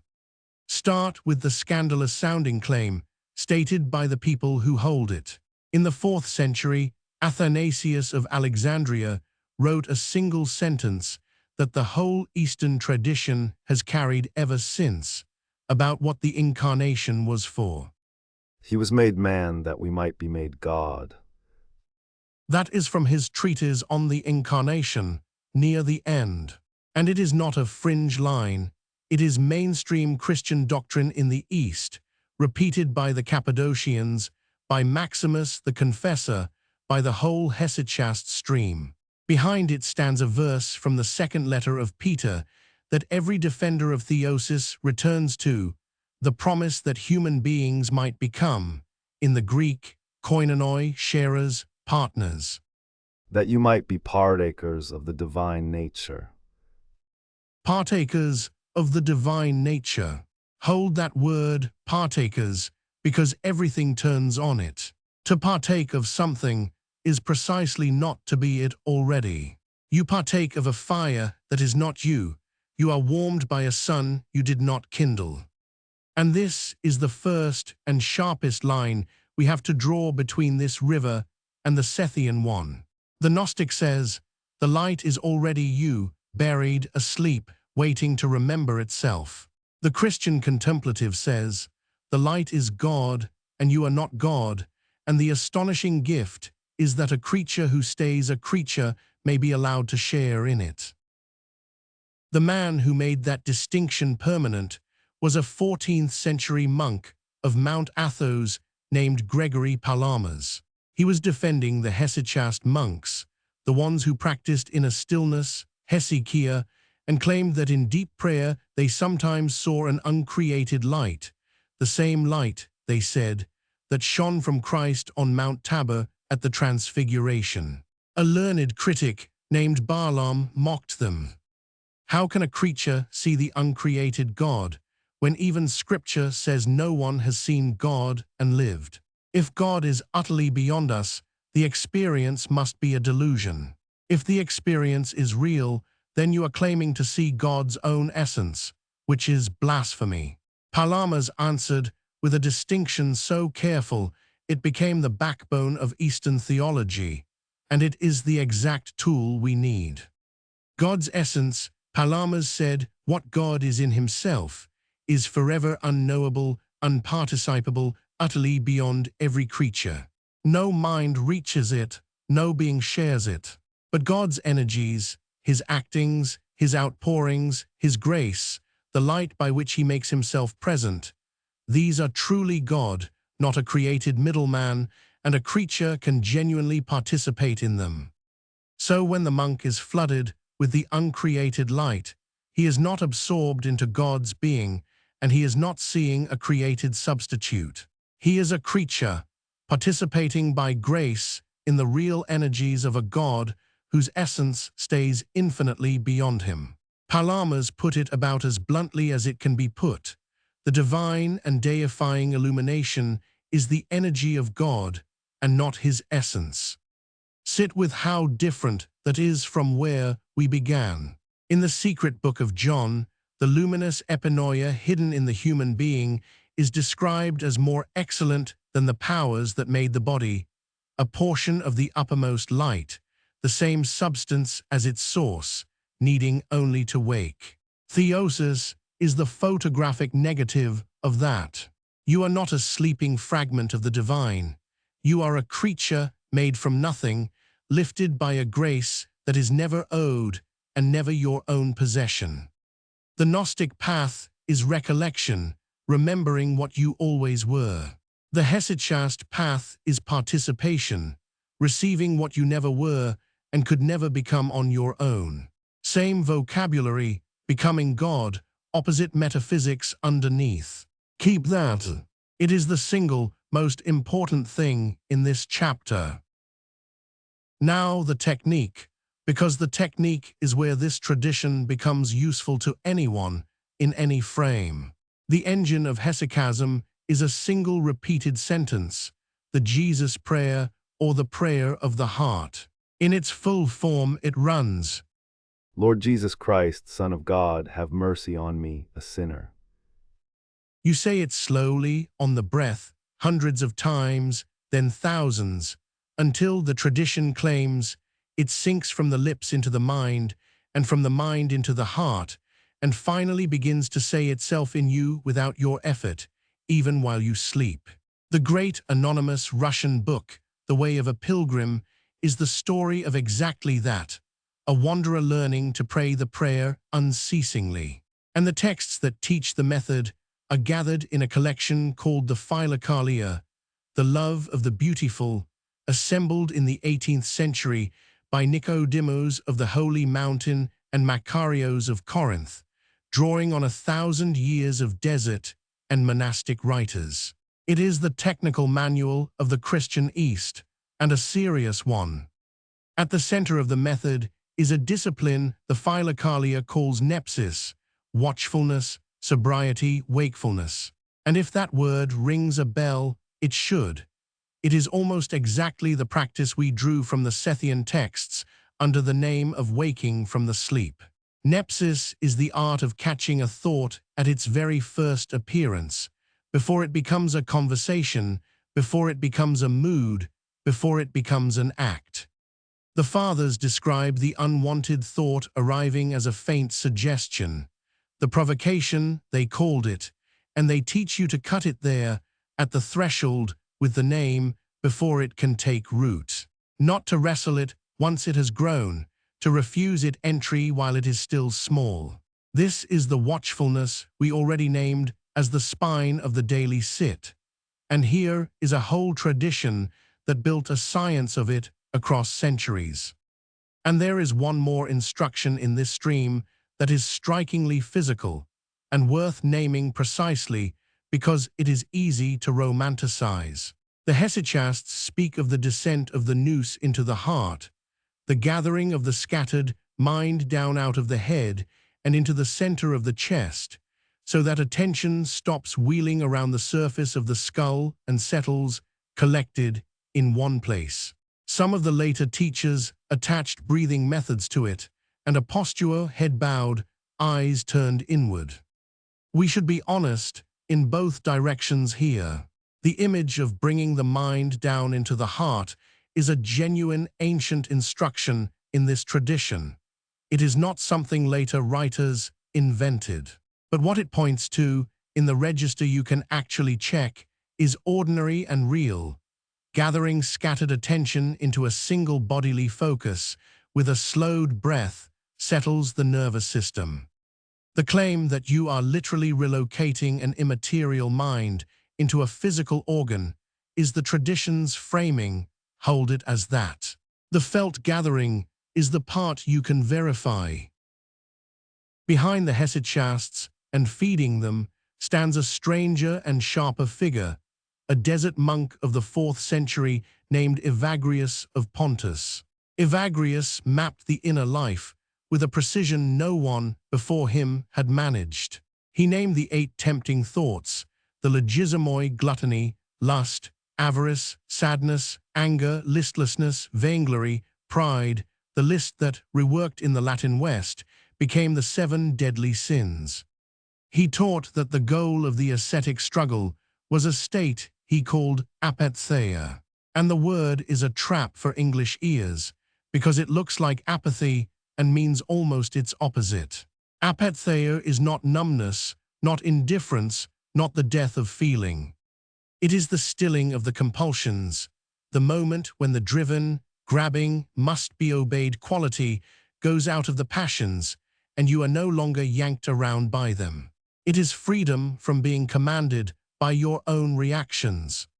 And here is the line from Evagrius, that this whole channel has been pointing at, the line that keeps the entire enterprise from curdling into a cold and self-admiring serenity. In his handbook, The Practicos, he asks what apatheia is actually for. What is the point of becoming unhooked, undriven, still?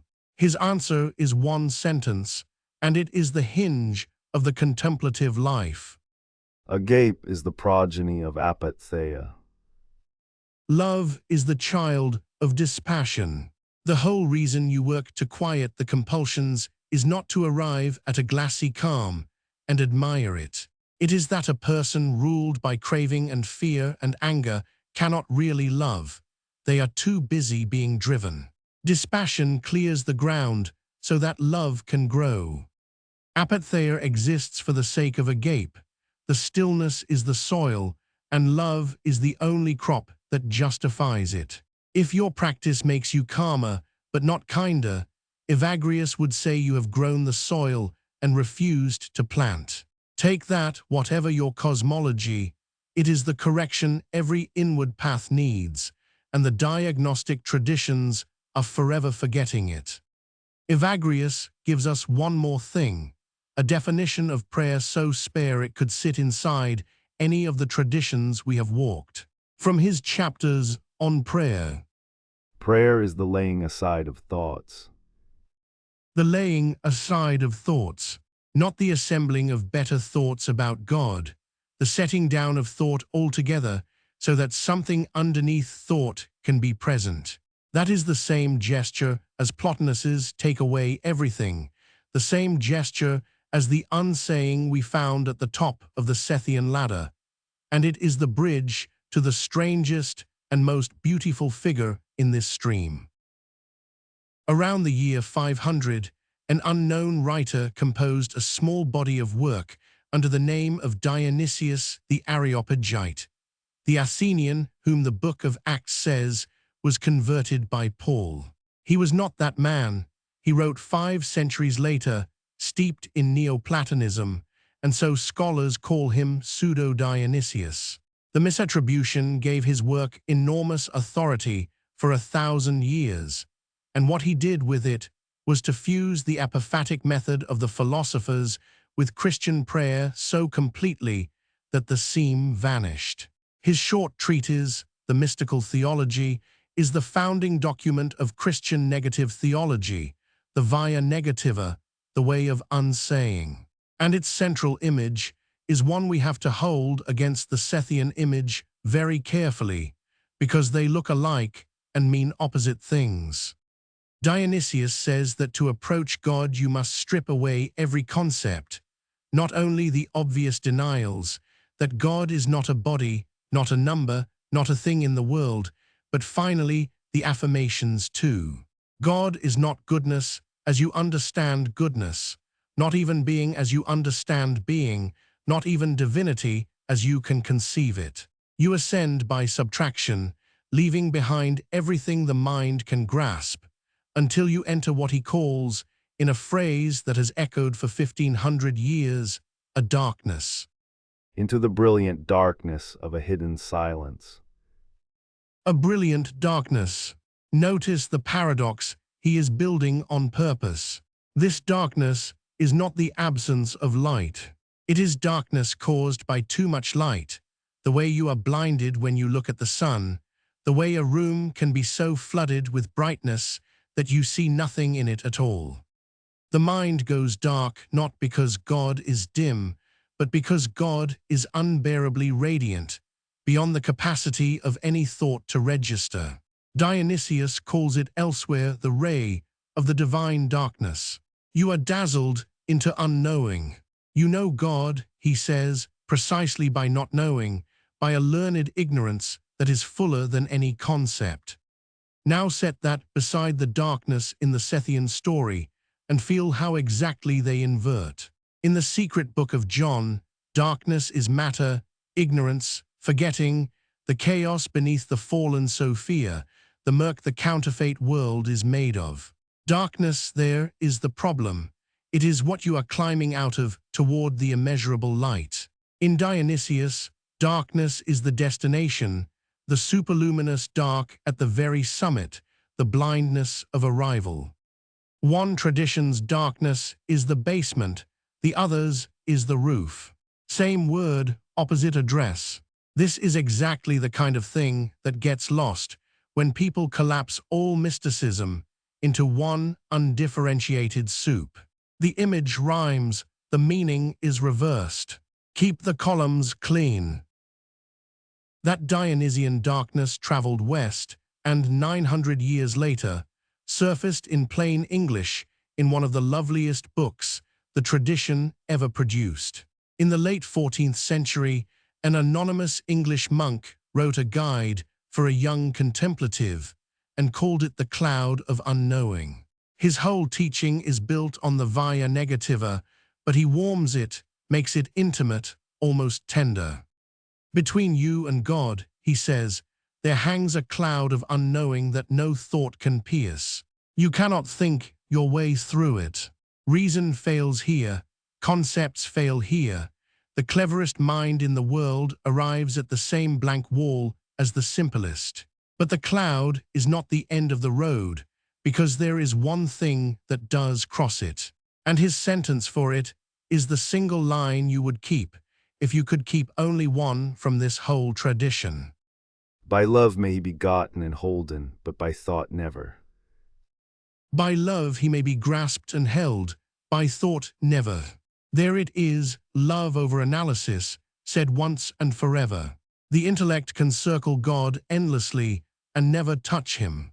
A naked intent of love, the cloud says, a single longing reaching up into the dark, pierces the cloud where all the philosophy in the world cannot.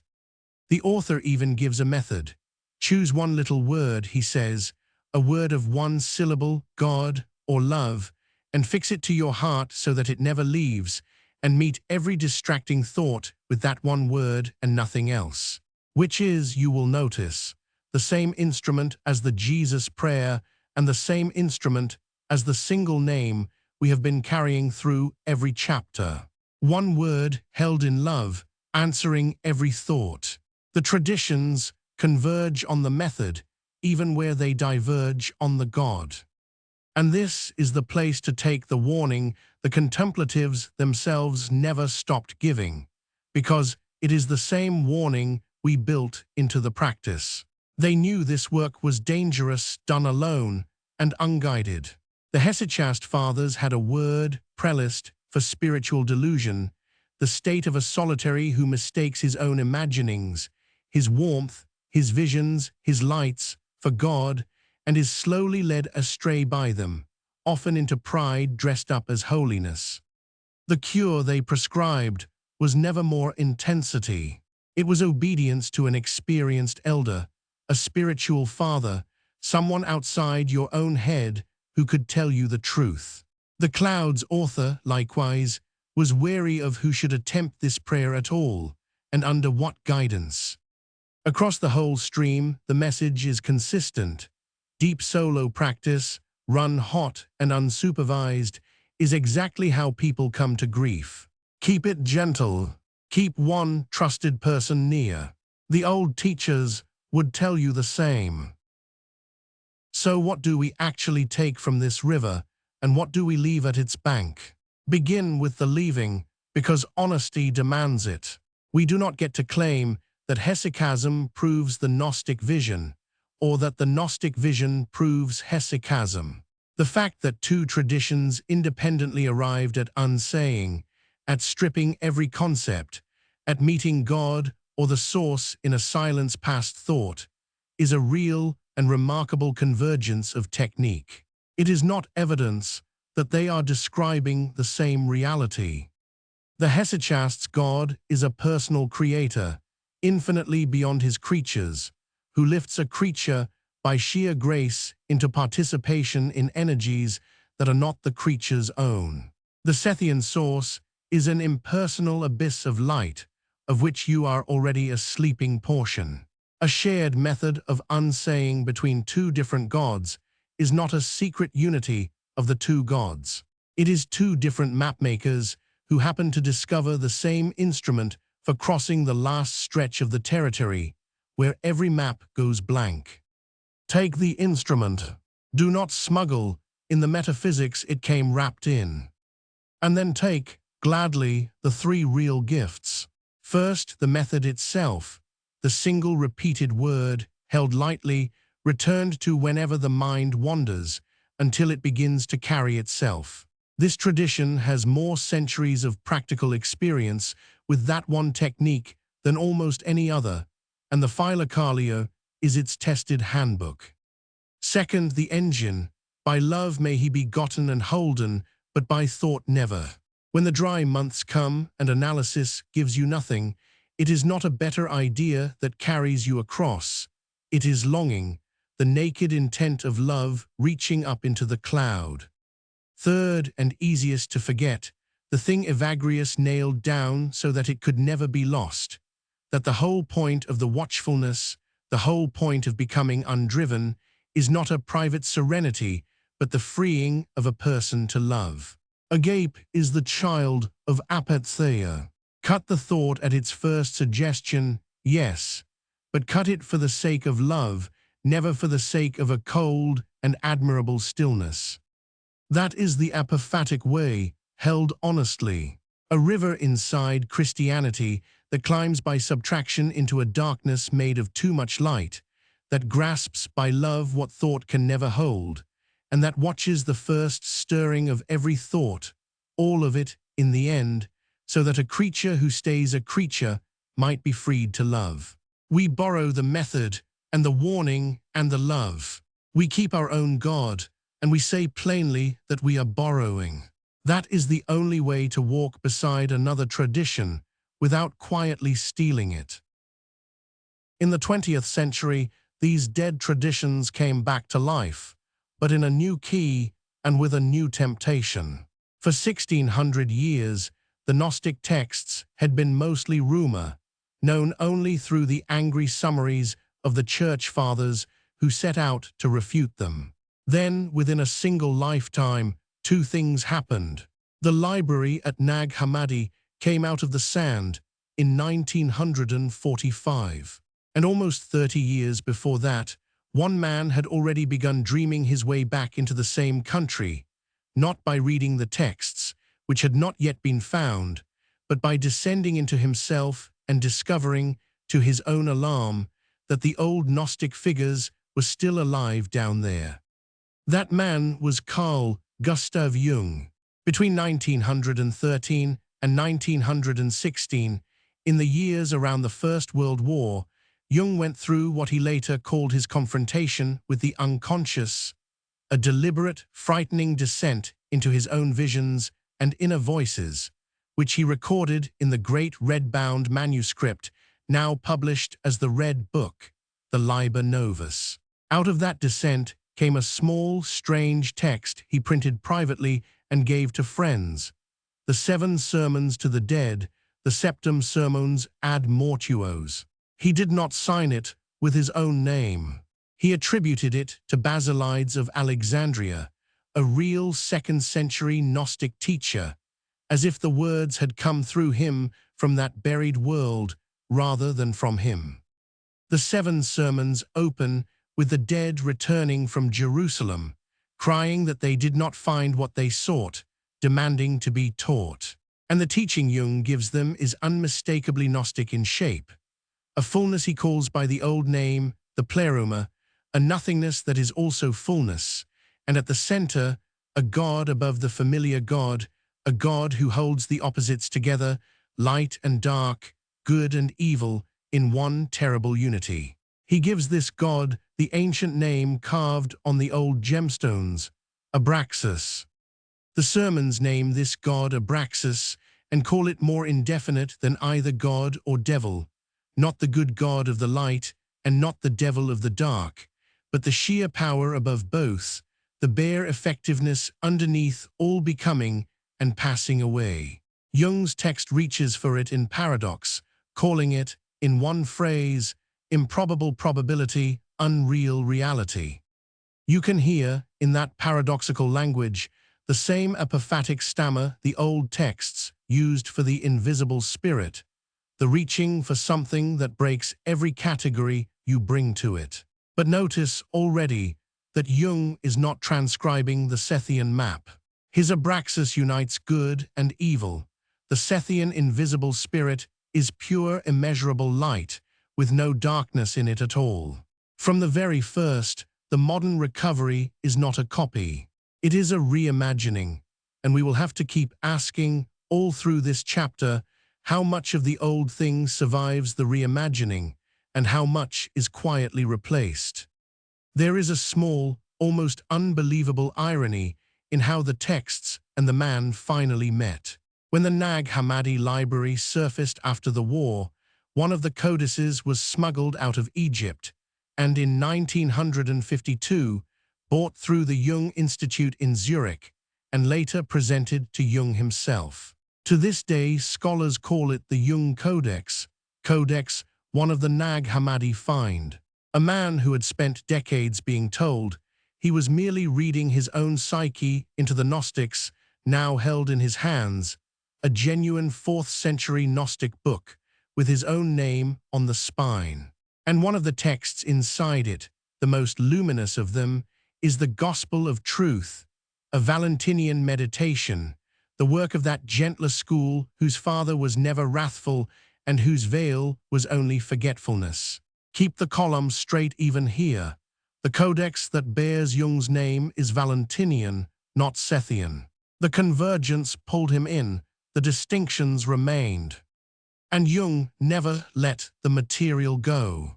For the rest of his long life, he kept circling it, reading medieval alchemy as the underground river that carried the Gnostic current forward through the Christian centuries, reading the figure of Christ in his book Aeon as a symbol of the self, wrestling in answer to Job with what he called the dark side of the God image. The Gnostics were, for Jung, the first depth psychologists, people who had mapped the unconscious in mythological pictures centuries before there was a word for the unconscious. That is a real and defensible reading. It is also already a redescription. It tells you what the Gnostics were really doing in terms they themselves would never have recognized.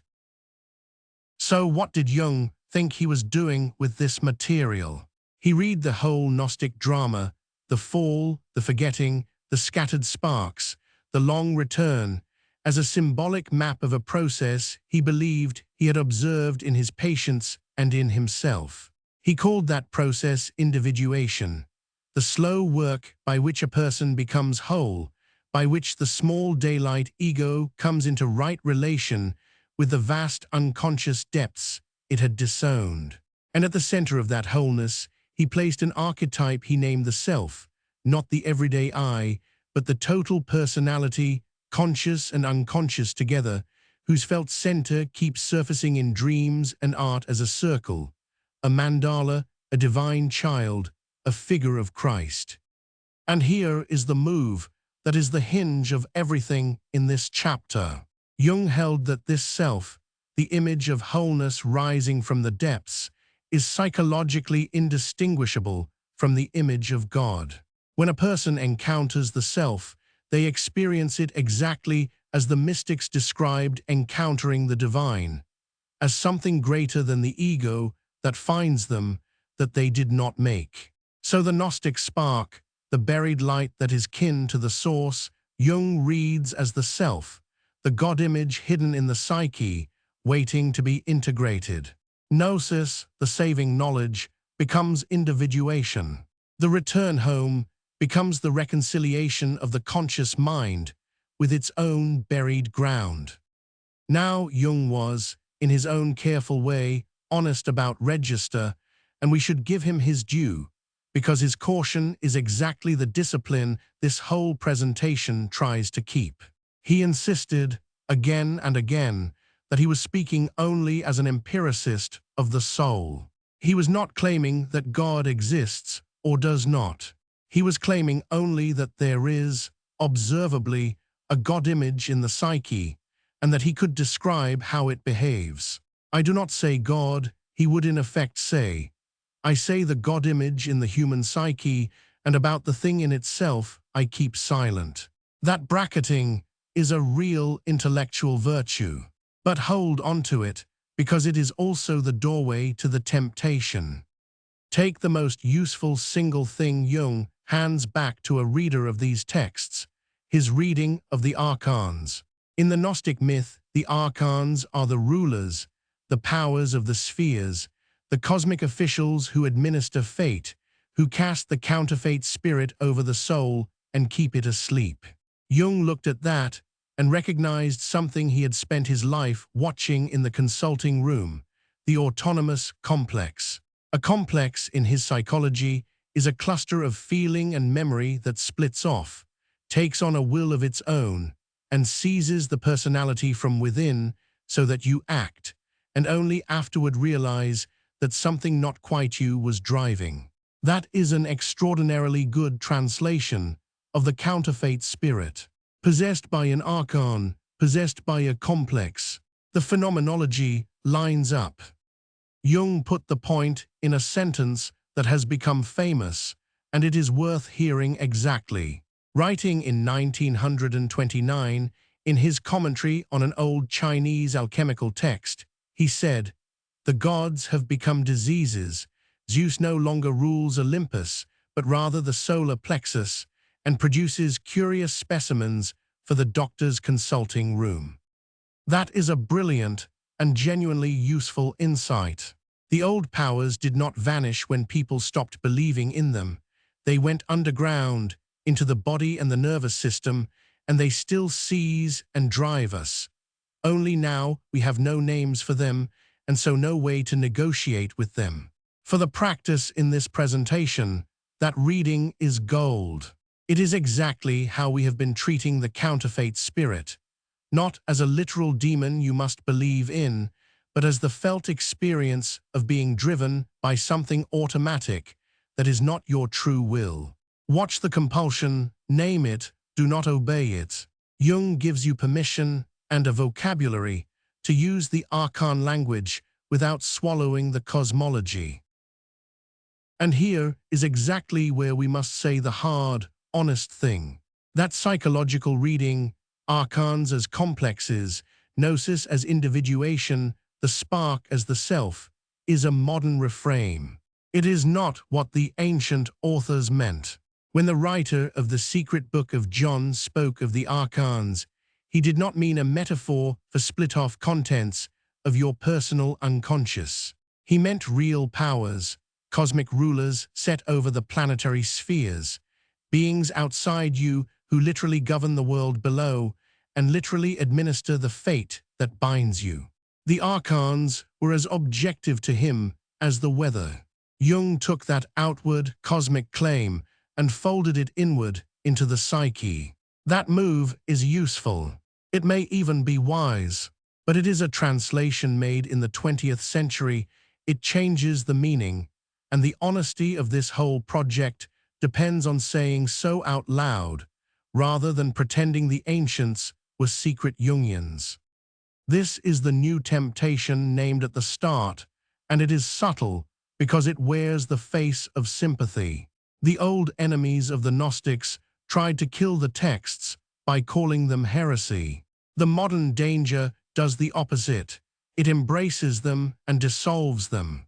If the archons are only complexes, if the source is only the self, if the whole vast cosmic drama is only a picture of what is happening inside one human skull, then the otherness is gone.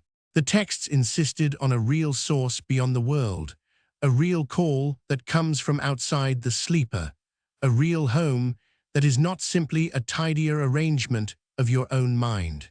Psychologize all of that completely, and you have kept the imagery and lost the transcendence. You have made the whole of heaven a department of the self. That is a coherent modern position, but it is a position, and the texts themselves do not hold it. So keep the three registers, even here, even with Jung. What he observed, that people are seized by autonomous inner forces, that wholeness comes by integrating what was disowned, that an image of the divine arises spontaneously from the depths. Much of that is testable watchable, real in the consulting room and in your own life. Take it. What he bracketed, whether there is a God beyond the God image, a source beyond the self, he left honestly open, and so should you. And what the ancient texts asserted, a real transcendent source, a real descending call, that is the myth you may choose to stand inside. But it is not the same claim as Jung's, and you must not let the psychology quietly stand in for the metaphysics, as though saying the spark is the self had explained the spark away. It hasn't. It has only renamed it in one register. There is a second modern move, and it points the opposite direction, but it carries the same temptation in different clothes. Jung pulled the Gnostic cosmos inward into one psyche. The perennialists pushed all the cosmoses together into one truth.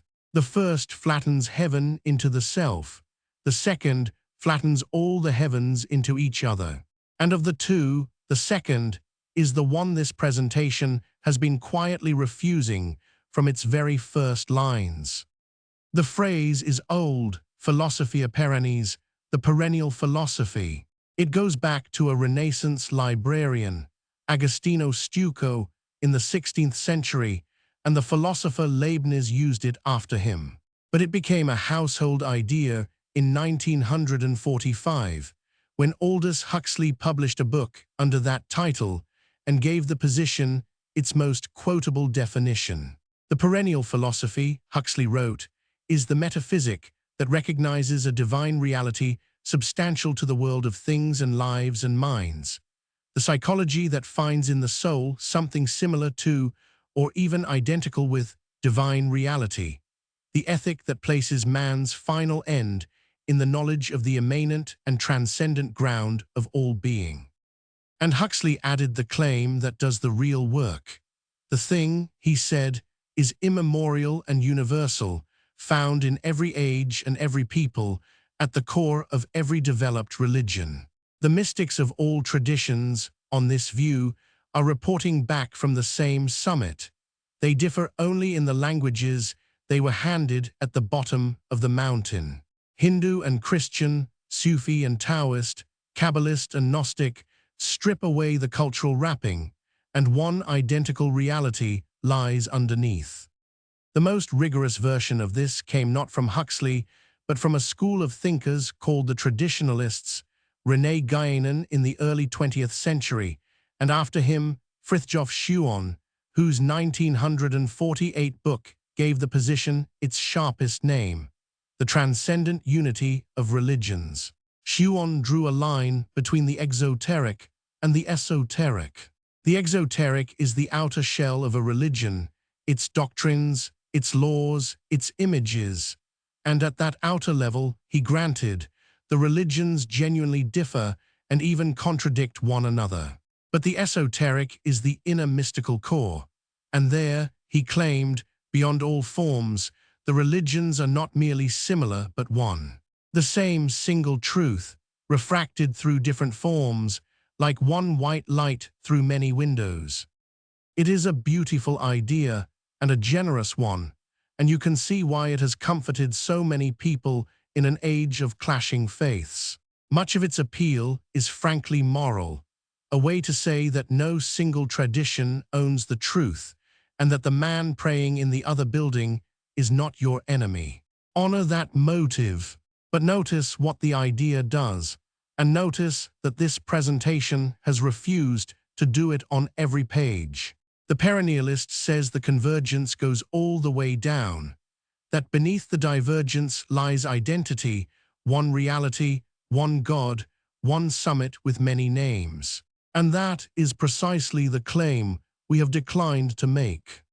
Because look honestly at what we actually found when we laid the traditions side by side. Yes, they converge, and the convergence is real and striking.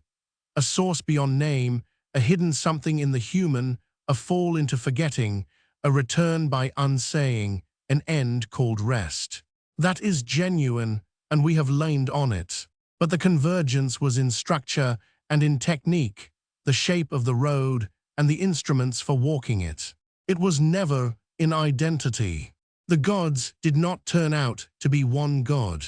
The Sethian invisible spirit, pure light with no darkness, is not Plotinus's impersonal one, and neither is the Hermetic Nous, and none of them is the covenant god of the Kabbalists, and none of those is the Christian Trinity reached by grace. Their cosmoses contradict each other on the things that matter most.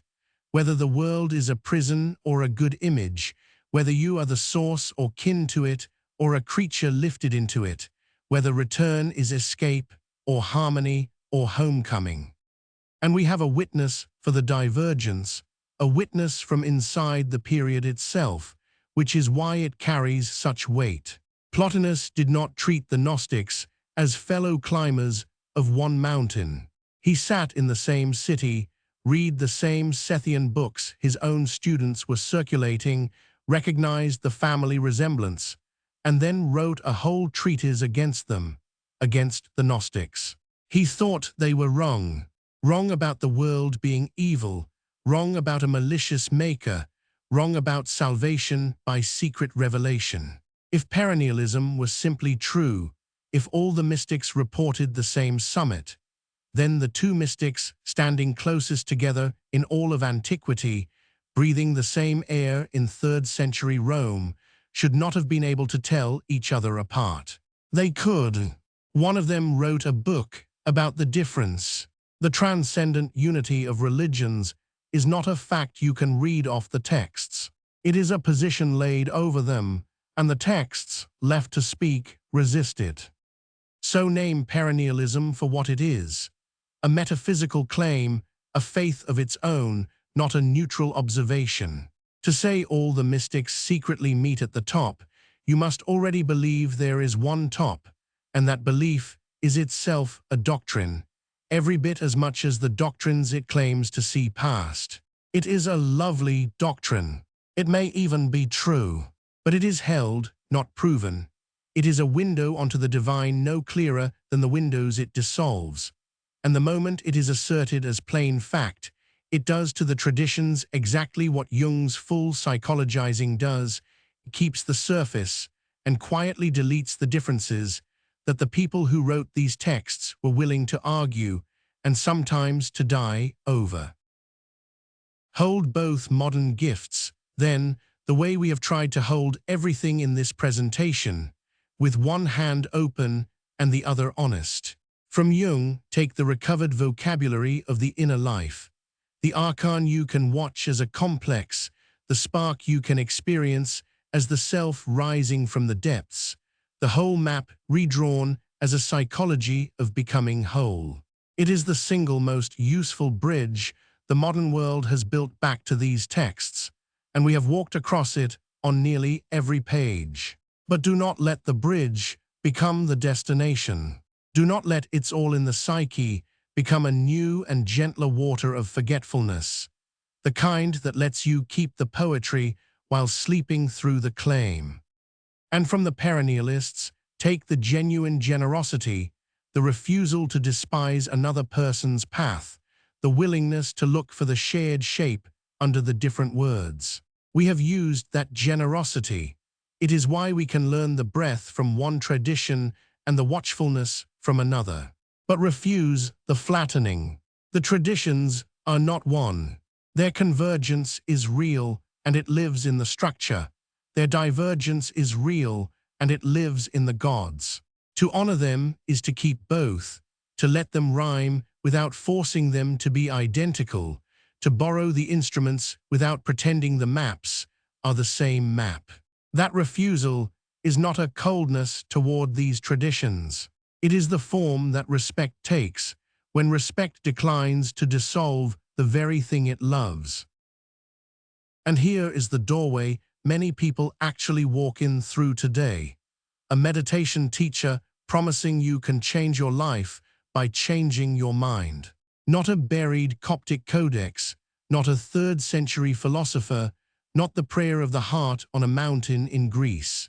A man on a stage with a headset microphone, a darkened ballroom full of folding chairs, and a promise that is almost the oldest promise there is, that what happens inside you is not trapped inside you, that the inner life is where everything begins. For a great many people alive right now, this is the first room they ever sat in with their eyes closed on purpose. So we owe it a careful hour. The teacher most associated with this doorway is Joe Dispenza, a former chiropractor who writes books with titles like Breaking the Habit of Being Yourself and Becoming Supernatural, fills auditoriums around the world, and has reached an audience the old texts never dreamed of. And we are going to handle him with a scalpel, not a hammer, because the honest thing is the hard thing here. Part of what he teaches is genuinely useful, and we will say so plainly. Part of it is pseudoscience dressed in the language of physics, and we will name that just as plainly. And underneath both there is a deeper question about which direction the whole practice is pointed that matters more than any single claim. So 3 passes, the structure, the firm line, and the warning, begin with why this deserves a careful hour at all, rather than a quick dismissal. The reason is uncomfortable for anyone who wants a tidy verdict. The meditation structure Dispenza teaches overlaps, almost point for point, with techniques we have already walked through in this series, techniques that go back, in their bones, to the contemplatives and the philosophers and the buried codices.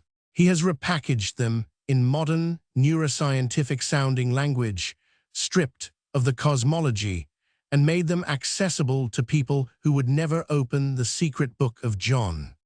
That repackaging does real good. It also smuggles in claims that are not true. Our job is to keep the first and refuse the second, and to be able to tell at every step which is which. So the structure, described fairly. The first move he teaches is getting past the analytical mind. He says, correctly, as far as it goes, that most of us live almost entirely inside a narrating, planning, defending, comparing mind, and that nothing much shifts while that mind is running the show. So the early part of his meditation is designed to settle it, to slow down, to defocus attention, to let the running commentary quiet until you drop into a different, more open state.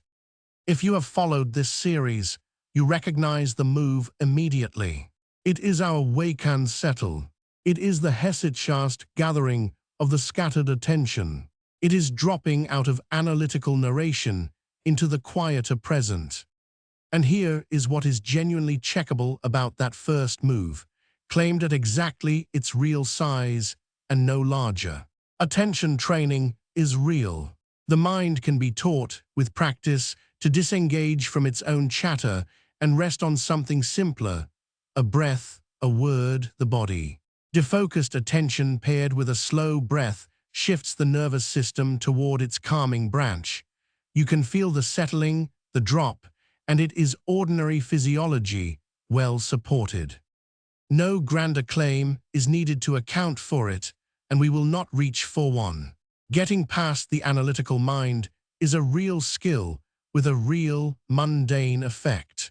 That much we keep. The second move he teaches is what he calls, in effect, recognize, acknowledge, and surrender the old self. His framing is that you have memorized a self, a set of habitual emotions, reactions, and stories that you run automatically, day after day, until you mistake the habit for who you simply are. The work, he says, is to become aware of that conditioned self, to see it clearly, and to let it go rather than keep rehearsing it. Strip his vocabulary, and this is the purification stage we walked through earlier, the slow disidentification from the automatic overlay, the catching of the compulsion that runs on its trigger while you believe you are choosing. He has given a modern name to a very old discernment. The third move runs through the whole day, not just the chair. He calls it, roughly, observe, remind, and redirect. Through ordinary life, you watch for the moment the old conditioned reaction begins to fire, the familiar irritation, the familiar slump, the familiar grab. You catch it before it runs its full program, and you redirect.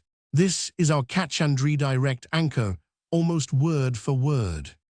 And it is, again, genuinely checkable, because it is nothing more exotic than habit interruption, a well-understood piece of ordinary behavioral science. A conditioned reaction caught early, before it completes, gradually loses its grip. You do not need a single metaphysical claim to make that true. It simply works in the plainest possible way. The fourth move is the one that gives this whole stream its name, and it is mental rehearsal of a new self. Before you get up from the chair, you vividly imagine the person you intend to become, picture the responses, feel the feelings, rehearse the new self in your mind as if it were already real, so that you walk into the day having already practiced being it. This is the engine of manifestation. And to characterize it honestly, here is how Dispenza himself sums up the premise it rests on. In his own words, your personality creates your personal reality. Change the inner state, he is saying, and the outer life will follow. Now, before we draw the firm line, we have to be fair about mental rehearsal too, because there is a real, checkable kernel inside it, and the honesty of this channel cuts in both directions. We do not get to wave away a true thing, because it sits next to false ones. Mental rehearsal has been studied for decades under the plain name of motor imagery, and the modest findings are solid. In a much-cited study from the 1990s, led by the neuroscientist Alvaro Pascual León, people who only imagined practicing a simple five-finger piano exercise showed changes in the brain's motor maps, remarkably similar to those produced by people who physically practiced it. Athletes who mentally rehearse a movement perform measurably better than those who do not. Imagining an action lights up much of the same circuitry as performing it. So mental rehearsal is real, but notice exactly what it is real for. It primes attention, it warms up a skill, it shifts expectation and mood, it makes you more likely to act in line with what you rehearsed. That is the whole of the checkable claim, and it is a fine and useful claim. It is about your own brain, your own attention, and your own behavior. It is not about the world rearranging itself to match your wish. Which brings us to the firm line. Everything described so far is a labeled modern vehicle, and we can drive it without apology, get past the analytical mind, recognize and surrender the conditioned self, observe and redirect through the day, rehearse a better self before you rise. Keep the structure. But Dispenza wraps that structure in a metaphysics, and the metaphysics is where we stop the car and name what we see by its proper name. It is pseudoscience, not a sneer, just an accurate label, said calmly, the way you would name any other category error. The first overclaim is the quantum one, that the quantum field collapses into matter by your intention, that, as the marketing of this whole movement loves to put it, the observer creates reality, so by holding the right thoughts and feelings, you reach into the field of possibility and pull a chosen outcome into physical form. This rests on a misreading of the observer effect in quantum mechanics. In real physics, observation means a physical interaction, a measurement, a coupling with an apparatus or an environment that causes what is called decoherence. It does not mean a conscious human wish. The word observer is a piece of technical jargon, not a description of your hopes. Your intention does not reach across the room and reorganize atoms. The mathematics that runs your phone and your microwave has nothing in it that lets a mood collapse the world into the shape you wanted. The second overclaim is the one to handle most carefully of all: heal disease by thought. Here we have to keep two things apart that the marketing deliberately fuses. On one side, mind-body effects are real and modest. Chronic stress measurably affects the immune and cardiovascular systems. Calm and good sleep genuinely support recovery, and the placebo response is a real, studied phenomenon. On the other side, the claim that thought alone reverses serious organic disease, cancer, autoimmune illness, anything grave, is not established by careful evidence. What circulates instead is testimony, selected, unverified, survivorship-skewed stories, the dramatic recoveries kept, and the failures quietly absent. Calm helps. Hope helps. Attention to your life helps. None of that is the same as the claim that you can think a tumor away. And so the hard safety rule, stated once, firmly, for everyone within the sound of this.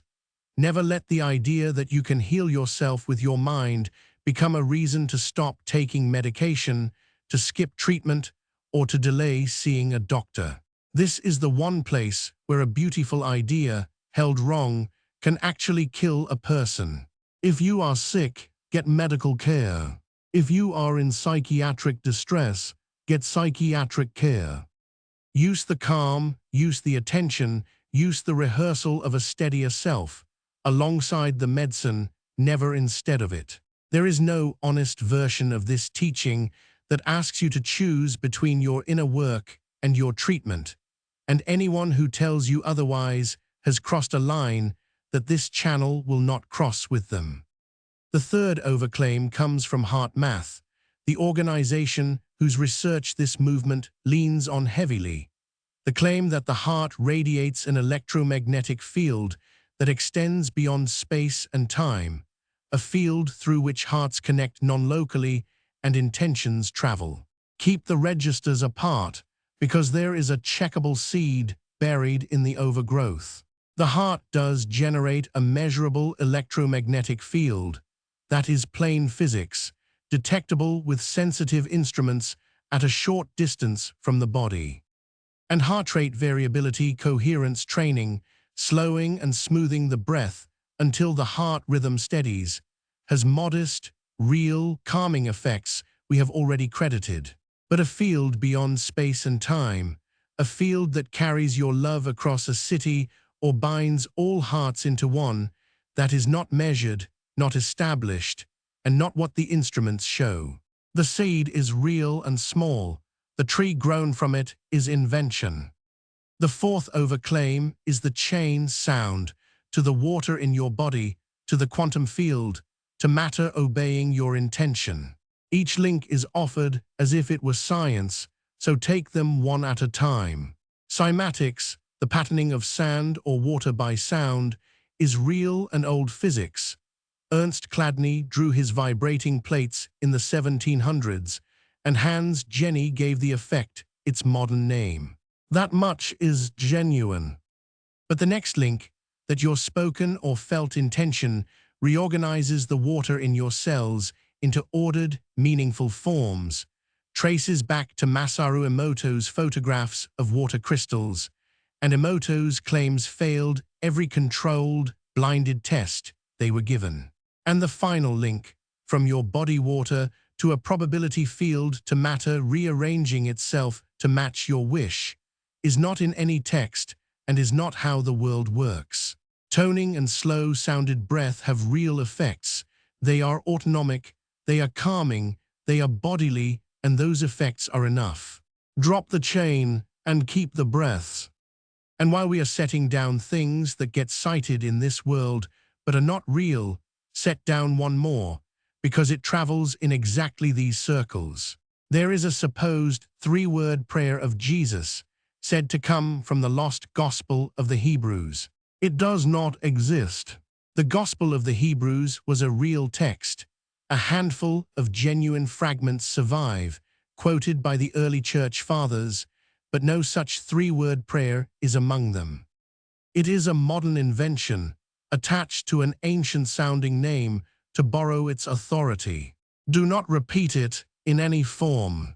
The honesty is not a footnote to the practice. The honesty is the practice. So keep the structure, Drop the metaphysics. That is the scalpel, and for many people it would be enough to stop there. But there is a deeper warning in this chapter, and it is the most important thing we will say, because it is not about a single false fact. It is about a direction, about which way the whole engine is pointed. And getting this wrong does not just leave you believing something untrue. It can quietly turn the entire practice inside out.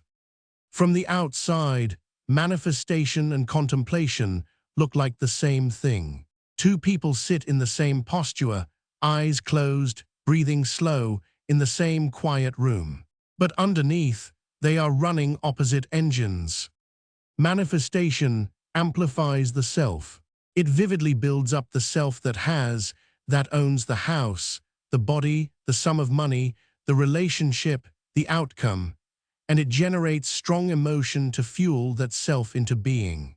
It is, in its own honest description, a technology of acquiring. You picture what you want, you feel as though it is already yours, and you do it to get. The contemplative engine runs the other way entirely. Its whole motion is to let the self go quiet.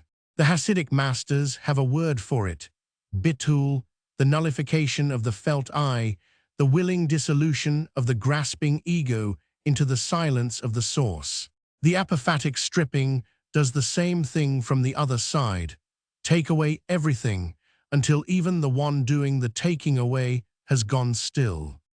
The end of that road is not an amplified self that finally got what it wanted. The end of that road is anapausis, rest, the cessation of the very agitation that wanting is made of. Listen to how the older voices set the direction. The Psalm says, "Be still and know that I am God." John the Baptist says, "He must increase, but I must decrease." And Paul says, "I live, yet not I, but Christ liveth in me." Notice that the direction in all three is downward, into stillness, into decrease, into the self stepping aside. That is the contemplative engine. Now hold it beside the manifestation premise we quoted earlier, that your personality creates your personal reality, and you can feel that they do not merely differ. They oppose.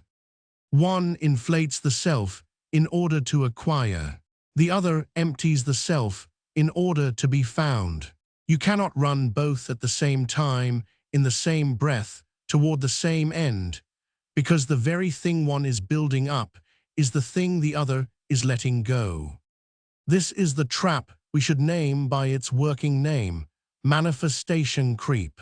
It is the slow drift in which a practice meant to quiet the self gets quietly conscripted into serving the self, until the 20 silent minutes that were supposed to thin your grasping are spent thickening it, rehearsing in high emotional color the self that gets what it wants. It is a subtle reversal, because nothing on the surface changes. The posture is identical, the breath is identical. Only the direction has flipped. When you feel it happening, and if you sit long enough, you will feel it happening. The correction is simple to name and hard to do: return to rest. The point of this entire path is to come home, not to acquire. The moment acquiring becomes the point, you have turned around and started walking back into the fog. And the danger has a second edge, sharper and more practical, which is intensity. This material run hot. The language of you are unlimited, you are a creator, you are becoming supernatural, you are divine, pitched at high emotional volume, day after day, alone, with the volume always turned up because surely more must be better, has a real and documented failure mode. The contemplative traditions knew it and warned against it for centuries. Modern clinicians studying meditation-related adverse effects have catalogued it again. It is inflation, grandiosity, a wired, sleepless elation, a growing sense of special destiny, of being chosen, of having broken through to something others cannot see. At its worst, it shades into mania-like activation, and that is not a breakthrough. It is a warning light. The break is the same honesty Plotinus offered when he refused to pretend that union was on tap. By his own student's account, he reached it perhaps 4 times in many years, rare, brief, and never his to command. You prepare, you do not manufacture. And the fruit of the real thing is not elation. It is humility, equanimity, and an ordinary, undramatic kindness. So here is the bright line for the felt experience. If your practice leaves you steadier, gentler, more able to sleep and to love, it is doing its work.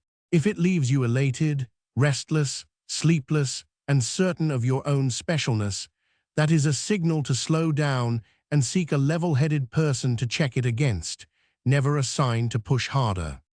Which is why the rails we set earlier apply with full force to this material in particular. Keep it gentle and bounded. Do not escalate into marathon sessions on the theory that intensity is the same as depth. Have one trusted person who knows you are doing this and will tell you the truth. And if a feeling of unreality lingers after you stop, if sleep collapses, if elation tips into something restless and unsleeping, treat it as a reason to pause and get help, not a wall to break through. The same hard medical line stands over all of it. The inner work goes alongside your care, never instead of it. So take from this doorway what is honestly worth taking, and leave the rest on the threshold. The structure is a clean and usable modern vehicle. Get past the analytical mind, recognize and acknowledge, and surrender the conditioned self. Observe and remind and redirect through the day, and rehearse a steadier self before you rise into it. Drive that freely, but leave behind the quantum field that collapses to your wish, the disease healed by thought, the heart that radiates beyond space and time, the chain from sound to cell water to obeying matter. And most of all, keep the engine pointed the right way, toward the self going quiet, not the self getting amplified to acquire. Because that, in the end, is the line this whole path walks, and it is the line we will keep returning to. 2 practices can wear the same silence and mean opposite things. One says, feel it real, and the world will give it to you. The other says, be still and decrease and let yourself be found. They are not 2 flavors of the same thing. They are 2 directions, and you are always, in every sitting, choosing one of them. We will come back to that choice, because it turns out to be the hinge of everything that follows. Lay all 8 maps on the table at once. The Sethian map of the secret book of John, the Neoplatonic map of Plotinus, the Gospel of Thomas, the Kabbalah of Ein Sof and the Sephiroth, the Hermetic books of Nous, the Valentinian map of depth and silence, the Hesychasm prayer of the heart in the Christian East, and beside it the Apophatic Way of Dionysius and the cloud of unknowing. 8 maps drawn by people who in most cases never met, in languages that did not share a word, separated by centuries and seas. Spread them out and look down at them together, and 2 things happen at once. Something recurs across nearly all of them, the same 5 shapes, in nearly the same order. And something, just as stubbornly, refuses to line up. This is the chapter where we lay the maps side by side. And the temptation, the moment you see the recurrence, is to declare that they are all secretly saying one thing, a single perennial truth in 8 costumes. We will not do that. That move is the oldest dishonesty in this whole field, and it cheats both the agreements and the disagreements of their weight. The honest work is harder and better. Name exactly what recurs in the text's own words, and then name exactly what will not blend and refuse to force it. The convergence is real. So is the divergence. Holding both at once is the discipline. Start with what recurs. Strip the 8 systems down to bone, and 5 things return. The first recurrence, a source beyond every name, approached not by description but by unsaying. Watch how widely scattered the witnesses are, and how nearly identical the move. Plotinus, in the 3rd century, gives the source no positive content at all, and then hands you the method as a single imperative. Take away everything. Aphele Panta, strip every predicate until nothing is left to say, because the one is, in his phrase, beyond being itself. Now cross to another language and another God. The Kabbalistic hymn that opens the Patach Eliyahu addresses Ein Sof, the infinite, with the same surrender of speech. No thought can grasp you at all. And the secret book of John, before it tells a single story, spends its opening paragraphs refusing to describe the invisible spirit, not corporeal, not measurable, not nameable, not even rightly to be called a god. And the Christian apophatic writer, who signed himself Dionysius, says the cause of all is beyond every assertion and beyond every denial. And then, astonishingly, unsays his own denials too, so that even darkness and unknowing become scaffolding to be kicked away. 4 traditions, 4 different gods, 1 identical instinct. The source is known only by the way of taking away. That is not borrowing. They did not copy each other. They arrived, separately, at the same edge of language and fell silent in the same way. The second recurrence, something of that source is carried in you. But here, the very first time, you must hear the recurrence and the divergence in the same breath, because the texts agree that something divine is in you and disagree sharply about what it is. There are 3 distinct answers, and we keep them 3. The first answer is consubstantial, the same substance. The Hasidic Tanya says the soul is, and the word is deliberate and shocking. A portion of God above, literally. Chelek Eloka, Maimal Mamash. Not like God, not merely an image of God, literally a piece of the divine. The Sethian Epinoia, the luminous insight hidden in the human and called, in the text, more excellent than the powers that shape the body, is consubstantial in just this way. It is light from the uppermost light. The second answer is kinship, not the same substance, but kin, related, of the same family. Thomas says it plainly. We have come from the light, the place where the light came into being of its own accord. And the Hermetic books say the human being is kin to the divine mind and can come to know it by knowing itself. Kin is closer than creature and looser than identity. The third answer is the most carefully fenced of all. Not consubstantial, not even kin, but able to participate. The Christian Hesychasm tradition reads the promise of the second letter of Peter. That you may become partakers of the divine nature. And Gregory Palamas builds a wall down the middle of it.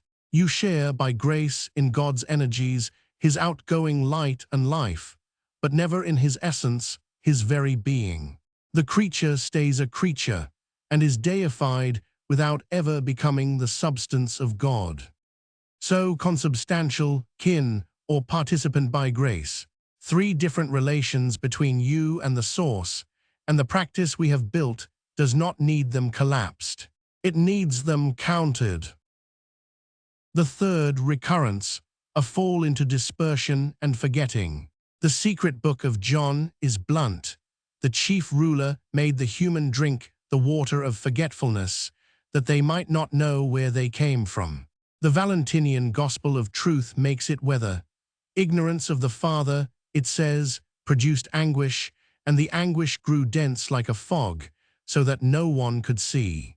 Plotinus, who would never grant an evil maker, still describes the soul's descent as tolma, an audacity, a wish to belong only to itself, by which the single attention turns outward and scatters into multiplicity. And Thomas, with no cosmology at all, simply describes the symptom. I found them all drunk, I found none of them thirsty. 4 images, a drugged cup, a thickening fog, a scattering, a drunkenness, and one event behind all 4, a unity that has dispersed into many, a knowing that has lapsed into forgetting. Whatever else divides these writers, they agree that the human situation is not first of all a broken law, and not mere finitude.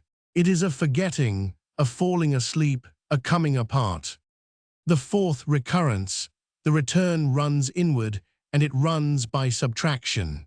Nobody on these 8 maps tells you to go somewhere or to acquire something.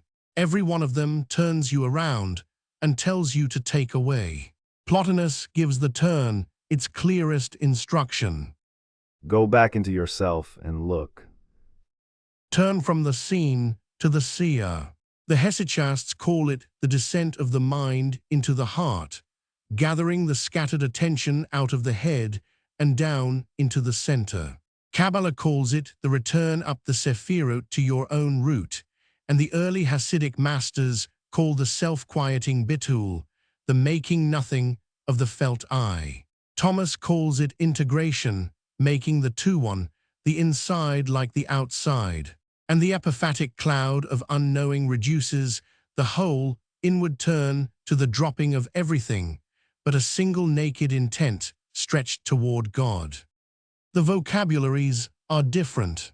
The vector is identical, inward, and by removing, not by adding. And the 5th recurrence is the one that should make you sit very still, because here several of the texts do not merely rhyme, they reach for the literally same word. The end of the road in the secret book of John is anapausis, repose, rest. The end of the road in Thomas is repose. In the 50th saying, the sign of the Father in you is movement and repose.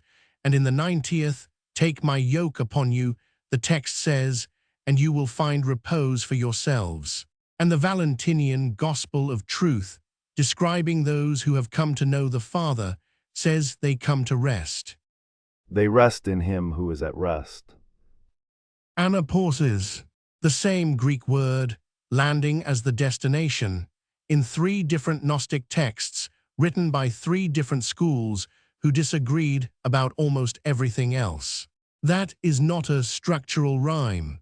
That is a word match, and it is rare enough in the history of religion that it is worth stopping over. But now the honesty, the whole channel runs on. Here is exactly where it would be easy to overreach, and we will not. Because a 4th witness reaches the same place and does not use the same word, and we have to say so. Plotinus describes the summit of the soul's ascent as union with the One, and his word for it is not rest. His word is what scholars render Gnosis, oneness, and his description is the one we have quoted before. No longer 2 but 1. The soul and the One, at the height, are no longer 2 but 1. Now does Plotinus arrive at the same place the Gnostic texts call rest. Structurally, yes, the end of multiplicity, the end of the grasping search, the cessation of two-ness. But he does not say anapausis. He says Gnosis. And the honest description of that is precise. It is a structural rhyme, not a word match.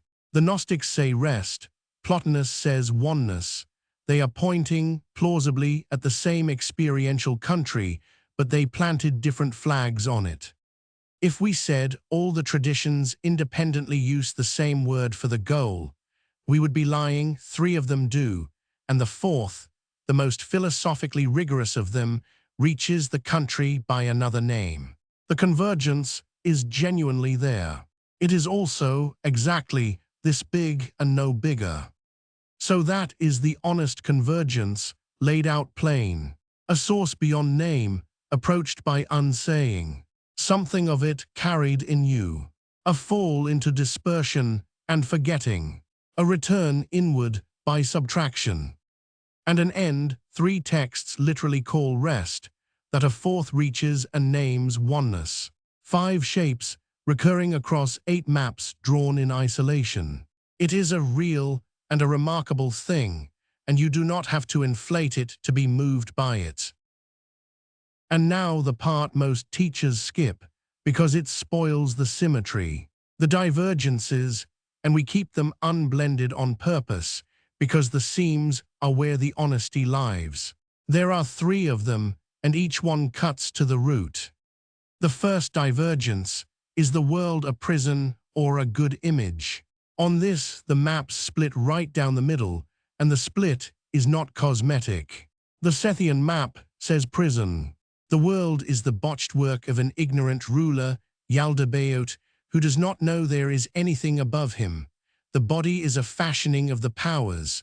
The goal is to get out, past them, upward. But Plotinus wrote an entire treatise against exactly this.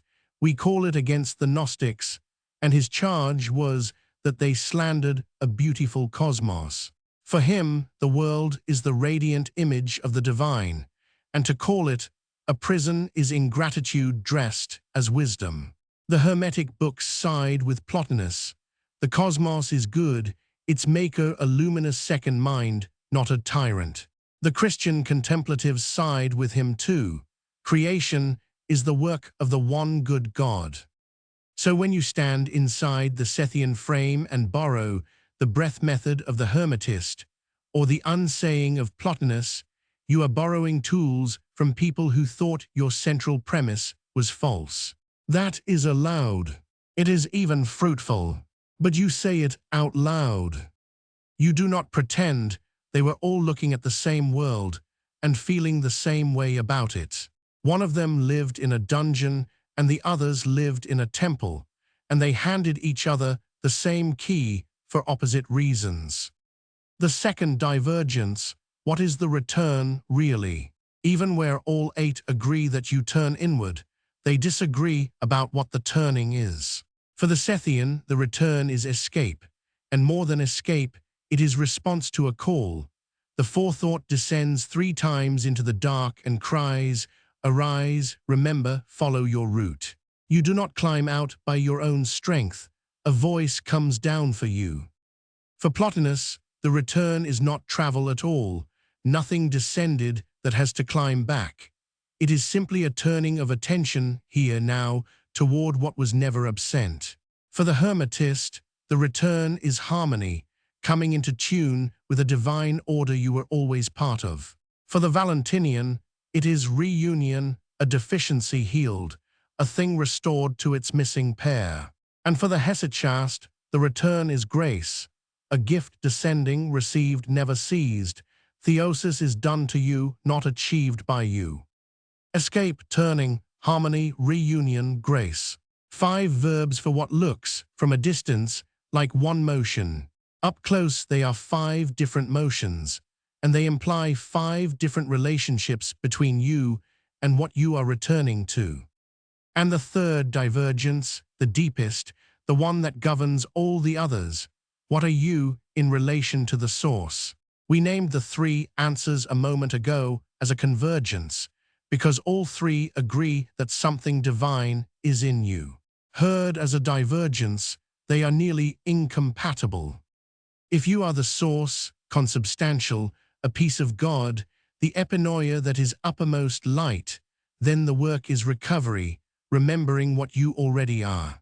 If you are kin to it, Thomas's child of the light, the Hermetic relative of Nous, then the work is recognition and a reunion with family. But if you are a deified creature, the Hesychast who partakes of the energies and never the essence, then the work is the receiving of a gift you could never have been, and the most dangerous error you could make is the first one: to mistake the gift for your own nature, to say I am God, which the whole Christian tradition names as precisely the fall. Hear how far apart these stand. To the Sethian, I am the light is the truth that saves. To the Hesychast, I am the light, said of your own essence, is the lie that damns. The same sentence, opposite verdict.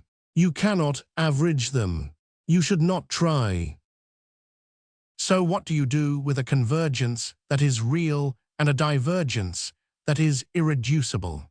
You do not resolve it. That is the whole teaching of this chapter. You stand inside one map, for the practice we have built, the Sethian one, as your own, your myth, your identity frame, held in the register where myths are held. And you borrow, openly, the finest instruments the other 7 mapmakers built. Plotinus's unsaying, the cloud's love, Thomas's seeing, the Hesychast's single repeated word, the Kabbalistic rule about the human energy you must not disown, while saying plainly each time that you are borrowing, and from someone who would not have agreed with your flaw. And here is the thing that takes longest to learn, and is the whole point of laying all 8 maps out at once. The tension is not a flaw in the practice. The places where the maps refuse to blend are not gaps to be papered over by a cleverer synthesis. They are the guardrails.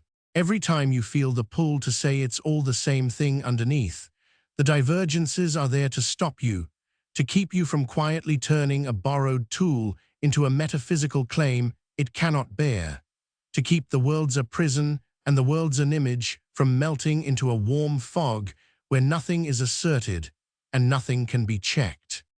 The blur feels like reverence. It is actually the loss of all the information. A map that agrees with every other map has stopped being a map. So keep the 8 distinct. Let them rhyme where they genuinely rhyme, at the unnameable source, at the light within, at the fall into forgetting, at the inward turn, at the rest that is the end. And let them clash where they genuinely clash, at the prison and the image, at the escape and the grace, at the I am, the light, that one tradition calls salvation and another calls the oldest mistake.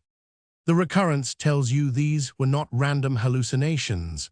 Something in the structure of the inner life keeps producing the same 5 shapes in people who never met. The divergence tells you that no single one of them owns the whole, and that your honesty is the price of using them all. Hold both. The convergence is the encouragement. The divergence is the discipline. And the practice only stays honest as long as you refuse to spend either one to buy the other. If all of these maps really do point home, then it is fair to ask the plainest question of all. What does the road actually look like underfoot?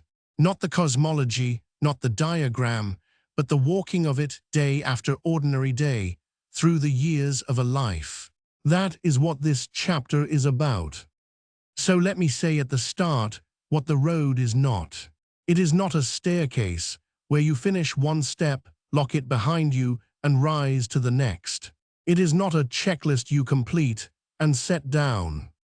The traditions we have been gathering, the Sethian texts, Thomas, Plotinus, the Hesychasts, the Hasidic masters, describe something much more like a spiral than a ladder.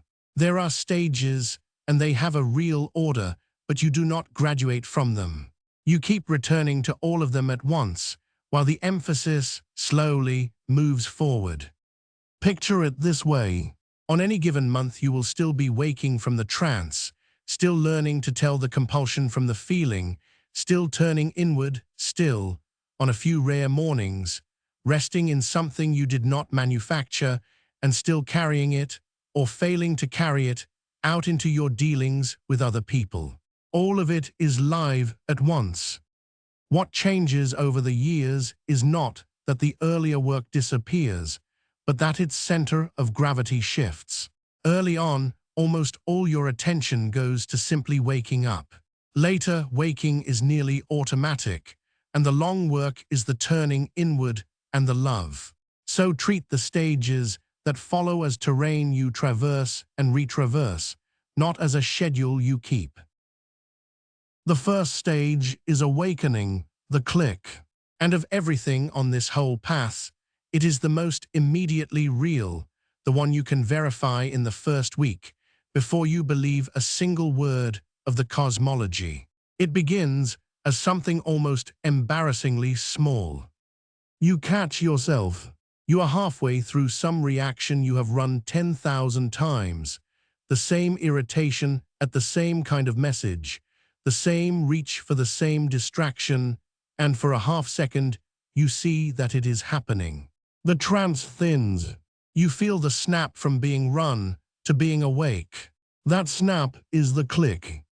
The Gospel of Thomas frames the whole arc of return in a single saying, and it puts this first stage exactly where it belongs, at the beginning, and with a warning attached. Let one who seeks not stop seeking until he finds. When he finds, he will be troubled. When he is troubled, he will be astonished, and he will rule over all. Notice the order, because it is easy to miss, and it matters enormously. Seeking does not come first to comfort. It comes first to trouble. The waking up is, at the start, disturbing. You begin to see how much of your life has been running without you, on automatic, and that is not a pleasant discovery. Thomas is telling you in advance, the trouble is a stage, not a failure. It is the second word in the sentence, not the end of it. After the trouble comes astonishment. The disturbance is the doorway, not a wrong turn. And there is a small textual honesty to keep here, because it is the kind of detail this whole project lives or dies on. The Coptic version of that saying, the one found in the Nag Hammadi Codex, ends at, "He will rule over all." But there is an older Greek fragment of Thomas on a scrap of papyrus from Oxyrhynchus, and the Greek adds one more word after rule. He will rest. The Coptic stops at ruling, the Greek goes on to repose. Worth knowing which is which, and worth noticing that even here, at the very first stage, the texts are already pointing all the way to the last one. The Sethian text says the same thing in the language of sleep. In the secret book of John, the Forethought who descends into the dark does not lecture the sleeper, does not argue, does not threaten. She wakes him. Arise from the deep sleep and become sober from the drunkenness of darkness. Arise, become sober. That is the whole instruction of this first stage. Not believe, not achieve, wake up, and keep sobering up again and again, every time you notice you have drifted back under. And the readiness to lean into the next stage is simple and checkable. You can catch yourself in the act several times a day without it feeling like grim effort. The click becomes available on demand. When that is true, the second stage has already begun underneath you. The second stage is purification or disidentification, and unlike the first, it takes months, and in honesty it never entirely ends. Here you learn the central discernment of the whole practice, and here you can do real damage if you learn it wrong. So go slowly. The crude version of disidentification, the version that wrecks people, is to start tagging every feeling as not me. The craving is not me. The grief is not me. The fear is not me. Push that far enough and you do not get freedom. You get a cold, dissociated person who has amputated their own humanity and called it enlightenment. That is not the work. The Sethian myth, read carefully, tells you exactly where to cut, and it is not where you would first guess. The text says the makers cast over the human a counterfeit spirit, an imitation of the true spirit, working through the implanted passions so that you mistake compulsion for your own will. The counterfeit is the hijacking. It is the driven, automatic, must-be-obeyed-now quality. It is not the human feeling underneath. And here the Kabbalists hand us the precision the Sethian text alone might not give. In Kabbalah, the animal soul, the appetites, the raw vitality, the hunger and the fear is not an alien implant at all. It is a created, good, divinely purposed part of you, and its destiny is to be elevated, its energy turned toward the light, never disowned, never thrown away. Hold those two together, and you get the rule of this stage, the rule you will use for the rest of your life. You disown the compulsion, you meet the feeling, the driven quality of the craving, the it must be acted on now, that you tag as the counterfeit overlay and let go. But the longing or the grief or the fear that the compulsion was riding, that is your real human energy, and you turn toward it, not away. The contemplatives give the watching itself a name. The Hesychast fathers call it nepsis, sobriety, wakefulness, and they describe it as cutting the thought at its first suggestion, before it has gathered momentum and become an act. Plotinus gives the same work a different and beautiful image, the sculptor's cut.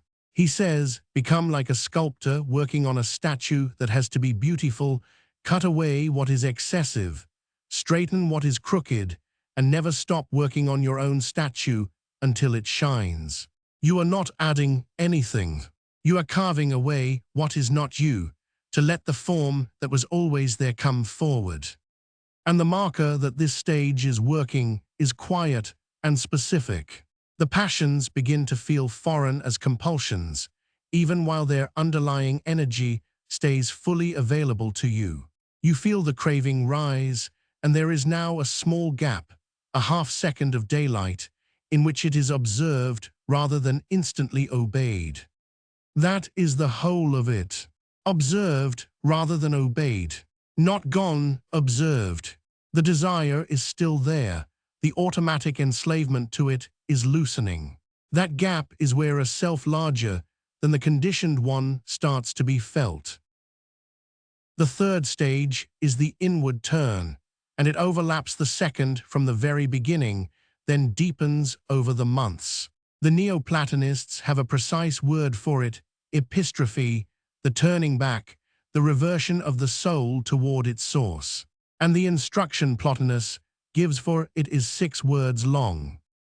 Go back into yourself and look. Turn from the seen to the seer. All day your attention faces outward, into the stream of objects, tasks, screens, worries, the endless procession of things. The inward turn is the reversal of that gaze. You stop facing only the contents of awareness, and you turn toward the awareness itself, the one in whom all of it is appearing. Plotinus is not asking you to think about yourself. That is just more contents. He is asking you to turn toward the seer that cannot itself be turned into an object, the light by which everything else is seen. Each tradition frames this same reversal in its own dialect, and the differences are worth keeping. The secret book of John frames it as ascent, rising up past the powers, past the archons who govern the lower world, back toward the luminaries and the source. The Hesychasts frame it more inwardly still, the descent of the nous into the heart. For them, the scattered, head-bound, chattering attention is to be gathered out of the head and brought down into the center of the body, into the heart, where the prayer becomes whole and unified rather than dispersed. And the Hasidic masters, following the Maggid of Mezerich, frame it as bitul, the self-nullification in which the felt sense of I goes quiet and dissolves into ahin, the divine nothingness, the no-thing that is the ground of everything. Notice that these are not all the same metaphysics. Ascent past hostile powers is not the same picture as gathering attention into the heart, which is not the same picture as the self dissolving into the divine nothing. We are not going to pretend they are, but underneath the 3 different stories there is one recognizable motion, and you can perform the motion without resolving the disputes. You stop facing outward. You turn the gaze around. And the sign that this stage is ripening is this. The turn becomes available on a difficult day, not only on a calm and easy one. Anyone can turn inward on a quiet Sunday morning. When you can find the turn in the middle of a hard, loud, frightened afternoon, that is the 3rd stage taking root. The 4th stage is union, or repose, the call answered. And the texts are unusually honest about this one, so we will be too. The end point of the whole path is not ecstasy. It is not fireworks, not visions, not a high. It is rest. The secret book of John has a word for it, anapausis. Thomas calls it repose and promises it twice. The Gospel of Truth states it in the plainest possible terms. They rest in the one who rests. And here the Sethian distinctive returns and changes the whole posture of the stage. In this tradition, return is not pure self-effort. It is response to a call. In the secret book of John, the forethought of the light descends 3 times into the depth of the darkness, looking for the sleeper, and on the 3rd descent she finds him and speaks.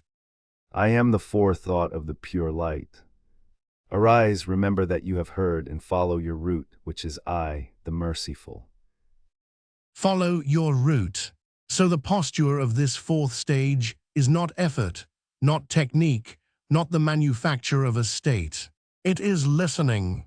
You stop generating and you wait, receptive, attentive, the way the eye waits for the sun to rise without trying to make it rise. And this is the hardest honesty of the whole path. This stage is not willable. You cannot command it. You can prepare the ground with everything in the earlier stages. You can be ready, and then it comes, or it does not, and the timing is not yours. Plotinus is the witness here, because his own student wrote down the data. By Porphyry's account, in the years he lived and studied beside Plotinus, this most disciplined and gifted of contemplatives reached full union with the one perhaps 4 times. 4 times in years, not 4 times a week, 4 times in a lifetime of practice. Let that number do its honest work on your expectations. You do not own this stage. You do not produce it on schedule. You prepare and you wait, and most mornings you will touch only the earlier markers, some stillness, some gathering, some quiet, and not the summit at all. That is not failure. That is the normal, correct shape of the thing. Which raises the obvious problem. If the summit comes 4 times in years, and most days give you only the quiet, what keeps you in the chair through the long, dry months when technique returns nothing? Not technique. Technique is exactly what has gone silent. What carries you across the dry stretch is longing. This is the one piece Plotinus insisted on that the pure method merchants forget. The soul is drawn upward by eros, by love and desire for the good, not by procedure alone. The English contemplative, who wrote The Cloud of Unknowing, says the same. By love he may be gotten and held, but by thought never. By love, not by thought. So in the desert stretches, and there will be desert stretches, weeks and months where nothing seems to happen and the silence feels merely empty, the longing is the fuel. When the practice gives you nothing back, the love is what keeps you returning to it anyway. Not because it is working in any way you can measure, but because you want to come home, and the wanting itself is part of the way home. And then the 5th stage, which is not really a stage at all, but the rest of a life. Call it stabilization, and then watch carefully what it stabilizes into, because here the whole path can quietly go wrong. The fruit of all this work is not a state you visit and then lose. It is a standing, a way of being that you carry. The Sethian texts call it the unshakenness of the immovable race. The Kabbalists call it hishtavat, an equanimity in which praise and blame land with the same weight. Thomas holds it in a single phrase, movement and repose kept together, neither one collapsing into the other. You move through the world, you act, you work, and the repose does not leave you while you do. But here is the trap, and it is a serious one. A person can become very still, very equanimous, very unbothered, and entirely turned inward. The silence can curdle into a serene selfishness, a polished detachment that no longer much cares about anyone. And the traditions that are best at diagnosing the inner life are also, not by accident, the ones that name the missing limb most bluntly. The missing limb is love. The desert teacher Evagrius said it without flinching. Dispassion is not the goal. Dispassion exists for the sake of love. The whole point of becoming unhooked from your compulsions is to be freed, at last, to love. Apatheia, the stillness, has a daughter, and her name is Agape. If the stillness bears no daughter, it has miscarried. Plotinus guards the inner side of this, with one of the most quoted lines in all of contemplative literature. Never did the eye see the sun unless it had become sun-like. You cannot perceive what you have not become. The inner transformation is real, and it is necessary. You have to become, in some measure, what you are reaching toward, in order to know it at all. But that is the inner God. The outer side, the side that keeps the whole thing from rotting, is love made ordinary. Not grand love, not love as a feeling you cultivate on a cushion, love as the plain fact that you are spontaneously kinder, less defended, more able to act from your inner reality toward the actual person in front of you. The test is brutally simple, and you can run it on yourself any week. The silence is only real if it makes you kinder. If the practice has made you more serene, but no more loving, more peaceful, and no more generous, then something has gone wrong, no matter how good the stillness feels. The final work is not collecting techniques and states. It is character, and it is love. So here is the whole arc, in one line, the way it is meant to be carried in the pocket. Wake, discern, turn inward, rest in the call, carry it outward as love. 5 words for 5 movements, and every one of them is live in you at once, across the months and the years, with only the emphasis moving slowly down the line. And let me close this chapter with the honest texture of it, because the one-line summary can sound triumphant, and the lived thing is not. Most of this is dry. Most mornings you will wake a little, discern a little, turn a little, and rest hardly at all, and then go and be only somewhat kinder than you were. The summit is rare. The desert is common. The click of the first stage is the one reliable companion. The repose of the fourth is the rare and unwillable guest. This is not a path of escalating spiritual achievement, and anyone selling it to you that way is selling something else. It is a long, patient, mostly quiet returning, the same 5 movements, walked again and again, the emphasis drifting forward over the years, the longing carrying you through the stretches where nothing else does. And the proof that you are on it at all is not in the heights. It is down low, in the ordinary day, that you are a little more awake than you were, a little less owned by your compulsions, a little more turned toward the light, and the only marker that finally counts, a little more able to love the people you actually live among. There is one move in this practice that, done wrong, becomes self-harm. Of everything we have walked through, this is the hinge, the single discernment the whole path turns on, and it is the easiest of all of them to get wrong in a way that quietly damages the person doing it. It deserves its own hour, so we are going to slow down and give it one. You will remember the rule, stated quickly in earlier chapters, and then set aside. You disown the compulsion, never the human being who was hijacked. That one line is carrying an enormous amount of weight, and if you handle it carelessly, it will turn in your hands and cut you. So let us take it apart slowly, name exactly where it comes from, name exactly how it goes wrong, and put it back together in the form that heals instead of harms.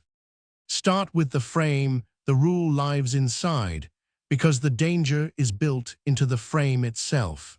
The Sethian texts, the secret book of John above all, hand you the sharpest diagnostic tool in any of these traditions, and in the same gesture, the most dangerous one.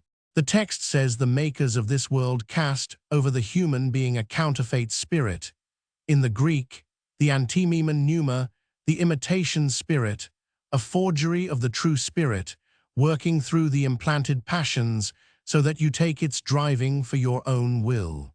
And beside it, the same text names fate, haimamene, the chain that binds you to live by chance and necessity. It calls that bond the last and heaviest of the bonds. This is the last of the changeable bonds. So the Sethian picture gives you a clean and powerful cut. There is the real you, the light, the epinoia, and there is an overlay laid on top of it, a forgery, a counterfeit driving that is not you. Catch the forgery, disown it, and you are loosed from the compulsion. That is genuinely freeing. People have been set free by less. But notice what is built into the picture, like a fault line under a house. It is a frame of forgery against real alien implant, against true self. And a frame like that, pressed too hard, has an obvious and terrible failure mode. If part of what moves in you is a counterfeit to be rejected, then which part? Where exactly does the line fall? And what happens to a person who begins to draw that line straight through the middle of their own grief, their own hunger, their own fear? This is where the frame can curdle into self-mutilation. Push forgery against real hard enough, and it stops being discernment and becomes amputation. The grief rises, and you say, "Not me, the counterfeit." The fear rises, "Not me, the archons." The hunger, the longing, the plain animal ache of being alive in a body. "Not me, throw it off." And what you have built, if you go that way, is not a free human being. It is a person at war with their own aliveness, cut off from their feelings, contemptuous of their body, mistaking numbness for liberation. The old anticosmic strain in some of these texts, the body as a tomb and the world as a dungeon, will feed exactly this if you let it. The cut that was meant to free you slices away the living thing instead. And this is the precise point where another tradition saves the Sethian frame from itself, not by agreeing with it, but by correcting it. We have to step into Kabbalah for a moment, and we have to be honest, as always, that it is a different God and a different cosmos. In the Jewish mystical tradition, there is no evil maker and no counterfeit creation, only the one good source, Ein Sof, the infinite. Scholars have argued for a century over whether old Gnostic motifs left any trace in Kabbalah's prehistory, and the argument is unsettled. So we take what follows as a borrowed correction, never as a hidden identity between the two. But within its own frame, Kabbalah drew a distinction that the Sethian system badly needs and does not possess on its own. Kabbalah, and especially the early Hasidic book called the Tanya, says you have two souls. There is the divine soul, and of it the Tanya makes a startling claim. It calls that soul a portion of God above, literally, Chelek Eloka Maimal Mamash. That last word, Mamash, literally, actually, no metaphor, is doing all the work. The Tanya means it without flinching. So far this rhymes with your Epinoia, the hidden light. But then comes the second soul, and here is the correction. Alongside the divine soul there is what Kabbalah calls the animal soul, the nefesh habi-hamit, the appetites, the drives, the raw vitality, the part of you that wants and fears and clings. And here is the move that changes everything. The animal soul is not an alien implant, not a forgery, not the enemy. It is a created, good, divinely purposed part of you, and its destiny, its whole reason for being, is not to be killed, but to be elevated, turned upward, its energy harnessed and offered toward the source. Sit with that difference, because the entire practice turns on it. The Sethian counterfeit spirit is to be disowned. The Kabbalistic animal soul is to be elevated. And the careless practitioner collapses those two into one thing, and in the collapsing does the damage. Held honestly, the counterfeit spirit is not your animal vitality at all. It is something far narrower. It is the hijacking of that vitality, the driven, automatic, must-be-acted-on now quality that rides on top of a real feeling and steals its steering wheel. The feeling is the animal soul, and it is good. The compulsion is the counterfeit, and it is not you. Kabbalah's animal soul is exactly the correction that keeps the Sethian forgery frame from becoming a knife you hold against your own chest. So here, stated as exactly as I know how to state it, is the hinge rule of the whole practice. When something moves in you, a wave of grief, a spike of fear, a craving, a longing that aches, there are two things present, not one, and your entire task is to tell them apart. There is the human energy, the grief itself, the fear itself, the hunger, the longing. That you meet. You turn toward it, you feel it all the way through, you let it be in you, you honor it. It is your aliveness, the animal soul, the real thing, and it is meant to come home with you, not to be left behind in the dark. And there is the compulsion riding on it, the driven, automatic, it must be acted on now quality, fate's autopilot, the counterfeit spirit's driving. That, only that, you disown. Not me, not the whole of me, not the thing I am required to obey. Say it as a single sentence and carry it everywhere. Meet the feeling, disown the compulsion. The grief is welcome. The demand that you act this very instant on the grief is not your master. The fear is real and may even be wise. The panic underneath it that screams obey me now is the forgery. You are not amputating the human energy. You are only declining to be driven by it. And there is a way to tell them apart in the moment because they have different textures. The feeling has a location and a shape, a weight in the chest, a heat in the belly, a tightness in the throat, and if you turn toward it gently it can simply be felt, the way weather can be felt. The compulsion has a different quality, a tense forward lane, a now, a story about what you must immediately do or avoid, a refusal to let you stay still.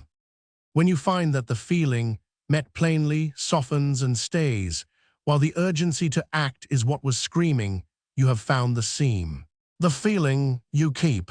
The urgency you let go of, and answer with one slow breath and your single chosen word, and return. Now the distinction this whole chapter exists to protect. Disidentification is not dissociation. From a distance, they can look alike, and they are opposites. Dissociation is a defense. It splits the feeling off, presses it down, numbs it, sends it away. It says, in effect, this is not happening and I do not feel it. Disidentification does the reverse. It keeps the feeling wholly present, fully felt, even tender, and simply stops being commanded by it. In dissociation, the grief disappears, and so do you. In disidentification, the grief stays, vivid and warm, and what disappears is only its grip on the wheel. One makes you smaller and colder. The other makes you larger than the feeling, while keeping the feeling intact. If your practice of not me is leaving you numb, walled off, watching your own life from behind glass, then stop. That is not the stillness of the immovable race. That is dissociation wearing the mask of the teaching, and it is doing you harm. This matters in a register beyond the spiritual one, so let us be plain in the testable register for a moment. Depersonalization and derealization, the clinical names for that walled off, behind glass, the world is not real feeling, are real conditions, and intensive inner work can occasionally trigger them or deepen them. If a practice that is meant to free you is instead leaving you chronically unreal, detached from your body, estranged from the people you love, that is not an advanced attainment. It is a warning sign, and it is exactly the kind of thing to bring to a professional rather than to push through. The teaching never asks you to leave your body or your life. It asks you only to stop being driven inside them. There is a second failure mode, subtler than the first, and it has a name. In 1984, a psychologist named John Welwood coined a phrase for it: spiritual bypassing. He meant the use of spiritual ideas and practices to step around unresolved wounds, unfinished emotional business, real relational damage, and real responsibility. And the rule we have just built, "The compulsion is not me," is one of the most bypassable lines in any tradition. It is so easy to take a true thing and use it to dodge. Listen to how it sounds, because you will hear it in yourself. You have hurt someone and the guilt rises, and you say, the guilt is just the counterfeit spirit, the driving, not me, I release it. And just like that, you have used the teaching to walk past the person you wronged without repairing anything. Or the dread of a hard conversation rises, and you label it compulsion and let it dissolve, and call your avoidance equanimity. Or honest anger at a real injustice rises, anger that ought to move you to act, and you spiritualize it into not me and do nothing, and call your passivity peace. This is the counterfeit of the counterfeit rule. It takes the very discernment meant to free you from compulsion and uses it to free you from accountability, from relationship, from the legitimate claims that other people have on you. And notice the tell, because it is reliable. Spiritual bypassing always moves in one direction, away. Away from the hard feeling, away from the person, away from the responsibility, away from the world, and into a private serenity. The whole motion is withdrawal dressed up as detachment. Genuine disidentification frees you to stay. Bypassing uses the same words to leave. So what is the cure? It is the one limb the diagnostic traditions are forever forgetting and then, at their best, remembering: love turned outward. Earlier we named it as the final stage and the final test of the whole path. Here is where it does its hardest and most specific work, as the medicine for bypassing. The cure for using not me to amputate and withdraw is to integrate and to serve. Integrate, bring the human feeling home, do not throw it off. The grief and the fear and the longing come with you, elevated, not exiled.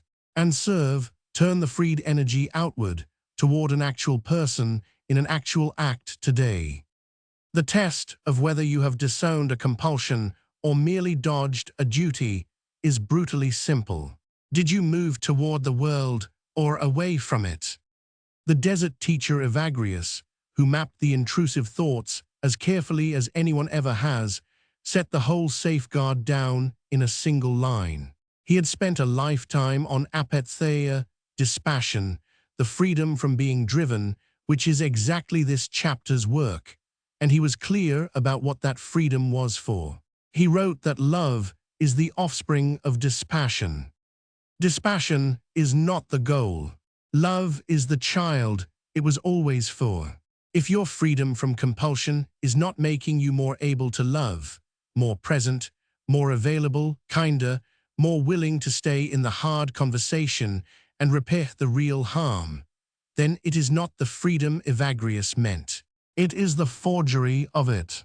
The same outward test the whole path ends on is the test that catches bypassing right at the start. The silence is real only if it makes you kinder. There is a cut in this work, that much is true. The practice does ask you to carve something away.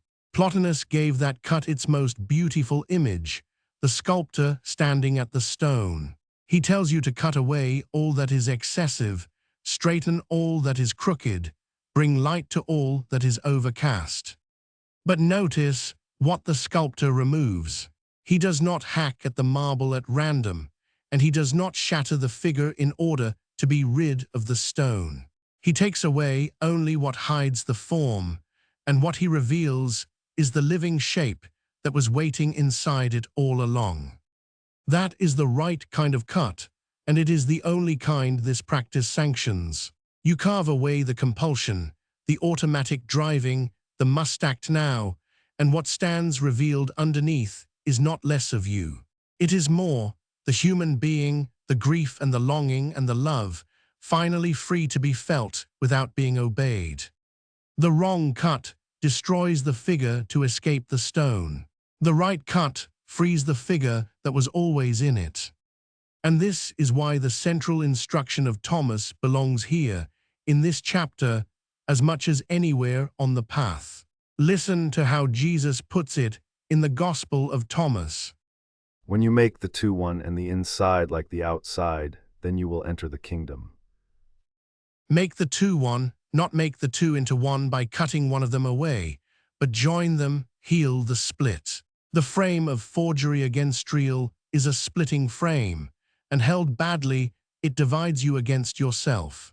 Thomas's instruction is the opposite motion, integration, not amputation. The inside like the outside, the felt reality and the lived life made continuous, the human energy and the awakened light gathered into one person who can both rest and act. The counterfeit you disown. The two, the human in you and the divine in you, you make one.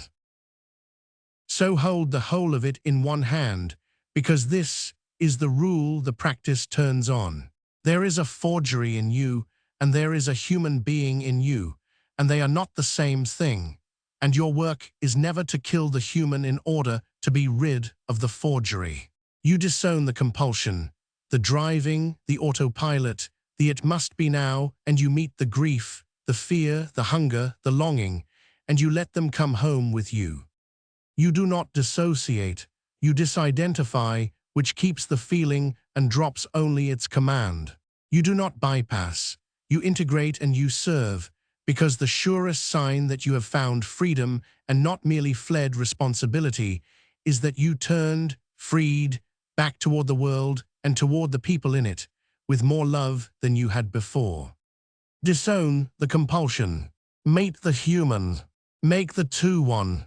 That is the move that, done rightly, sets a person free, and the very same move, done wrongly, that becomes self-harm. It was always worth its own hour. Now the thing itself, what you would actually do tomorrow morning. We have walked the map and the diagnosis and the staged arc. Now we set them down and pick up the practice, the small concrete shape of it, the part your hands and your breath actually do while it is still dark and the day has not yet begun to talk at you. This chapter is the practice taught slowly and carefully. Nothing here is meant to be done hard. And because that last word matters more than any technique, we begin with safety and not as a footnote. The deep forms of this work have always carried warnings. The ecstatic name chanting of the Jewish mystics and the prayer of the heart in the Christian East both came down to us bundled with the same caution. Do not do the intense forms alone without a guide. The old teachers were not being precious. Intensive inner work can stir genuinely strong states, and the honest thing is to say so before you begin, not after. So 3 gentle rails, and they hold under everything that follows. The first is this: keep it gentle and bounded. Do the modest durations given here. Do not escalate into hours of breath-holding or marathon chanting on the theory that if a little opens something, more must open more. It doesn't. More is not the direction of this path, quieter is. The instinct to intensify is the very thing this practice is meant to loosen, so do not let it back in through the door marked discipline. The second rail: have one trusted person who knows you are doing this and who will tell you the truth. Not a guru, you do not need a guru. A friend, a teacher, a therapist, a level-headed person you check in with from time to time, someone who would notice if you started to drift and would say so plainly. For the deep apophatic work and the name work especially, do not run entirely alone. Solitude is part of the practice, isolation is not. And the third rail, the one to memorize, because it tells you when to stop. If a feeling of unreality persists after you have stopped the practice and re-engaged with your ordinary day, if the world keeps looking thin or far away once you are back in it, that is a signal. If your sleep collapses or you feel wired and elated for days at a stretch, that is a signal. If dread or dissociation or compulsion worsens week over week instead of easing, that is a signal. And if any thought of harming yourself appears, that is a signal that overrides everything. These are not walls to push through. They are not the dark night, and they are not a breakthrough trying to be born. They mean pause the practice and get help, a professional, a doctor, the person on your second rail. The language of waking up never, ever justifies skipping medical or psychiatric care. Hold that as firmly as you hold anything in the whole teaching. With those three rails in place, here is the shape of the sit, so you can see the whole before we walk through its parts. It is a single descent. Active, then quiet, then silent, then rest, then return. You move down through it the way you would walk down a slope into still water, never wrenching from one gear into its opposite, each movement settling into the next. You begin by doing something, and you end by doing nothing, and the doing nothing is the point the doing was always for. And one thing runs underneath the entire sit, not as a separate step, but as the floor beneath all the steps, watchfulness. The Christian contemplatives called it nepsis, the cutting of a thought at its first suggestion, before it has grown into a whole story you are lost inside. It is not a stage you arrive at and leave. It runs the whole time. Whenever a thought grabs you and pulls you off, and it will, many times, you do one small thing. You tag the compulsion, the driven and automatic quality of the pull, not the human feeling underneath it. You answer it with nothing but your one chosen word. And you return. That is the whole of it, repeated as often as needed, without irritation, without scoring yourself. The returning is the practice. The wandering is not the failure. The gentle return is the muscle you are building. Before the first movement, a word about the breath, said honestly, because this is a place the modern spiritual world routinely lies, and we will not. You are going to breathe slowly, about 6 breaths a minute, roughly a 5-second in-breath and a 5-second out-breath. Set your breath there deliberately, but understand what that number is and is not. 6 breaths a minute is a modern resonance target. It happens to be near the rate at which heart rate variability tends to peak, and slow breathing in that region has a real, measurable, calming effect on the nervous system. That effect is checkable. It is also modern knowledge, a measurement made with modern instruments. The old traditions did not know they were doing this, and most of them weren't. There is one careful exception worth naming precisely. When researchers measured people reciting the Latin Ave Maria Rosary, the cadence of the prayer happened to bring the breath down near 6 a minute, and the calming effect showed up on their instruments. That is a real finding, published in the British Medical Journal at the turn of this century. But it is one practice, measured once, and it does not license the sweeping claim you will hear everywhere, that every tradition independently discovered this rate. They did not. So set your breath at 6 a minute as a modern target with a real effect on your body, and leave the folklore out of it. The honest version is plenty. The full practice takes about 25 minutes, and it works best in the morning. Its very first move is a just-woken recollection, done before the day has had a chance to write over you. It has 5 movements. We will walk each one slowly. First, wake and settle. About 5 minutes. Before speech, before the screen, before the day's noise begins, you reverse what the old text called the water of forgetfulness. The draught, the maker of the world, is said to have given the human, so they would not know where they came from. You reverse it with a simple recollection, said slowly, as a plain fact about yourself, not as a wish. The light in me is from the source. It did not come from the maker of this body. I have been asleep, drunk on forgetting. I open the eyes of the heart. You are not working yourself up. You are reminding yourself of something the night and the habit of living made you forget.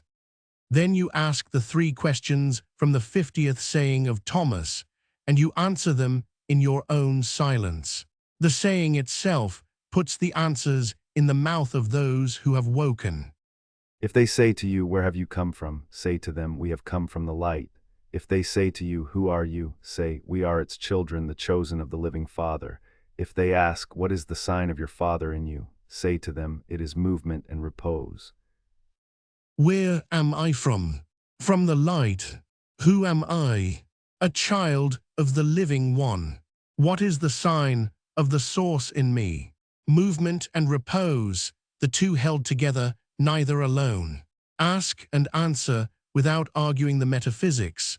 You have a whole frame for the arguing, and the morning sit is not its venue. Then simply sit, eyes closed, and move your attention slowly through the body and the space around it, letting the breath lengthen towards 6 a minute. You are dropping out of analytical narration into a quieter, present state. You will feel a settling, a kind of drop. That much is plain physiology, defocused attention, and a slow breath raise the body's calming tone. No grand acclaim is needed, and none is being made. Second, breath and sound. About 10 minutes. Now you breathe at that slow 6 a minute rate, and on each out-breath you carry 1 anchor. Only 1, never 2 at once, because 2 is the busy mind smuggling itself back in. The simplest anchor, and the best on most days, is a single name or a single word, riding the out-breath. The English contemplatives who wrote The Cloud of Unknowing recommended exactly this: 1 little word, held lightly, returned to whenever the mind wanders off.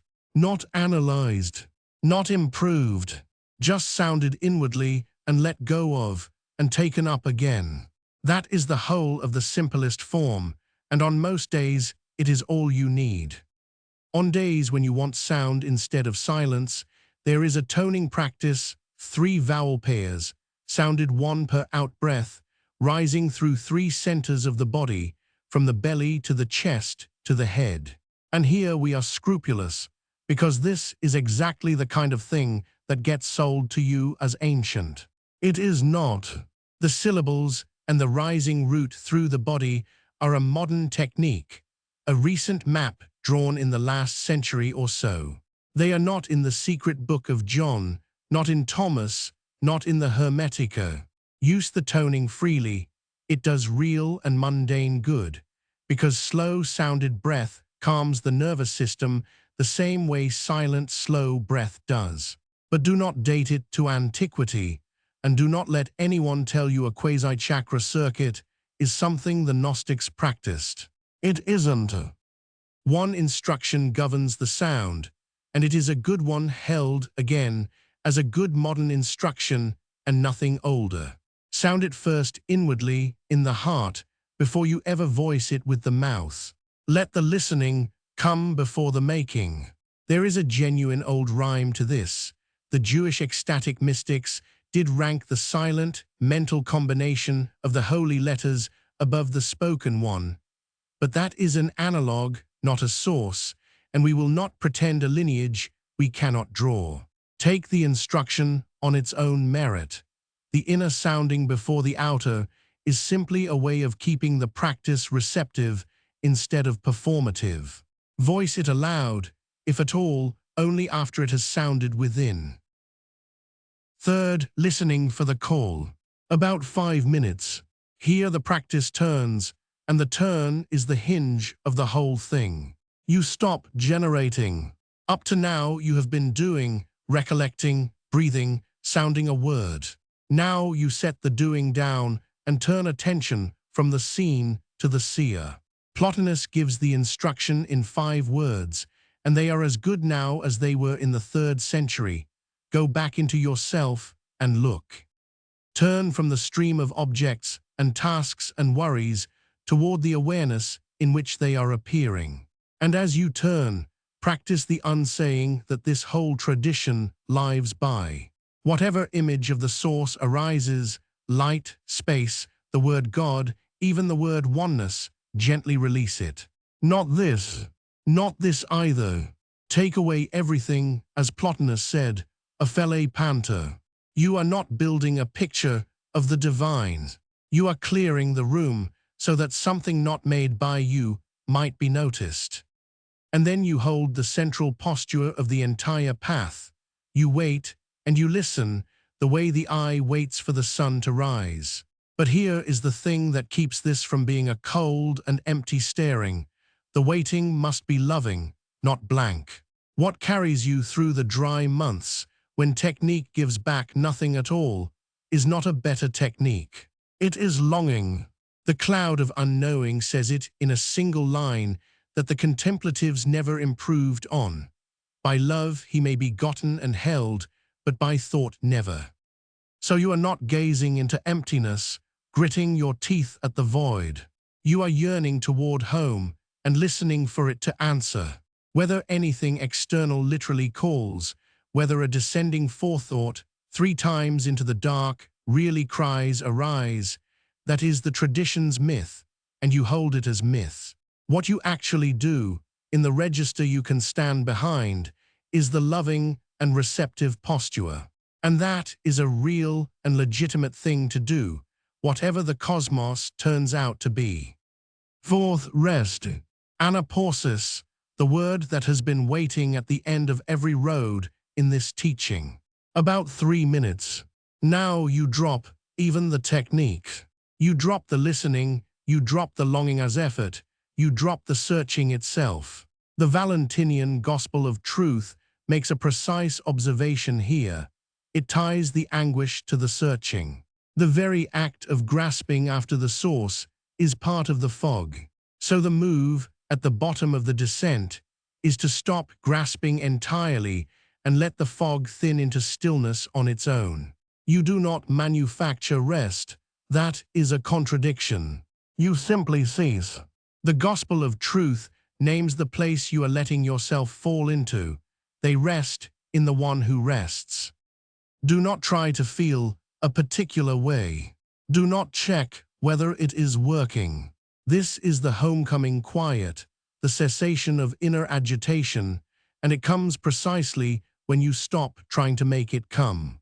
And one honest check, even here, if the rest goes cold, numb, or foggy rather than warm and spacious, if the world starts to look unreal rather than more real, that is not repose.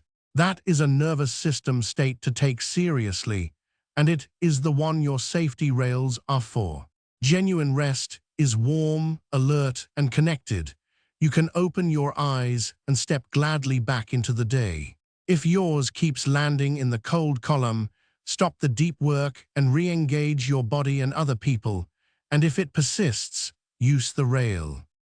Fifth, see and carry. About 2 minutes, and it is the movement people skip, and it is the one that keeps the whole practice from curdling. You open your eyes. Before you stand up into the day, you see the way Thomas sees. The kingdom of the Father is spread out upon the earth, and people do not see it. Look at the actual room, the ordinary light on ordinary things, the wall, the window, the cup, as already that unseen kingdom, here and now, needing nothing added. This is the immanent pole, balancing the reaching of the listening, the path goes up and out toward the source, and it also comes all the way back down to the kitchen table. Then you set one concrete act of love for the day. One person, one kindness, one place to make the two one, to act, as the 20-second saying of Thomas puts it, from your inner reality instead of from the self you present. When you make the two one and the inside like the outside, then you will enter the kingdom. The silence is only real if it makes you kinder. That is not a moral garnish on the practice. It is the test of whether the practice was real. A morning of beautiful rest that leaves you exactly as self-enclosed as you were is a morning that, somewhere, went wrong. So you carry the residue out, not as a feeling to protect, but as one act, chosen and done. That is the full version, and most days are not full version days, so there are smaller forms, and they are not lesser. They are the practice, scaled to a true life. On a hard day, do the short version, about 8 minutes. The recollection and the 3 questions, 1 minute. Then 5 minutes of slow breath with a single name, the watchfulness running underneath. Then 1 minute of rest.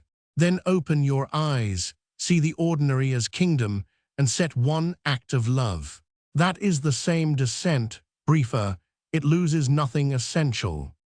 And on a collapsed day, the worst kind, the kind where 8 minutes is a mountain, there is a 60-second floor, and on the hardest days, it is the whole practice, and it is enough. One line, the light in me is from the source. I have been asleep, I wake. Then 3 slow breaths. Then one kind act, chosen for the day, however small. That is the floor. On the hardest day, it keeps the thread from breaking, and the kindness keeps it from turning inward only. Do not despise the floor. A thread unbroken across a bad month is worth more than a perfect sit you do twice and abandon. And through the ordinary day, there are anchors that take no extra time at all, woven into the dead spaces you already have. A few times, stop and ask, am I asleep or awake right now, and use the question to snap into the present. This is the most immediately verifiable thing in the whole practice. You can feel the click in the first week. When the body slides into a familiar stress reaction, name the compulsion, take one slow breath, and redirect before the old program runs to the end. Return to the name in the in-between time, walking, waiting, before sleep. Once or twice, stop and look at something ordinary as the kingdom unseen. And the one non-negotiable outward limb, the one that is never optional, one deliberate kindness every single day. One more thing belongs to the practice, and it is how you find out, honestly, whether any of this is doing real work in you, and then how you put the question down. Because you have chosen, in part, a tradition that makes a testable promise, not about the cosmos, which you cannot test, but about effects in your own body and life, which you can. So run a single experiment, time-boxed, 4 to 8 weeks, and then stop. Each morning, rate a few simple things 0 to 10, anxiety, mood, focus, sleep. If you already wear a device that reads it, note your resting heart rate and your morning heart rate variability under fixed conditions.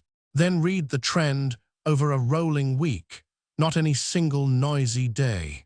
If the trend moves, calmer, steadier, clearer, better rested, the practice is doing real work in your nervous system. If after honest weeks, it does not move at all, that is real information too, and you are allowed to have it. But now name the irony, because it is the exact failure mode this practice exists to undo. The telos of the whole thing is non-grasping rest, letting the searching self go quiet, and obsessively tracking numbers to prove a practice of non-grasping is working, is itself a form of grasping.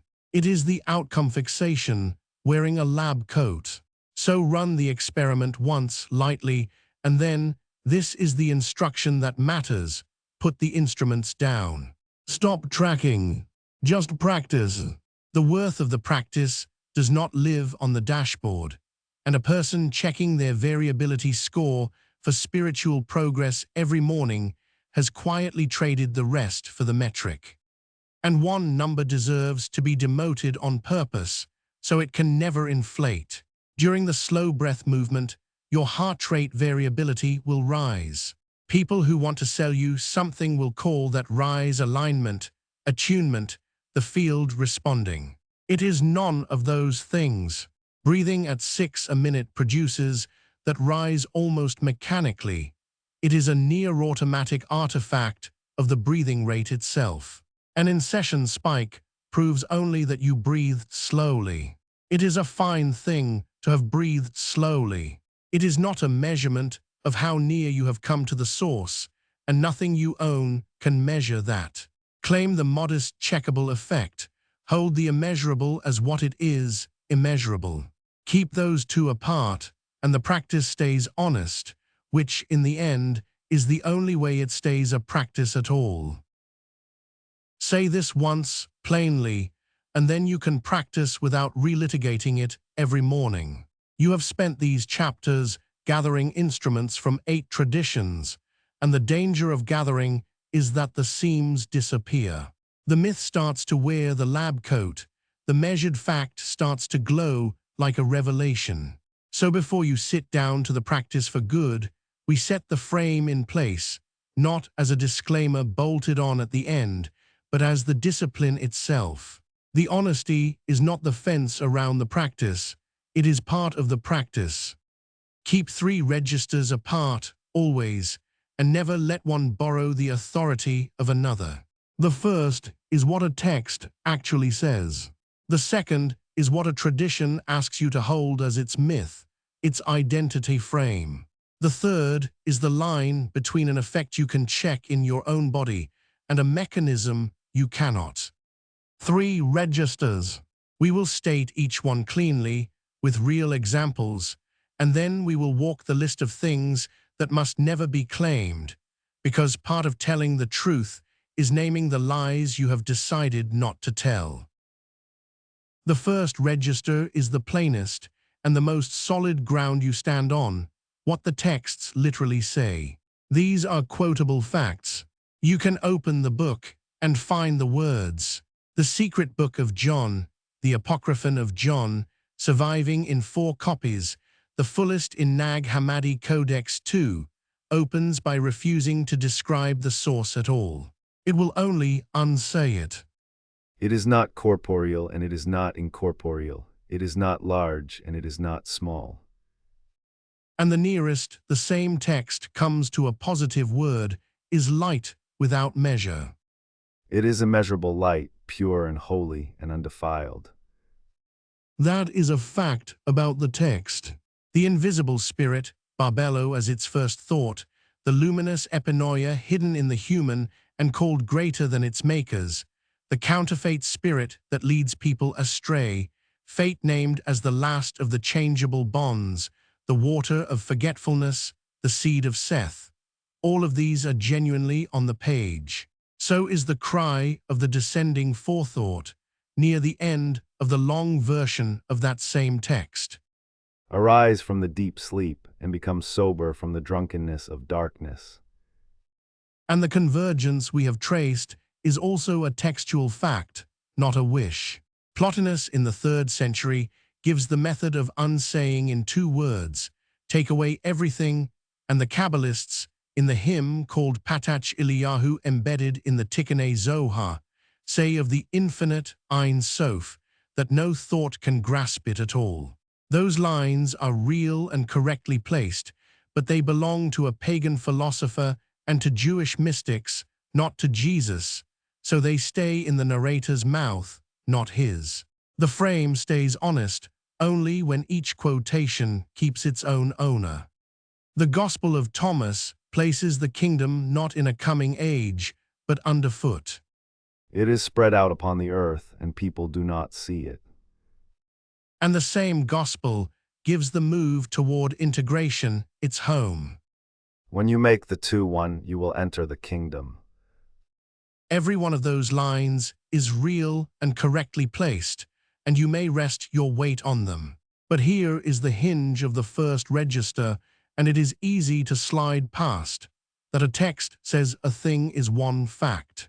That the thing is true of reality is an entirely different claim, and the second does not follow from the first. A library full of beautiful sentences proves only that the sentences were written. Do not let the genuineness of the quotations smuggle in the truth of the cosmos.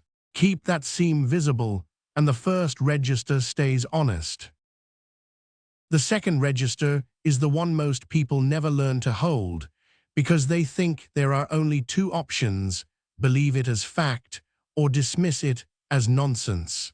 There is a third stance, older and steadier than both: to hold a thing as myth and to live inside it as your identity frame without asserting it as physics. The whole cosmology belongs here.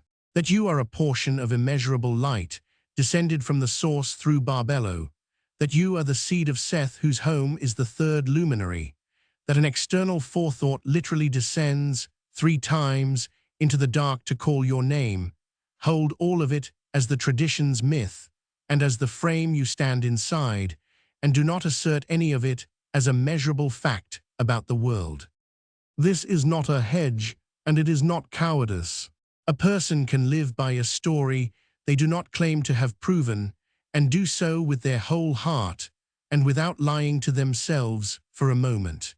You wake in the morning and you say, as a fact about yourself, "The light in me is from the source and not from the maker of this body," and you mean it, and it reorders your day. And you also know, without strain, that you are speaking in the register of myth and identity, not in the register of a coroner's report. Knowing which register you are standing in is not less faith. It is honest faith. The myth does its work precisely by being inhabited, not by being defended in a courtroom of physics where it was never meant to testify. The third register is where most of the damage gets done, in both directions, so we go slowly. On one side, untestable mechanism. On the other, testable effect. And the rule is simple to state and hard to keep. Claim the effect, hold the mechanism as myth, and never let the two trade clothes. Here is the untestable side, plainly. That archons literally poured a cup of forgetfulness into the human. That fate literally binds you to the motion of the stars. That the uncreated light is photons a sensitive instrument could read off your skin. That your intention reaches out and collapses a quantum field into the matter of your future. None of these can be tested because none of them were built to be tested. They are mechanism in the language of myth, and that is a fine thing for them to be, until someone dresses them in the vocabulary of a laboratory and asks you to believe them on the laboratory's authority. That is the move to refuse. And here is the testable side, just as plainly, with the claims kept modest, because modesty is what makes them true. Slow breathing at around 6 cycles a minute raises heart rate variability and vagal tone. This is well supported, and you can watch it on any decent monitor. Naming a feeling, affect labeling, produces a measurable but modest drop in its grip. Real and studied, not the magic that name it to tame it pretends to. The sober click of catching yourself mid-autopilot is directly observable in your own attention. You do not need to take anyone's word for it. Gratitude shifts mood and autonomic balance. These are small, checkable, ordinary effects, and they are enough. The practice does real work in a real nervous system. Claim that and claim only that.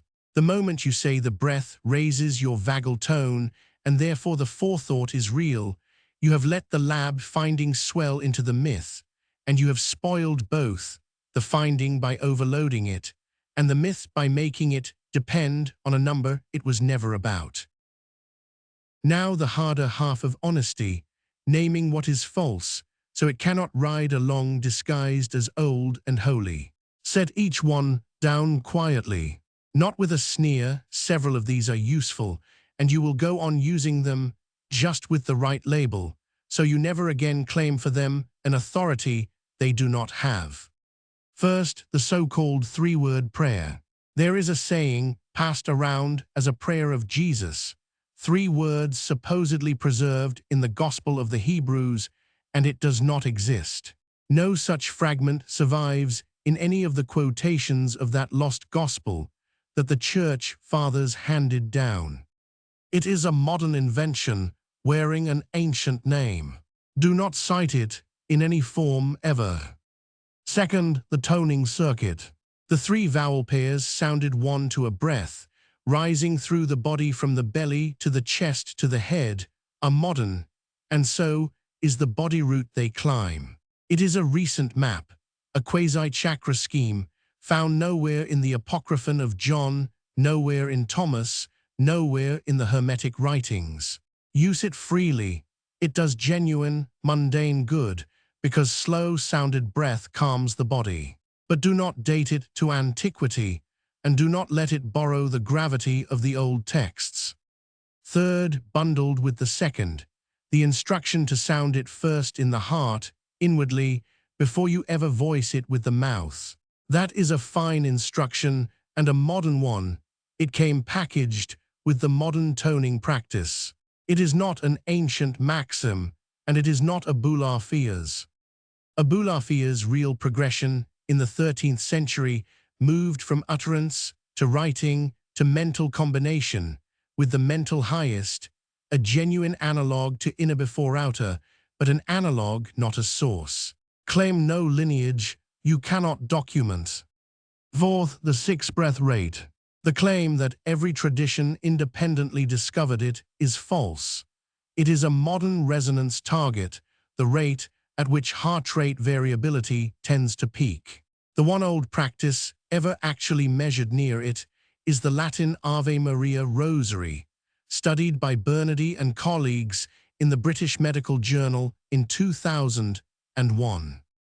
The notion that the Hermetic hymn ran at 6 breaths a minute, or that Abulafia chanted 1 letter per exhale at that rate, is invention. Set your breath there because it is a sound modern target with a checkable effect, not because the ancients secretly knew. Fifth, the heart rate number. A rise in heart rate variability during the slow-breathing block proves only that you breathed slowly. It is a near-automatic artifact of the breathing rate itself. It is not evidence of alignment, not a sign of spiritual rank, not the forethought answering. Notice it if you like, never headline it. Sixth, the cymatics chain. The whole sequence that runs from sound to the water in your cells to a quantum probability field, to matter rearranging itself to obey your intention, is pseudoscience. It is in none of these texts, and it is not how the world works. Toning's real effects are autonomic and bodily, and they are sufficient. Drop the rest of the chain. Seventh, and this one carries a hard safety rule. The contemporary teaching that frames meditation as a quantum field collapsing into matter, healing disease by thought, associated with Joe Dispenza and others, is not physics, and it is not medicine. You may use the meditation structure as a clearly labeled modern vehicle. Drop the metaphysics entirely. And never, under any circumstances, let heal yourself with your mind become a reason to stop a medication or delay medical or psychiatric care. The myth has no standing to make that decision, and making it can cost a life. Eighth, a small cluster of popular sources that are not what they claim. The Kybalion, often sold as ancient Hermetic wisdom, was written in 1908 by an author calling himself the Three Initiates. It is Edwardian, not Egyptian. The line passed around as the emerald tablet quoted from the Corpus Hermeticum is a misattribution. The emerald tablet is a separate, later, alchemical text, not a passage of the philosophical Hermetica. The red string and the so-called 72 names sold as a product are a modern commercial offering, not the textual Kabbalah. And the claim that the heart radiates a measurable field reaching beyond space and time, associated with the Heart Math Institute, overstates a modest and real magnetometer reading into something it cannot support. Keep all of these out, or name them as modern when they come up. Ninth and last on the list, the staged 5 seals ritual. That sequence of robing, baptism, enthronement, glorification, and rapture you sometimes see laid out as the secret Sethian liturgy is a scholarly reconstruction, assembled by modern researchers from trimorphic Epinoia and the Gospel of the Egyptians. The Apocryphon of John itself gives only the phrase, sealed with 5 seals. If you ever use a 5-fold sealing in your own practice, call it what it is, a labeled personal adaptation, not an ancient rite you are reviving. And then the one precision rule that keeps the whole structure from collapsing into mush, the rule that the Gnostic systems are not interchangeable and that the family resemblance is in technique and structure, never in identity. There are 2 columns, and you keep them clean. The Sethian column, the one at your center, the Apocryphon of John, the invisible spirit, Barbelo, the luminous Epinoia, the counterfeit spirit, the antimemen pneuma, Yaldabaoth, the ignorant maker, the 5 seals, the seed of Seth. And in this column, Sophia falls alone without her consort, and what she brings forth in that solitary fall is the blind ruler of the lower world. The Valentinian column, the one most often confused with the first, depth and silence, Bythos and Sige, unfolding as 30 eons in 15 pairs, the boundary called Horos, the bridal chamber, the gospel of truth and the gospel of Philip. And in this column, Sophia is not alone and is not the only one of her kind. She is the youngest of 30, and she is restored within the system she nearly tore. Her error, the gospel of truth insists, had no root. The Father was never wrathful. The veil was only forgetfulness. Do not let the columns bleed. The Valentinian bridal chamber is not the Sethian 5 seals. The 30 eons are not in the Apocryphon of John. And the phrase that travels most, the one you will see pasted into nearly every system, because it is so beautiful, make the 2 one, belongs to neither column. It is Thomas, the 22nd saying, and it stays Thomas. Keep that credit straight, because the small thefts are how a tradition loses its edges. And widen the rule past the 2 Gnostic columns, because it holds for all 8 instruments. Neither Gnostic system is Hermetic, or Platonist, or Kabbalist, or Christian Contemplative. Plotinus has his own one, impersonal, that does not call. Kabbalah has its own Ein Sof, the sole good source, whose Sephirot are self-revelation and not rulers to escape. The Hermetist has a good cosmos and a luminous craftsman. The Hesychast has a God in whom a creature participates by grace and remains a creature. Each is its own God, its own cosmos, its own account of what you are and how you return. The convergence we found, source beyond name, something of it carried in you, a fall into forgetting, a turning inward, a rest at the end, is real, and it is structural, and it is enough to build a practice on. But it is never a convergence in identity. These different roads can climb toward the same dawn without being the same road, and the moment you pretend they are one mountain, you have lost the map. So why go to all this trouble? Why hold 3 registers when one would feel so much warmer? Why retire 9 comfortable claims? Why keep 2 Gnostic columns from touching, when blurring them would let the whole thing shimmer with borrowed certainty? Because the honesty is not a hedge. It is what makes the practice trustworthy, first of all to yourself. A practice built on overclaim has a fault line running through its center, and you can feel it even when you cannot name it. Some part of you knows that the three-word prayer is invented, that the six-breath rate is not what the ancients found, that the quantum field is not collapsing into your future, and that quiet knowing leaks. It turns the practice brittle. You find yourself defending the claims instead of doing the work, or worse, you find yourself needing them to be true, which is exactly the grasping the whole path was meant to loosen. Overclaim and inflation are the same disease wearing two faces, and the manifestation pull feeds on both. But a practice that claims only what it can keep has nothing to defend, and therefore nothing to fear.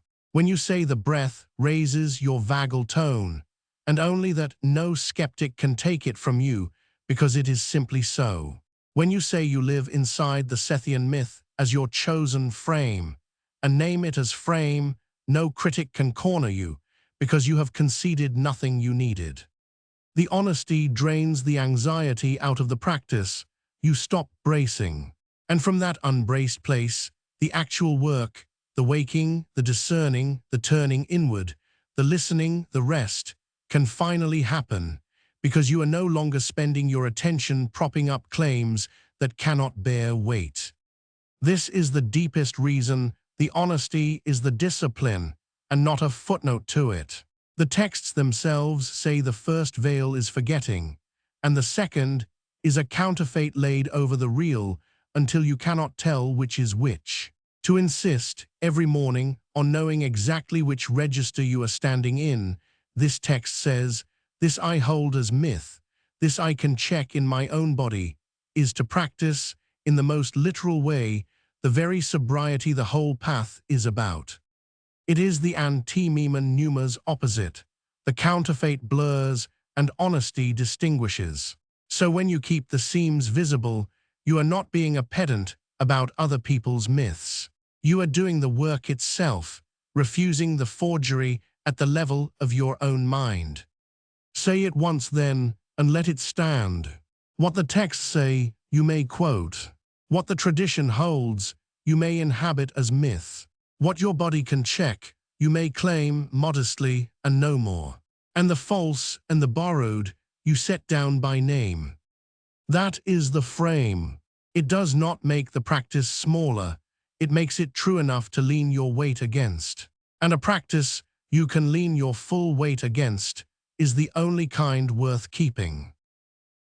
How will you know if anything is happening at all? And just as important, and far less often asked, how will you know if you have wandered off the road? This is the last thing to set in place before you practice, and it is a discipline of its own. The traditions we have walked through do converge on a set of signs that you are coming home. But the signs are felt, inward, easy to counterfeit, easy to crave. So we will hold them carefully. Picture 2 columns. In the left column, the felt markers, the things the contemplatives across all these traditions report. In the right column, the things you can actually check, a number on a device, a trend in your sleep. The one rule that governs both columns is this: never let the right column prove the left.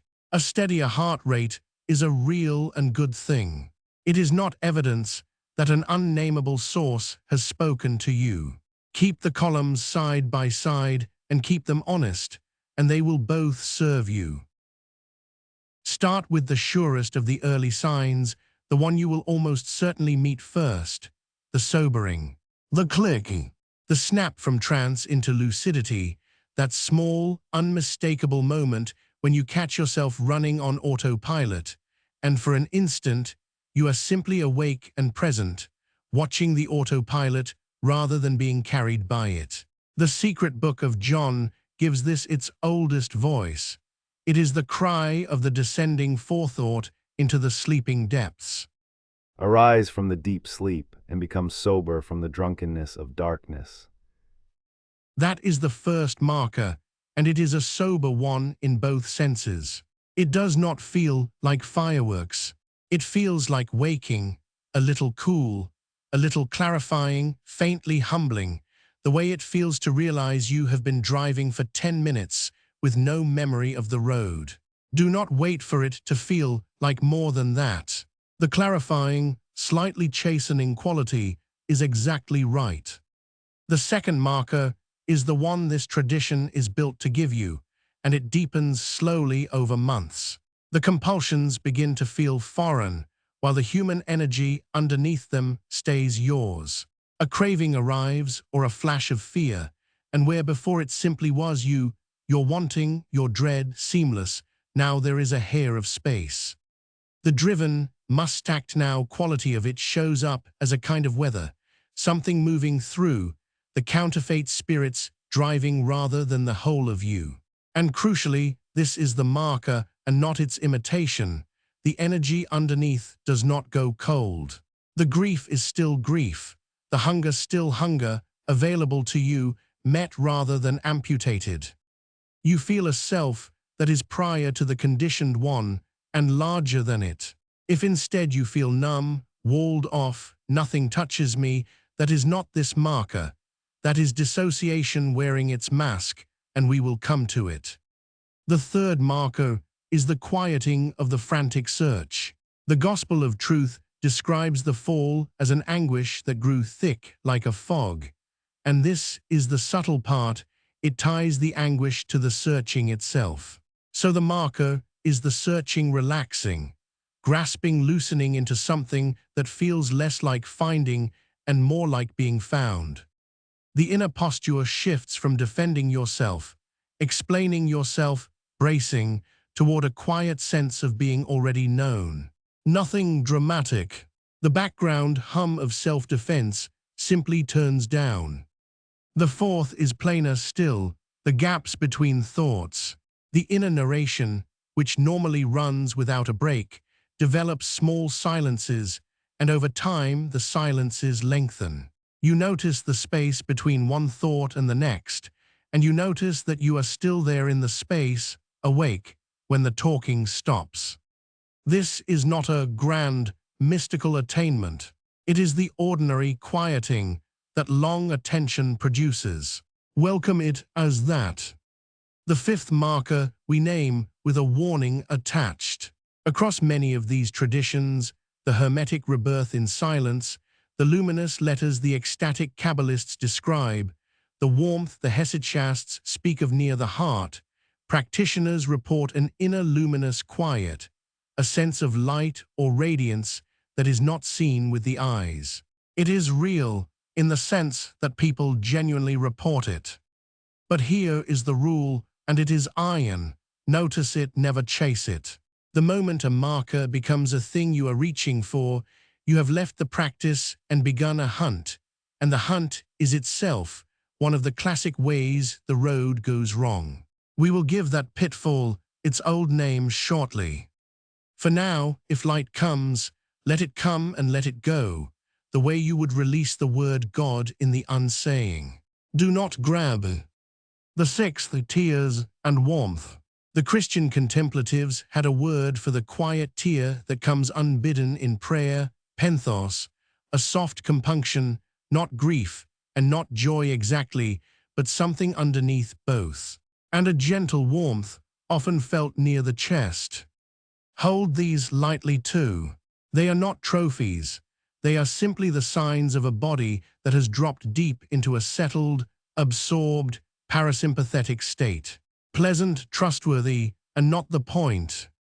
The seventh is one of the strangest and most beautiful, and the traditions describe it almost identically across centuries. There comes a turn where you are sounded rather than sounding. The toning seems to continue of itself. The repeated word begins to say itself without your pushing it. The Hesychasts called this the prayer becoming self-acting, praying in you while you rest. The whole posture flips from producing to receiving, from generating the practice to being carried by it. This is the felt edge of what your own tradition means by the call. You stop making, and something is given. And now the marker that matters more than all the inner ones combined, the single outward sign, and the only one that cannot be faked from within. Love made ordinary. Evagrius of Pontus, the desert teacher who mapped the inner life as precisely as anyone ever has, refused to let dispassion be the goal. He said it plainly. Love is the offspring of dispassion. Dispassion, apatheia, the unhooking from compulsion, was never the point. It was the soil. The fruit it exists to grow is agape, love. So the test of whether any of this is real is brutally simple, and it faces outward, where you cannot deceive yourself as easily. Are you, in fact, kinder, less defended, more patient, more able to act from your inner reality toward an actual person in front of you? If the practice is making you more serene and no more loving, calm, still, and just as cold, then something has gone wrong, no matter how good the quiet feels. The serenity has curdled. Love made ordinary, daily, unspectacular kindness is the marker that keeps all the others honest. The ninth marker is a standing, not a state, equanimity. The unshakenness, the secret book of John calls the immovable race. The dispassion of the desert. The Kabbalist's Hishtavat, an evenness toward praise and blame, so that the two land with less and less power to inflate or to wound. Thomas holds it as a pair that must stay together. What is the sign of the Father in you? It is movement and repose. Movement and repose, not a frozen calm, not withdrawal from life, but stillness carried into motion, repose that does not stop you acting and action that does not cost you the repose. The two held at once. That is the standing you are after, and it grows so slowly you will mostly notice it only in hindsight. A situation that would once have unspooled you, met now with a little more room. And the last marker is the one every road we have walked finally names with the same word, anapausis. Rest, repose, the cessation of inner agitation, the homecoming quiet. The Gospel of Truth says it in a single phrase about the ones who have come home. They rest in the one who rests. This is the telos and the surest sign that you have touched home, not because you achieved a state, but because the searching has stopped and you have, for a moment, arrived. We will say more about what it feels like and what its dangerous counterfeit feels like, because that distinction may be the most practically important thing in this whole chapter. That is the left column, the felt markers. Now the right, and keep the wall between them intact. Over weeks, not days, some plainly checkable things tend to move if the practice is doing real work in your nervous system. A resting heart rate that drifts downward. A morning heart rate variability that trends upward across a span of weeks. Lower self-rated anxiety, steadier mood, sharper focus, better sleep. And the deautomatization click itself, which is not only a felt marker, but a directly observable change in behavior. You catch yourself more often, sooner, before the old program finishes running. These you can actually check. Track them lightly over a fixed window and read the trend, not any single noisy day. But hold even these correctly, because there are two ways to misuse them. The first, they are not evidence of the cosmic claim. A downward resting heart rate tells you your nervous system is calmer. It tells you nothing whatsoever about whether an unnameable source exists or has called you.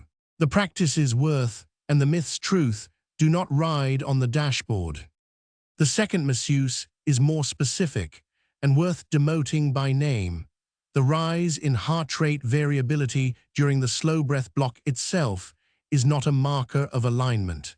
Breathing at around 6 breaths a minute produces that rise almost mechanically. It is an artifact of the breathing rate, near automatic. If you watch the number climb mid-session and read it as the divine drawing near, you have simply mistaken slow breathing for God. It tells you that you breathed slowly. Nothing more. The honest signal is the slow trend across weeks, not the spike in the moment. And now the one check important enough to set apart from all the rest, because getting it wrong is not just a philosophical error, it can let you mistake a state that is harming you for the state you are seeking.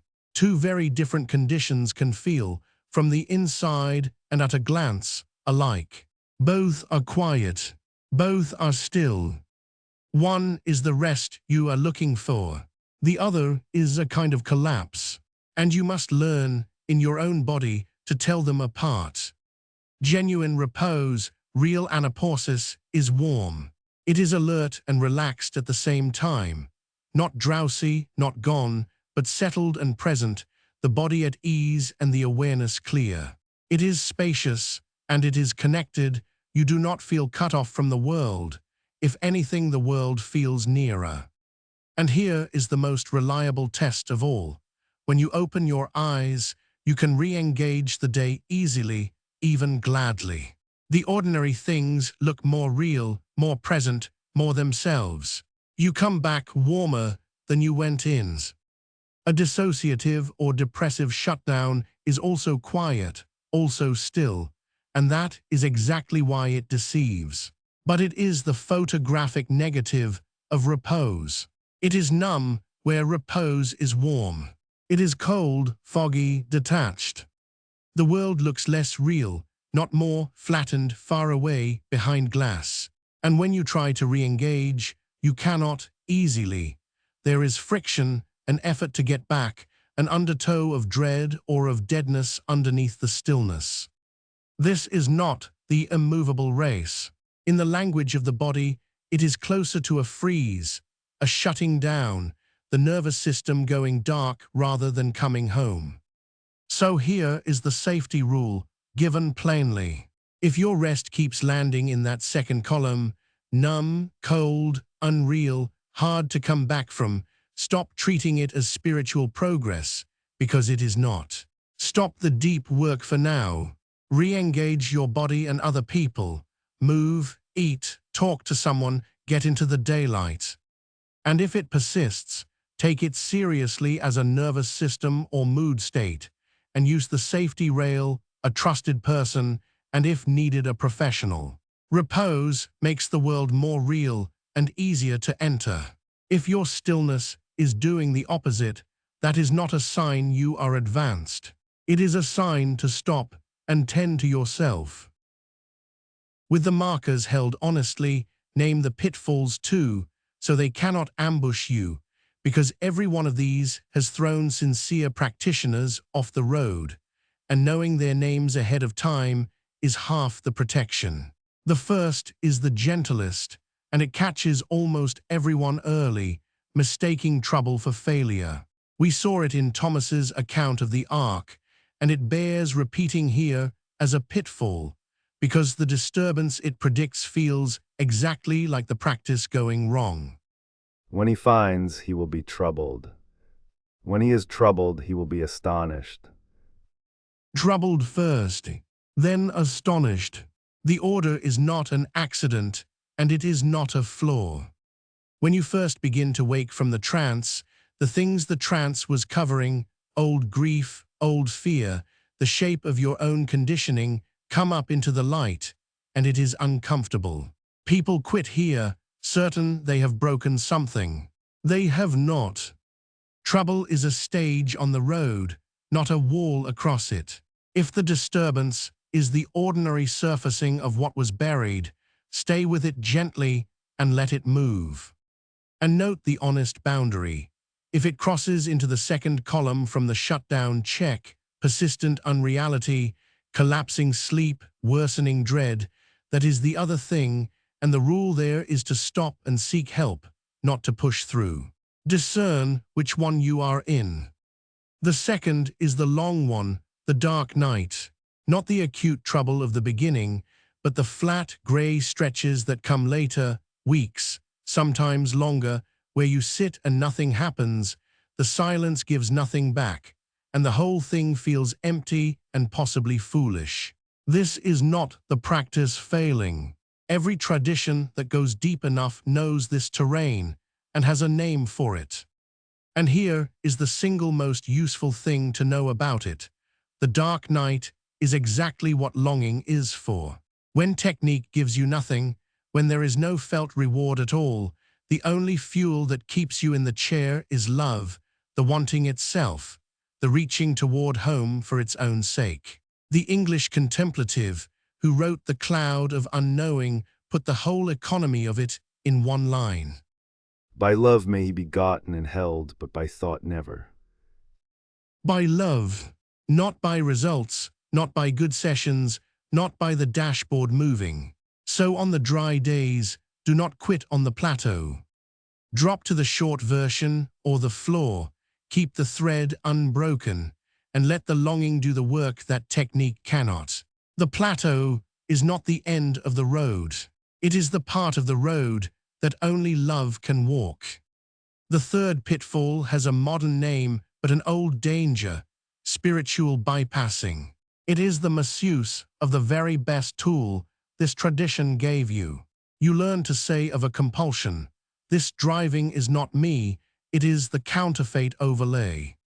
That is true, and it is freeing, and it can be turned, almost invisibly, into a way of dodging real harm you have done, real responsibility you owe, real relationships that need you to show up.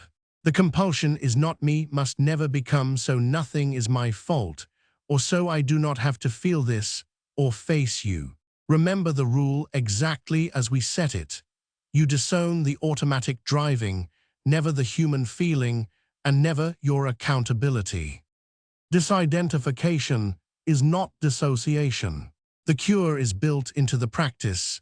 It is the outward limb, the daily act of love, the making the two one by acting from your inner reality toward an actual person. Integrate and serve. Do not amputate and withdraw and call it enlightenment. The fourth is the one we flagged among the markers, and now it gets its old name, prelist.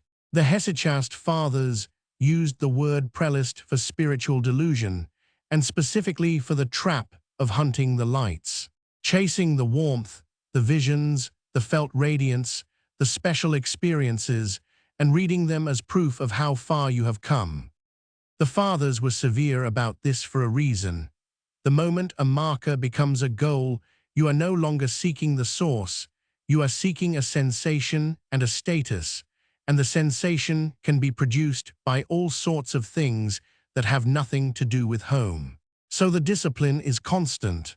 Markers are to be noticed and released, never pursued, never collected, never treated as rank.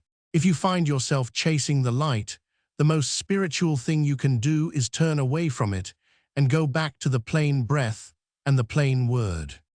The fifth pitfall is subtle, and it is the one most likely to capture a modern practitioner because the whole surrounding culture pushes toward it. Call it manifestation creep. It is the slow drift from one engine to its exact opposite, while the outward motions look almost the same. The engine of this practice is self-emptying, what the Hasidic masters called bitul, letting the felt I go quiet, dissolving into the source, ceasing to grasp. The engine of the manifestation culture is the precise reverse, amplifying the self, rehearsing a desired outcome, visualizing in order to acquire, bending reality toward what you want. These two are not neighbors. They are opposites. Self-nullification and self-assertion cannot run on the same shaft. And it is fatally easy, sitting in silence, to let the receptive listening quietly convert into outcome rehearsal, to start using the stillness as a technology for getting things. The moment you notice the practice has become a tool for acquiring, you have lost the thread, and the way back is the same as always. Return to rest, to anapausis. The point was never to acquire. The point was to come home, which is the one thing you cannot get by grasping. And the last pitfall is the most dangerous, and it deserves the most care, because it can feel like the greatest success right at the moment it becomes a hazard. Call it inflation. The Hermetic invitation to become God, your own tradition's claim of a light in you consubstantial with the source.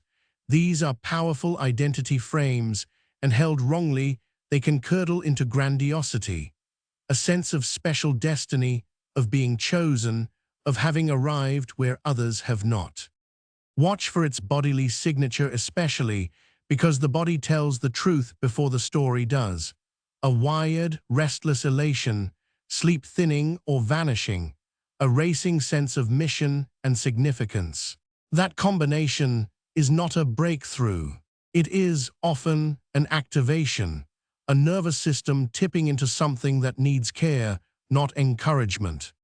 The break here is built into the most rigorous of all the traditions we drew from. Plotinus is the great philosopher of union with the One, and by the account of his student Porphyry, who lived with him, Plotinus reached that full union perhaps 4 times in many years. 4 times in years. The man who could describe the summit better than almost anyone reached it rarely, briefly, and never on command. So hold his honesty as the antidote to your inflation.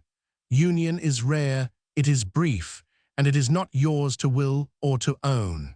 You prepare the ground, you do not manufacture the harvest, and you certainly do not get to claim you have moved in.